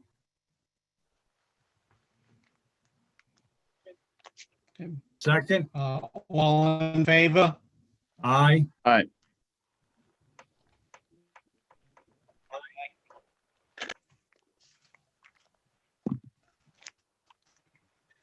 The next order of business is PCO 12-21, an amended and restated ordinance of the City of Warwick approving the financing of the design, construction, equipping, and extension of the city's sewer lines and sewage collection system, including but not limited to the Governor Francis III wastewater collection system, the Northwest Gorton Pond wastewater collection system, the O'Donnell Hill area wastewater collection system, the Bayside 1 wastewater collection system, the Bayside 2 wastewater collection system, the Bayside 3 wastewater collection system, and the Oakland Beach interceptor, and approving the issuance of sewer system revenue bonds and notes, therefore in an amount not to exceed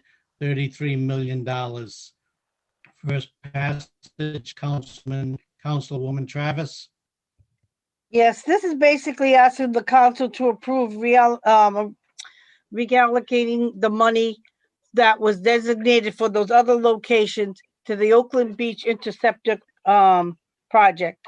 And basically that was because the Oakland Beach Interceptor is shovel ready, and might be, we could lose that money by June 30th because it could be allocated if we don't use it by a certain date. We do have Betty Ann Rogers on. I'd like to have her fill it in better if she could. Absolutely. So, thank you.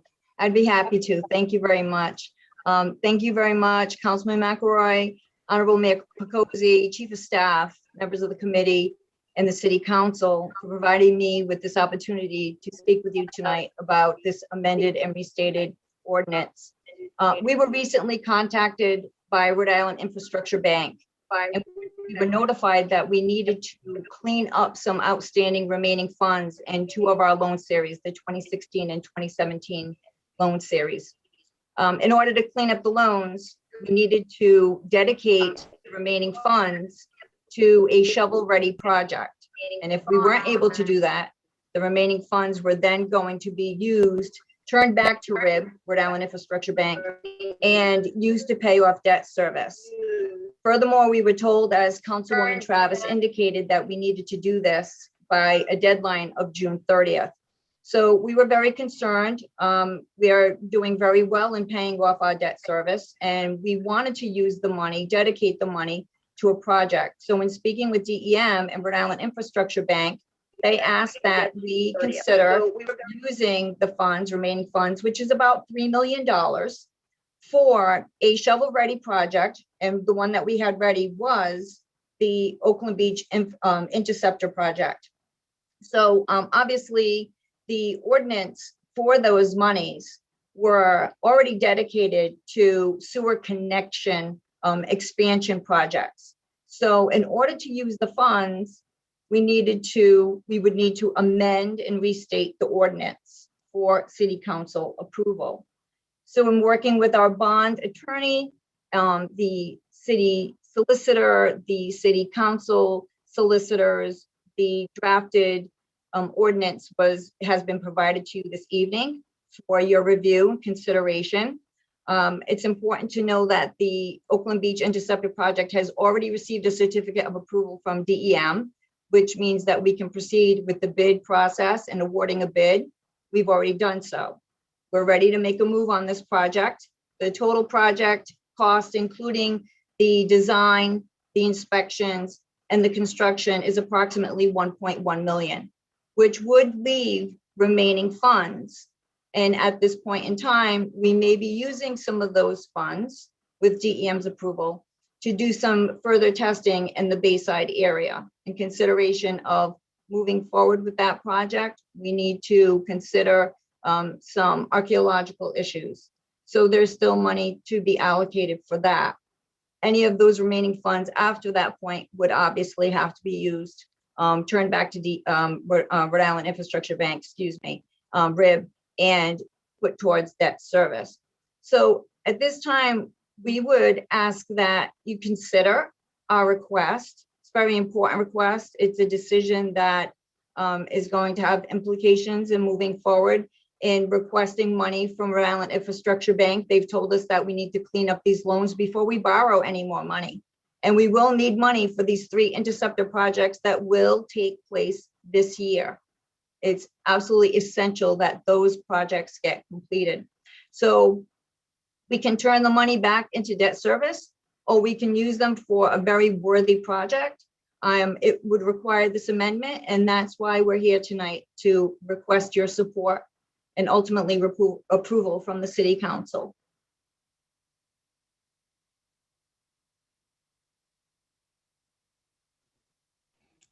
Thank you very much.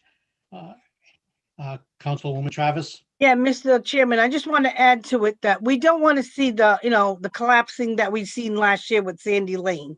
That was a big problem then. And we all know how old these pipes are. So it's almost like a win-win right now, because you don't want to lose the money for the debt services where we could be doing a project that's already ready. But the fact that if it does collapse, that's going to affect other wards too, the flow and the whole thing. So it's not just going to be, oh, okay, well, they didn't get it. If something happens to those pipes, it's going to affect Ward 3. It's going to affect Ward 5. The flow is not going to be working. So, I just want everyone to consider that and hope that everybody would move favorable action. Thank you. Thank you. Any questions from the committee? Any questions from the council? Council President McAllister. Thank you very much, Mr. Chairman. And I want to thank Councilwoman Travis and Director Rogers on this. This is very important. This is a shovel-ready project. It is needed. Our infrastructure needs to be upgraded. I think it would be really short-sighted to pause on this and return this money to debt service when we need these projects to be done. The director and Councilwoman Travis also indicated this does not mean that those other projects are not going to be completed. The opposite, that we're just shifting this money to focus on this because we need to get a shovel-ready project by the end of June. That is what the Infrastructure Bank is requiring us. We have the project ready to go. As the Councilwoman Travis talked about, this is not a Ward 6 issue. This is a City of Warwick issue. This will affect all of us. And, we are working, you'll see the budget coming up of other investments that we will be doing, which will address these very important projects that will be addressed as well. So I am in support of this. This is a Warwick issue. This is not a ward issue.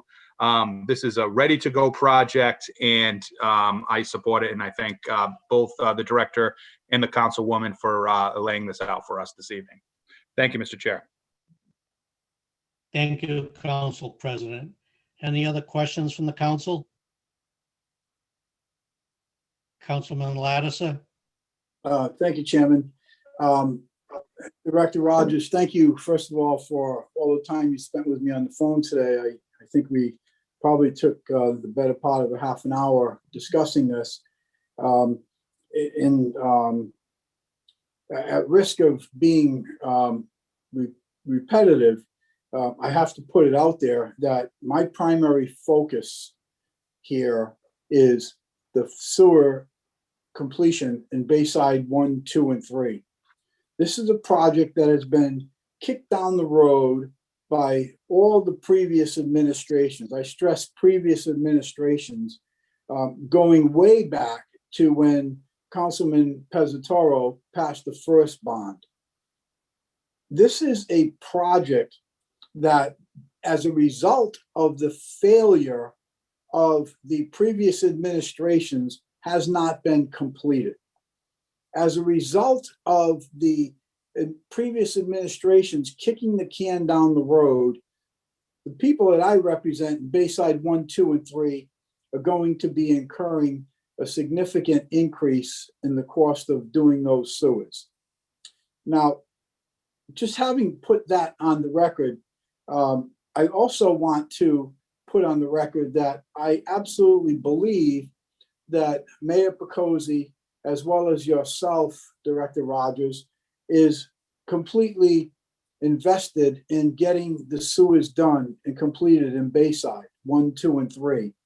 I know for certain, without any reluctance at all, that DEM is in support. And as a matter of fact, they're insisting that the city honor its obligations and commitments that it made in December of 2013 to complete the sewer install in Bayside 1, 2, and 3. We spoke, as I said earlier today, and I want to make it perfectly clear to all of the people that I represent and other folks that are listening in, as well as my colleagues on the city council, that the $2.9 million, I believe you're going to move over to the Oakland Beach Interceptor, has no bearing on the monies that still remain in place to install the sewers in Bayside 1, 2, and 3. That none of this money, as our conversation was this afternoon, of the 2.9 million, would be coming from the $18,465,000 that remain of the 33 million. And that is very important, that the people who are depending on me to get this sewer project done in Bayside 1, 2, and 3, who are at significant harm's way, with 42 of those residents being within 200 feet of the water. 760 some is, I believe, the number of folks who are still on cesspools and are facing some significant fines from DEM if these cesspools within those restricted areas are not removed.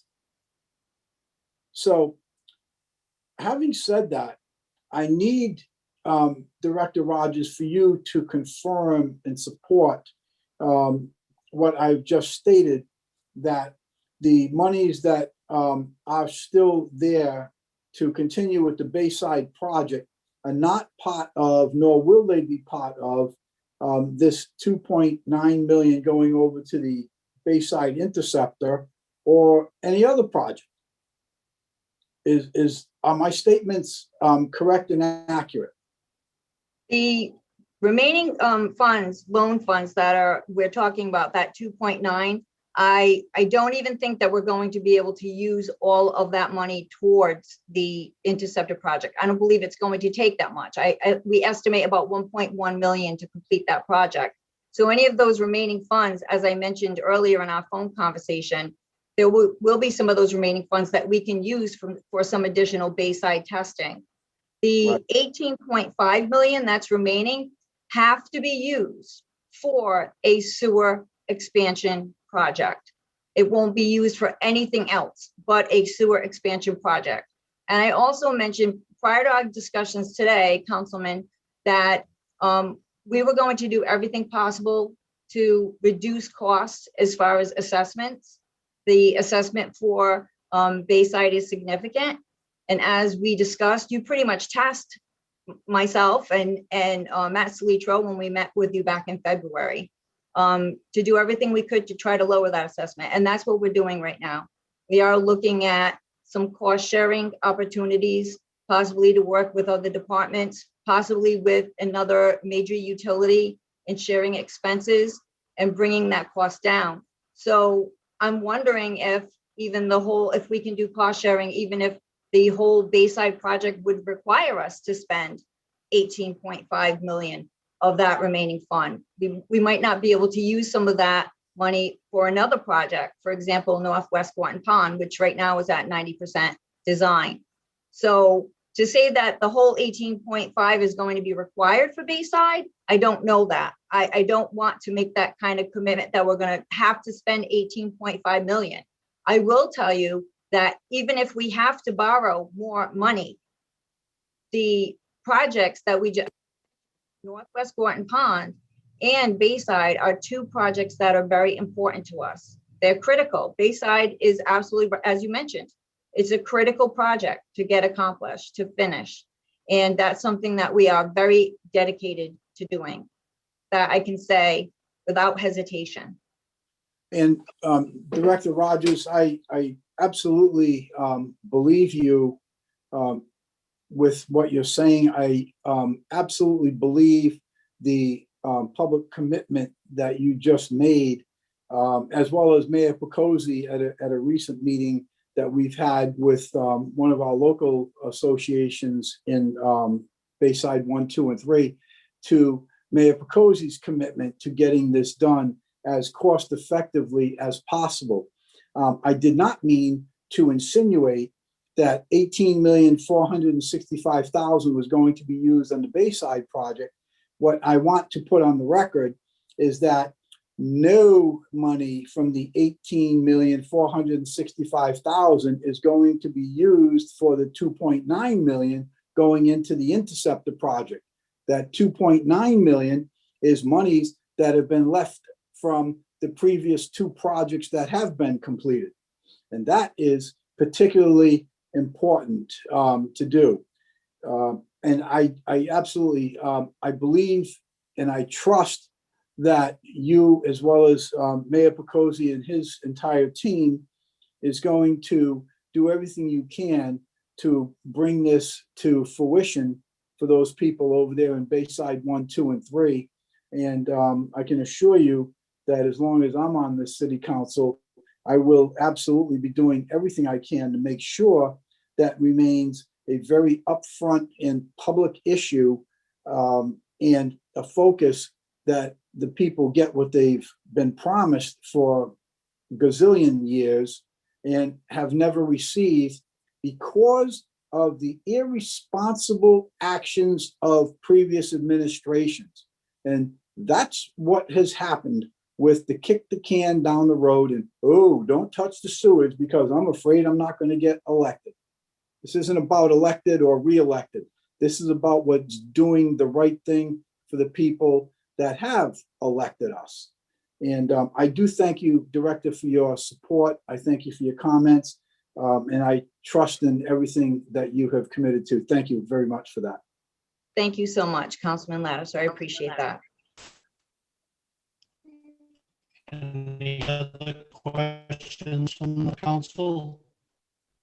Any questions from the public? Yes, Mr. Chairman, we do have a question. Any questions from the public? Oh, hi, Mr. Chairman, members of your committee. Michael Zarum again. My comments, just to be clear, that I'm going to make in a few seconds are both as president of the Bucky Brook Coalition, the State Designated Watershed Council, and also myself as a resident of the city of Warwick. The comments are same. First, I want to start off by thanking Director Rogers and also Councilwoman Donna Travis for your efforts to move this forward. I first professionally became involved with engineering work on the Warwick Sewer Authority back in 1979 when I worked at the Maguire Group in Providence. And over the years, I've gotten to know the system pretty well. Betty Ann Rogers, I just want to say thank you for all your work in coordinating all this. It's a very unique opportunity. And I think everybody should be very happy that we have you on board and your due diligence for trying to move these efforts forward. With all that, I fully, both from the Bucky Brook Coalition and myself as a resident, fully support this effort and ask that it be supported. I think it's a very, very unique opportunity with the infrastructure bank. And if we don't jump on this opportunity, it could disappear. And with that, I just ask that it fully be supported and approved. Thank you for your ability to comment.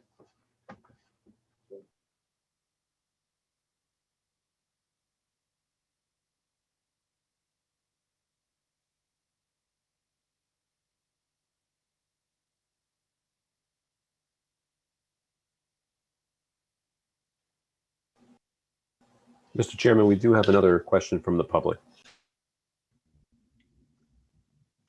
Go ahead, Phil. Philip Durkol, 145 Edge Hill Road, Ward 4, Warwick. Thank you, Mr. Chairman, committee members, for the opportunity to speak. I am also the facilitator for Friends of Warwick Ponds. We're a local organization, environmental organization. We fully support this effort. And with Betty Ann leading it, I think it will be successful, knowing her for probably 20 years. And have had very excellent results with her. So we are in full support of this and hope you will consider it and pass it. Thank you. Thank you, Mr. Cole. Are there any other questions from the public? No, Mr. Chairman. Okay. Thank you very much, Director Rogers, and thank you very much, Councilwoman Travis. Do I hear a motion? So moved. Second? Second. All in favor? Aye. Aye. Aye.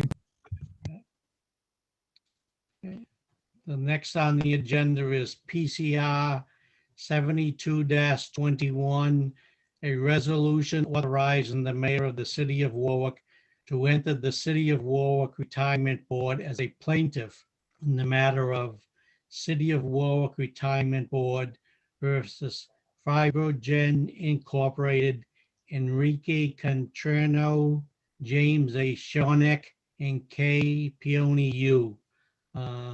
Council President McAllister. Thank you, Mr. Chairman. I docket this on behalf of the administration, on behalf of the mayor. What this is an administrative thing. If the city of Warwick is to be joined on a lawsuit as a plaintiff, so the city of Warwick will be the plaintiff, it needs authority. The mayor needs authority from the city council to enter into that. So that's all this is. This is not, he's just looking for authority to enter into, as a plaintiff, the city of Warwick in this particular lawsuit. Thank you, Council President McAllister. Any other questions from the committee? Any questions from the council? I just have one quick one. Councilman Sanapi.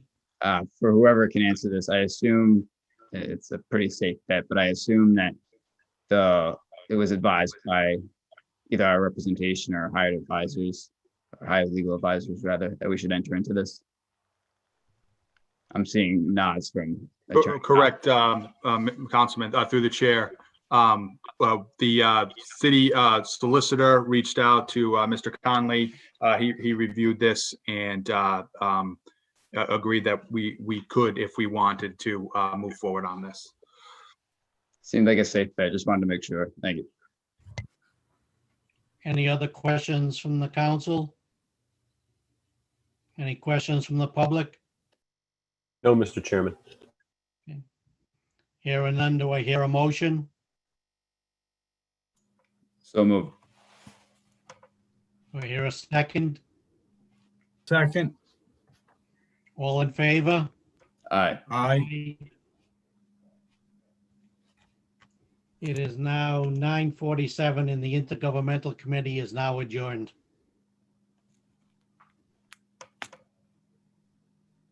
Finally, this evening, we have the Public Properties, Land Use Committee and Community Affairs. This is Chairman Ricks, Councilman Foley, and Councilman Gephardt.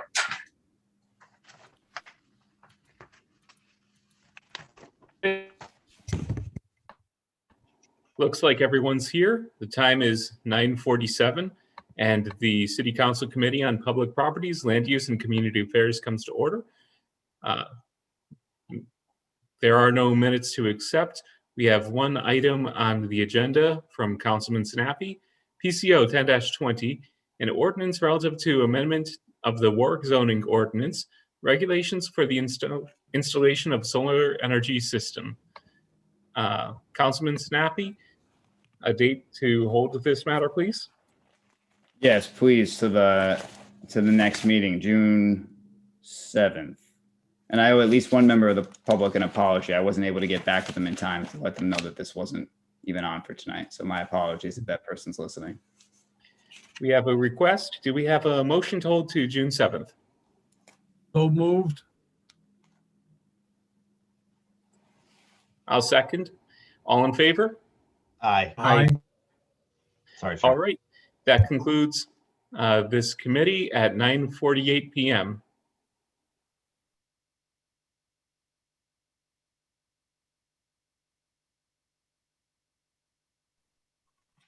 Thank you very much. Just give us a couple of minutes here to get the paperwork and we will reconvene the council meeting.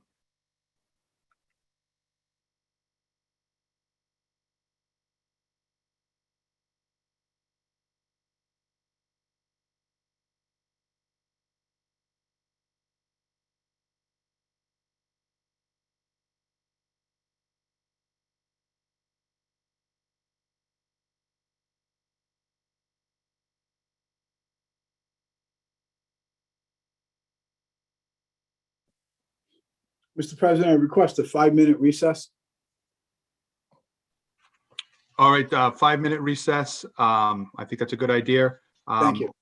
5 minutes, and then we will come back to the full council meeting. Thank you.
If council members want to start to gather again.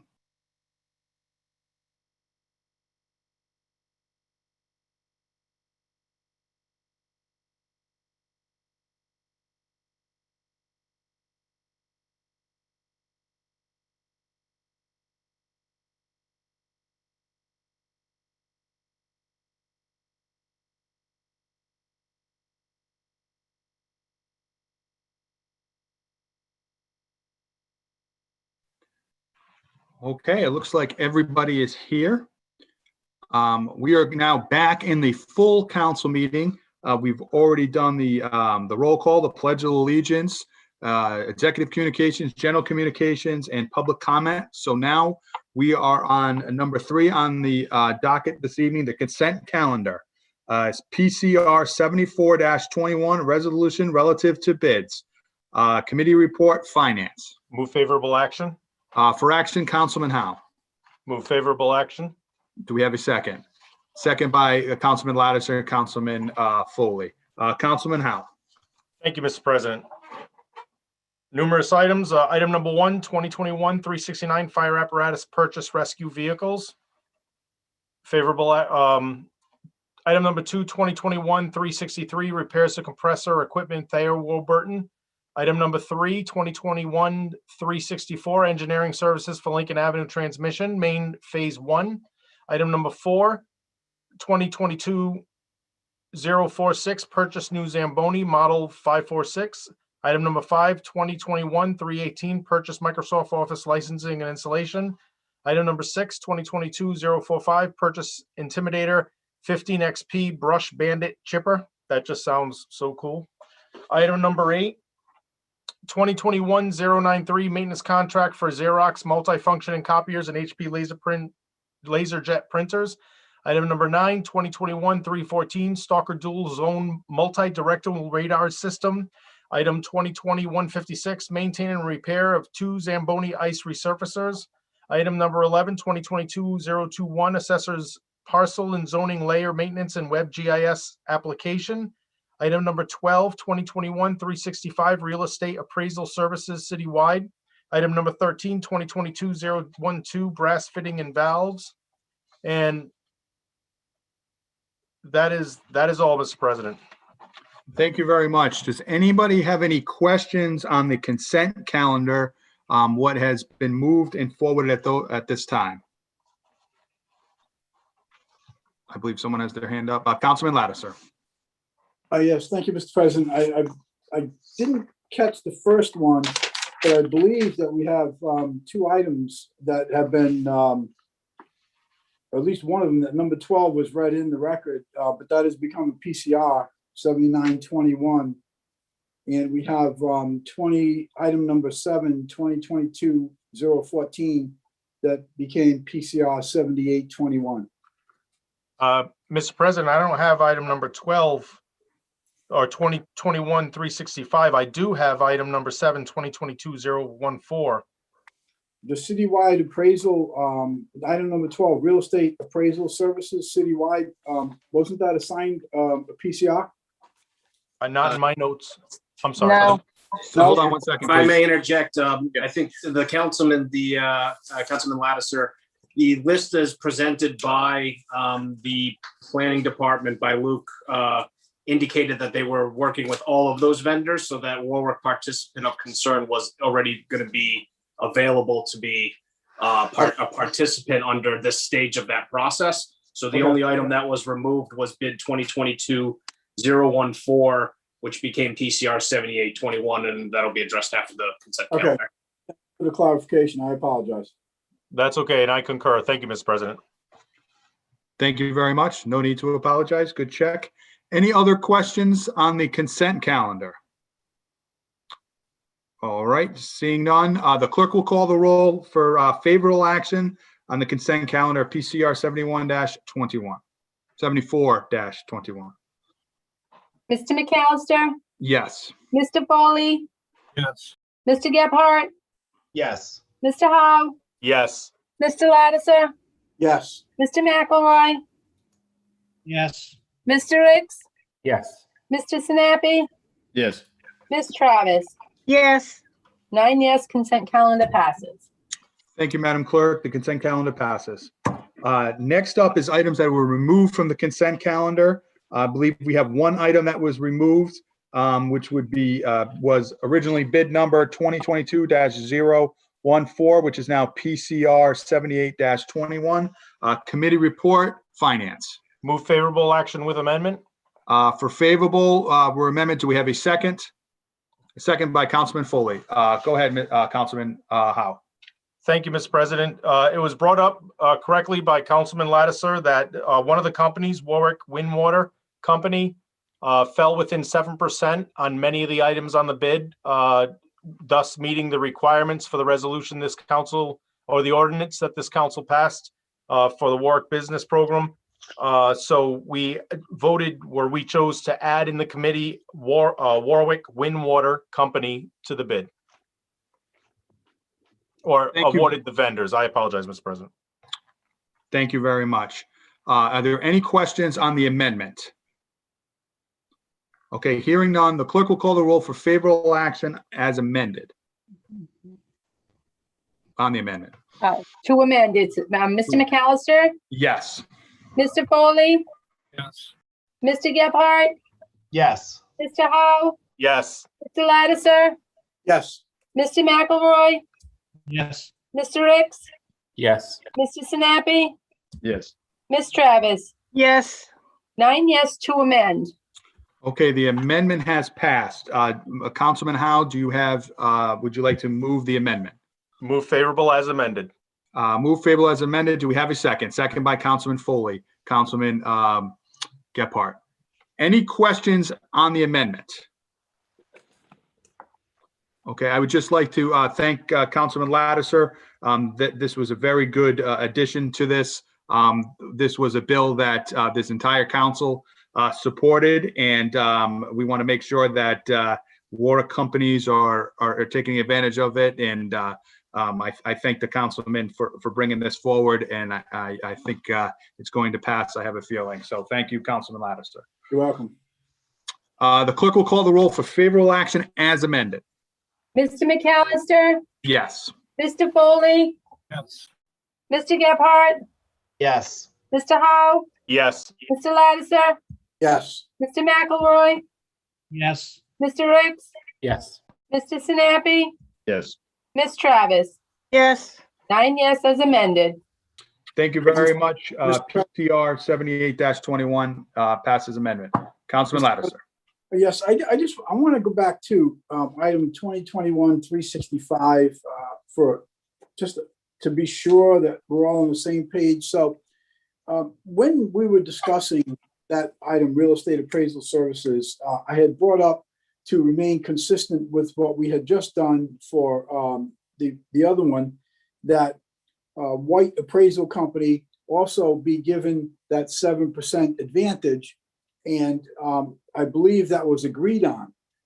Isn't that an amendment to that particular item? And the question I have is, if that is the case, then doesn't it require a PCR and a separate vote for that amendment?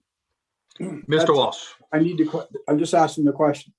Sure. And if Lucas, I'm not sure if he's still present, but if you look at the content of the actual resolution, PCR 7421, White Appraisal Co. is amongst the list of the vendors available to be awarded this. And consistent with the resolution that was passed by this, it provides that an assurance that you'd be available, not that you would automatically be awarded when you are within 7%. So that because that could run into other issues. So the language of the resolution says a vendor whose principal place of business is located within the city of Warwick and submits a responsive bid within 7% of the lowest bid shall be considered for the award of the contract.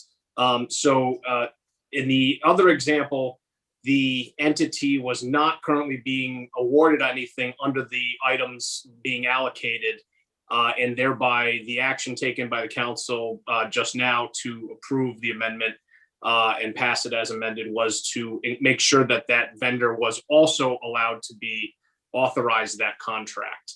In the case that you're presenting here, White Appraisal Company is amongst the 6 entities that are moving on in this stage in the process as outlaid, where I believe, my recollection was that the planning department was going to further work with these vendors to refine the scope of responsibilities moving forward, but that no further action is needed on the matter because White Appraisal is already being available to be considered for that award. Okay, thank you for the clarification. I just wasn't certain on that. I wanted to make sure that we were in the right spot. Thank you. Welcome. Thank you very much. Next up is PCO 3-21 Sub A, an ordinance in regards to ensuring shopping carts remain at their originating property. This is for second passage as amended committee report ordinance. Helps to be unmuted. Committee report was for favorable action. Okay, for action, Councilman Sinapi. Move for favorable action. Second by Councilman Howe, Councilman Foley, Councilman Gephardt. Any questions that were not addressed during committee on this? Hearing none, the clerk will call the roll. Mr. McAllister, Yes. Mr. Foley, Yes. Mr. Gephardt, Yes. Mr. Howe, Yes. Mr. Lattiser, No. Mr. McElroy, yes, Mr. Ricks, Yes. Mr. Sinapi, Yes. Ms. Travis. yes, 8 yes, 1 no. Second passage. Thank you. The motion passes. Next up this evening is PCO 10-20, an ordinance relative to amendment of the Warwick zoning ordinance. This is for first passage, not drafted. Committee report, land use. Hold to June 7th. Hold to June 7th. Number 3 this evening is PCO 24-20 Sub A, an ordinance in regards to modernization of public safety equipment. Committee report, finance. Withdrawn. Okay, we'll do a voice vote. All in favor of withdrawing on behalf of the sponsor? Aye. Aye. Aye. Any opposed? Any abstentions? PCO 24-20 will be withdrawn. I think Councilman Lattiser has his hand up. No, Councilman Lattiser. that's just my nervous reaction. Councilman Howe and Council President McAllister, they remember the days. That's right. I could still hear the clicking. Thank you. Next up is PCO 4-21, an ordinance in regards to amending the process and requirements as they apply to individual claims. This was first passage, was not drafted, committee report ordinance. Committee report. Oh, I am unmuted. There we go. Committee report hold till July 19th. Hold till July 19th. Next up this evening is an ordinance requiring the Warwick City Council receive 60 days notice prior to taking a vote on a contract or benefit package for the city of Warwick. This was not drafted, committee report ordinance. Again, hold till July 19th, please. Hold till July 19th. Number 6 this evening, PCO 10-21, an ordinance amending section 40-33 of the City of Warwick Code of Ordinances. This was not drafted, committee report, intergovernmental. hold to June 7th, Hold to June 7th. Number 7 this evening is PCO 11-21, an ordinance amending section 10-8 of the Warwick City Code of Ordinance. For first passage, not drafted, committee report ordinance. Hold till June 7th, please. Hold to June 7th. Number 8 this evening is PCR 79-20, a resolution for engineering to create a Buckeye Brook project. Committee report, intergovernmental. withdrawn, Okay, for action, Councilman Howe. Move to the withdraw. Do we have a second? Second by Councilman Foley. We'll do a voice vote on that. All in favor to withdraw on behalf of the sponsor? Aye. Aye. Anyone oppose? Any abstentions? Hearing none, PCR 79-20 will be withdrawn. Number 9 this evening is PCR 41-21, a resolution in regards to establishing a charter commission. This was not drafted committee report ordinance. Hold till July 19th, please. Hold till July 19th. We are now under new business. First off is PCO 12-21, an amendment for the restatement ordinance of the city of Warwick approving the financing and design, construction, equipping and extension of the city's sewer lines and sewer collection system. Committee report intergovernmental. Favorable action. For action, Councilwoman Travis. I move favorable action on PCO 12-21. Second by Councilman Howe, Councilman Foley, Councilman Gephardt, Councilman McElroy. Any questions on PCO 12-21? Hearing none, the clerk will call the roll. Mr. McAllister, Yes. Mr. Foley, Mr. Yes. Foley, Yes. Mr. Gephardt, Yes. Mr. Howe, Yes. Mr. Lattiser, Yes. Mr. McElroy, Yes. Mr. Ricks, Yes. Mr. Sinapi, Yes. Ms. Travis. Yes. 9 yes, first passage.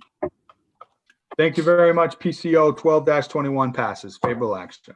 Next up this evening is PCO 13-21, an ordinance in regards to amending section 40-66, alarm review panel to 2-year terms. Committee report ordinance. Committee recommends favorable action. For action, Councilwoman Travis, will you move this for me, please? Yes, sure. I move favorable action on PCO 13-21. Thank you. Do we have a second? Second by Councilman Howe, Councilman Foley, and Councilwoman Travis. Any questions on PCO 13-21?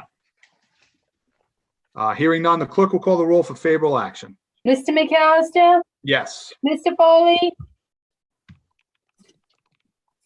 Yes. Mr. Gephardt, Yes. Mr. Howe, Yes. Mr. Lattiser, Yes. Mr. McElroy, Yes. Mr. Ricks, Yes. Mr. Sinapi, Yes. Ms. Travis. Yes. 9 yes, PCO 13-21 passes. Thank you very much. Passes. Number 3 this evening is PCO 14-21, an ordinance restricting the sale of firearms near schools and daycares. This was not drafted. Committee report, public safety. Hold till June 7th. Hold till June 7th. Next up is PCR 71-21, a resolution in regards to erecting a stop sign. Committee report, public safety. Recommend favorable action. For action, Councilman Foley. Favorable action on PCR 71-21. Do we have a second? Second by Councilman Howe, Councilwoman Travis. Any questions on this stop sign that was supported by a traffic study? Hearing none, the clerk will call the roll for favorable action. Mr. McAllister, Yes. Mr. Foley, Yes. Mr. Gephardt, Yes. Mr. Howe, Yes. Mr. Lattiser, Yes. Mr. McElroy, Yes. Mr. Ricks, Yes. Mr. Sinapi, Yes. Ms. Travis. Yes. 9 yes, motion passes. Thank you very much. Number 5 this evening is PCR 72-21, a resolution authorizing the mayor of the city of Warwick to enter the City of Warwick Retirement Board as a plaintiff in the matter of the City of Warwick Retirement Board versus, I can't see it on my screen there. I can't read my handwriting. Vivergen Incorporated.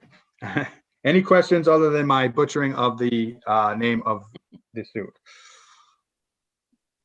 Hearing none, the clerk will call the roll for, oh, wait, I have to move it first. Anyone like to, so that's committee report intergovernmental.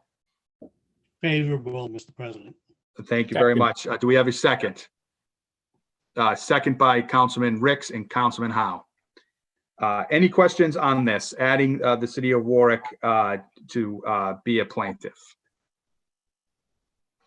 Hearing none, the clerk will call the roll for favorable action. Mr. McAllister, Yes. Mr. Foley, Yes. Mr. Gephardt, Yes. Mr. Howe, Yes. Mr. Lattiser, Yes. Mr. McElroy, Yes. Mr. Ricks, Yes. Mr. Sinapi, Yes. Ms. Travis. Yes. 9 yes. Thank you very much. The motion passes. Next up, we're moving to unanimous consent. First up is PCR 73-21, a resolution authorizing the financing and acquisition of public works, fire, police, and library equipment and vehicles through a lease purchasing agreement in a principal amount not to exceed $6,500,000, authorizing the execution and delivery of lease agreement and related instruments and determining other matters in connection within. So this was under unanimous consent. Mayor Picozzi asked that we put this on here. He does have this item in his budget, which we will be taking up next week. But what this would do is authorizing and having a plan that is in the budget so we can schedule for buying public works equipment, fire equipment, police equipment, library equipment, also for vehicles and apparatuses for these departments as well. This will be budgeted, it will be bonded, it will be budgeted, and that is why the mayor has asked us to look at this this evening. So I'm going to call on Councilman Howe to move it.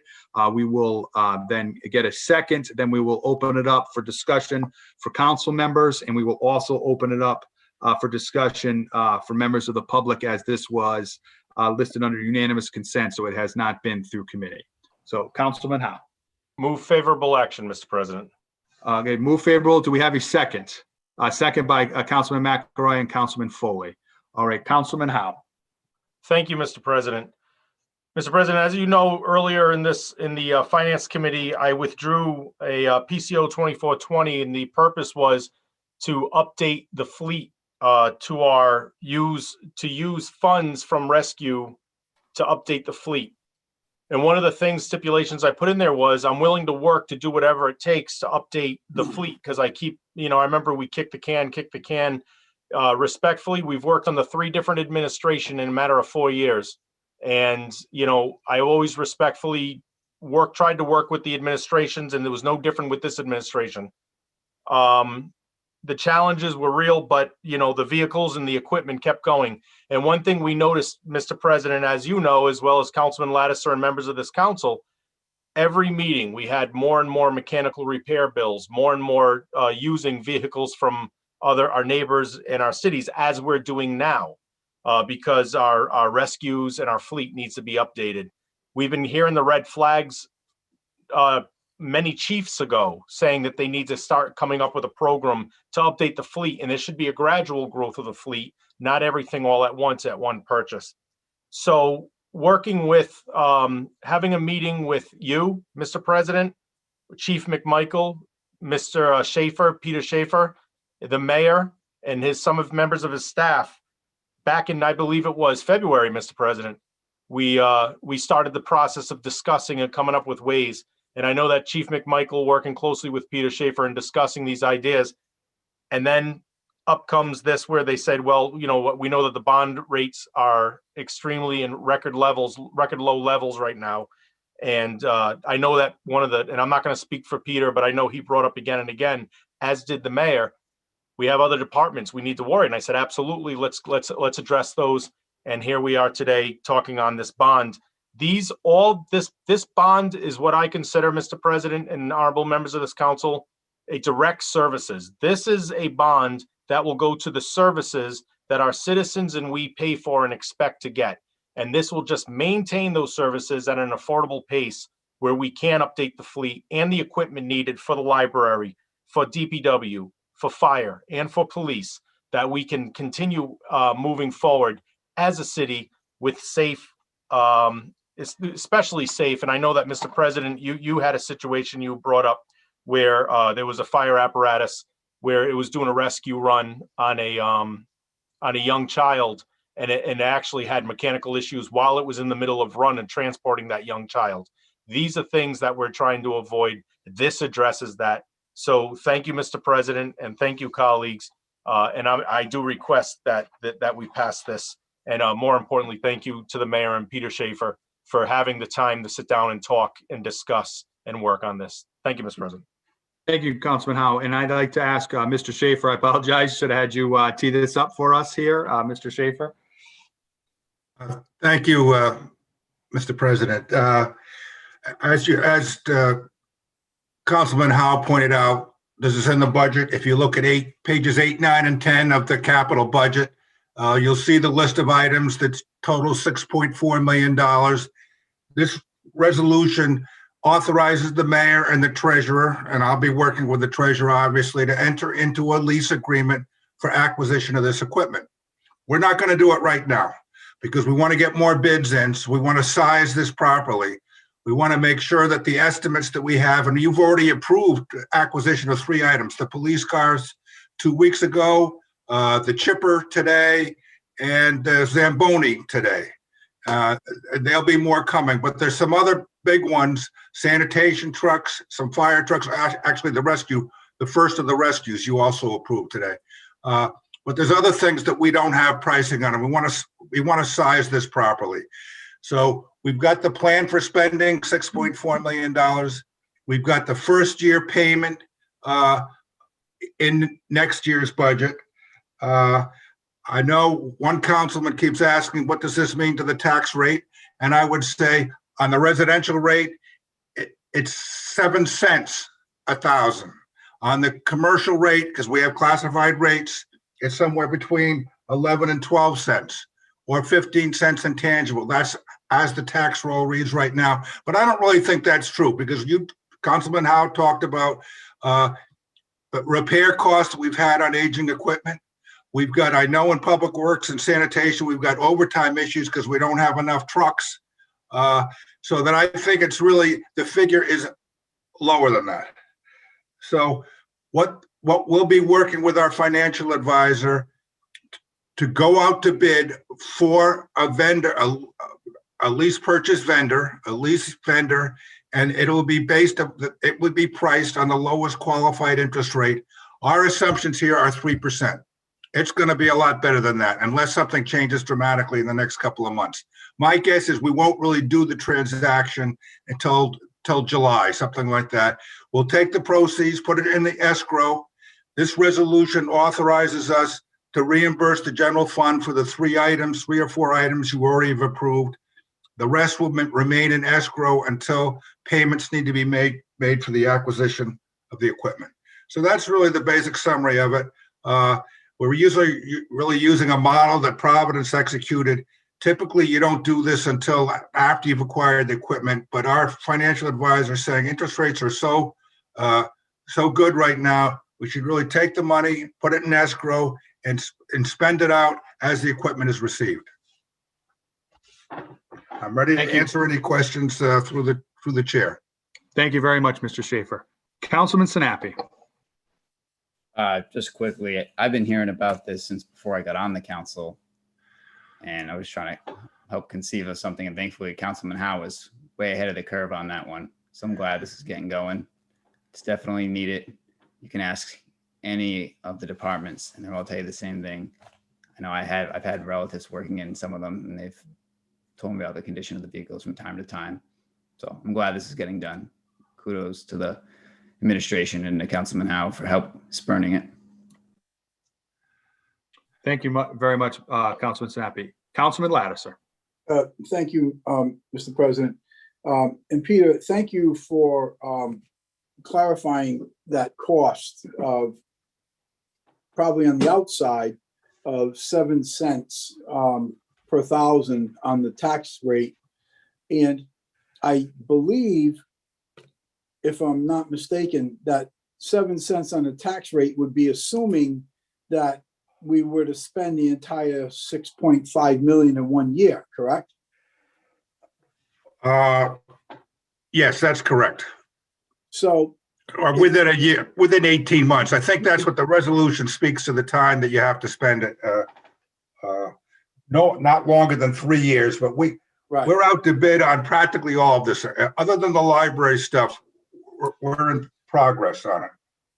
which is very good, and I support the resolution. I support the concept and the business principles that are being done here.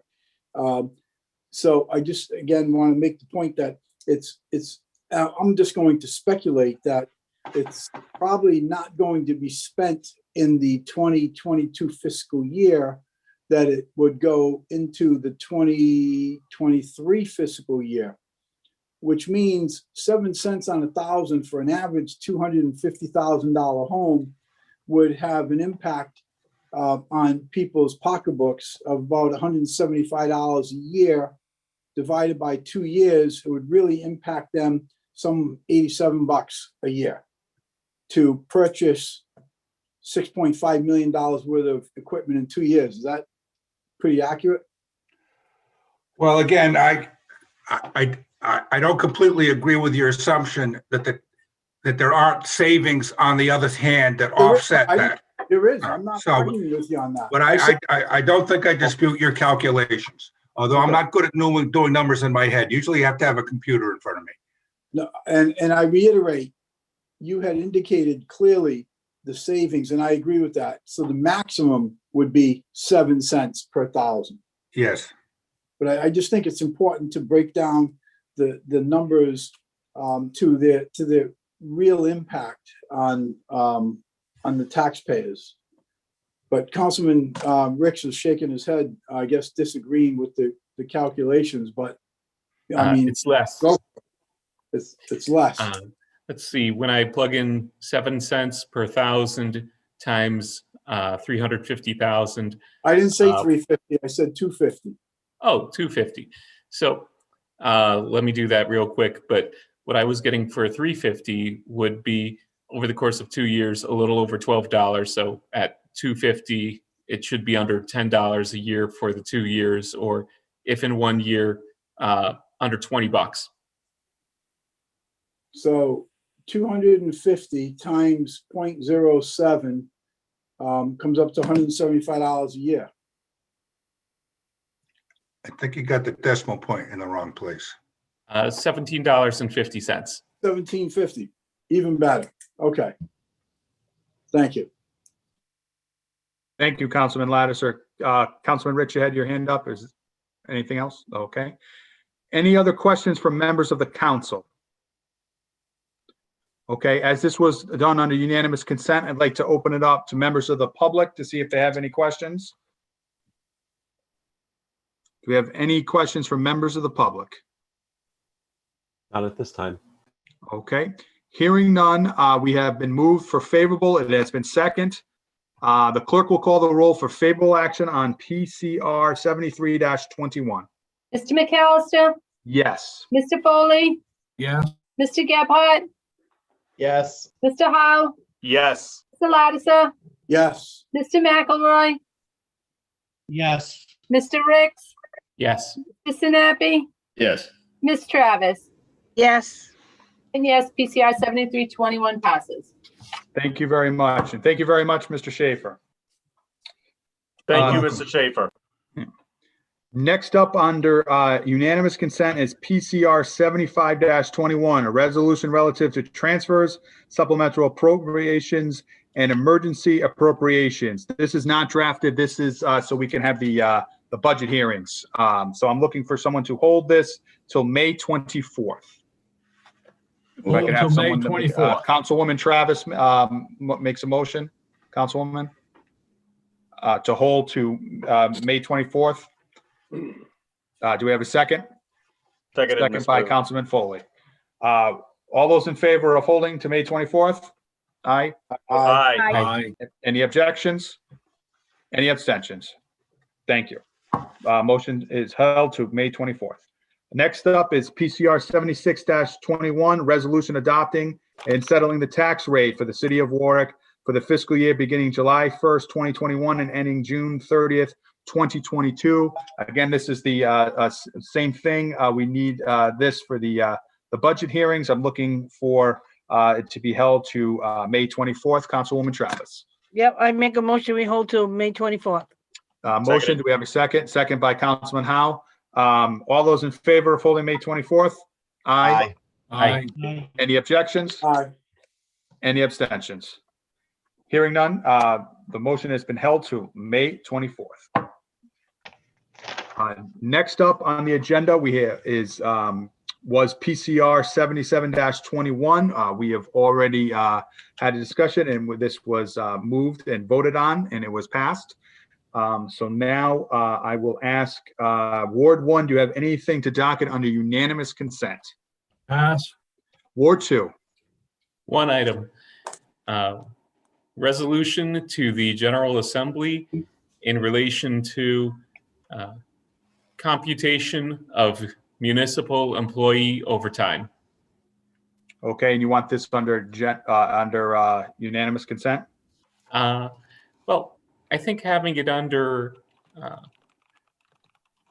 well, I'll leave that to the administration. If you've received any indication from the administration that they would prefer to have that under unanimous consent, or if it should go through the normal committee process, and if so, intergovernmental. Okay, well, it's your pleasure right now. So we're in unanimous consent. So would you like a unanimous consent? Or? Forgive me. I'll wait until the docket session. Okay. Ward 3, anything under unanimous consent? Pass. Ward 4. I believe you said pass. Ward 5, anything for unanimous consent?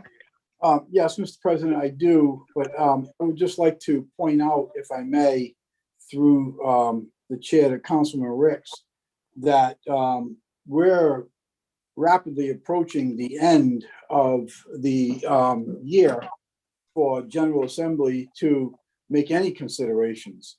So if you hold this or move this to the next meeting, I think the chances may be slim for getting it done this year, but just to point that out.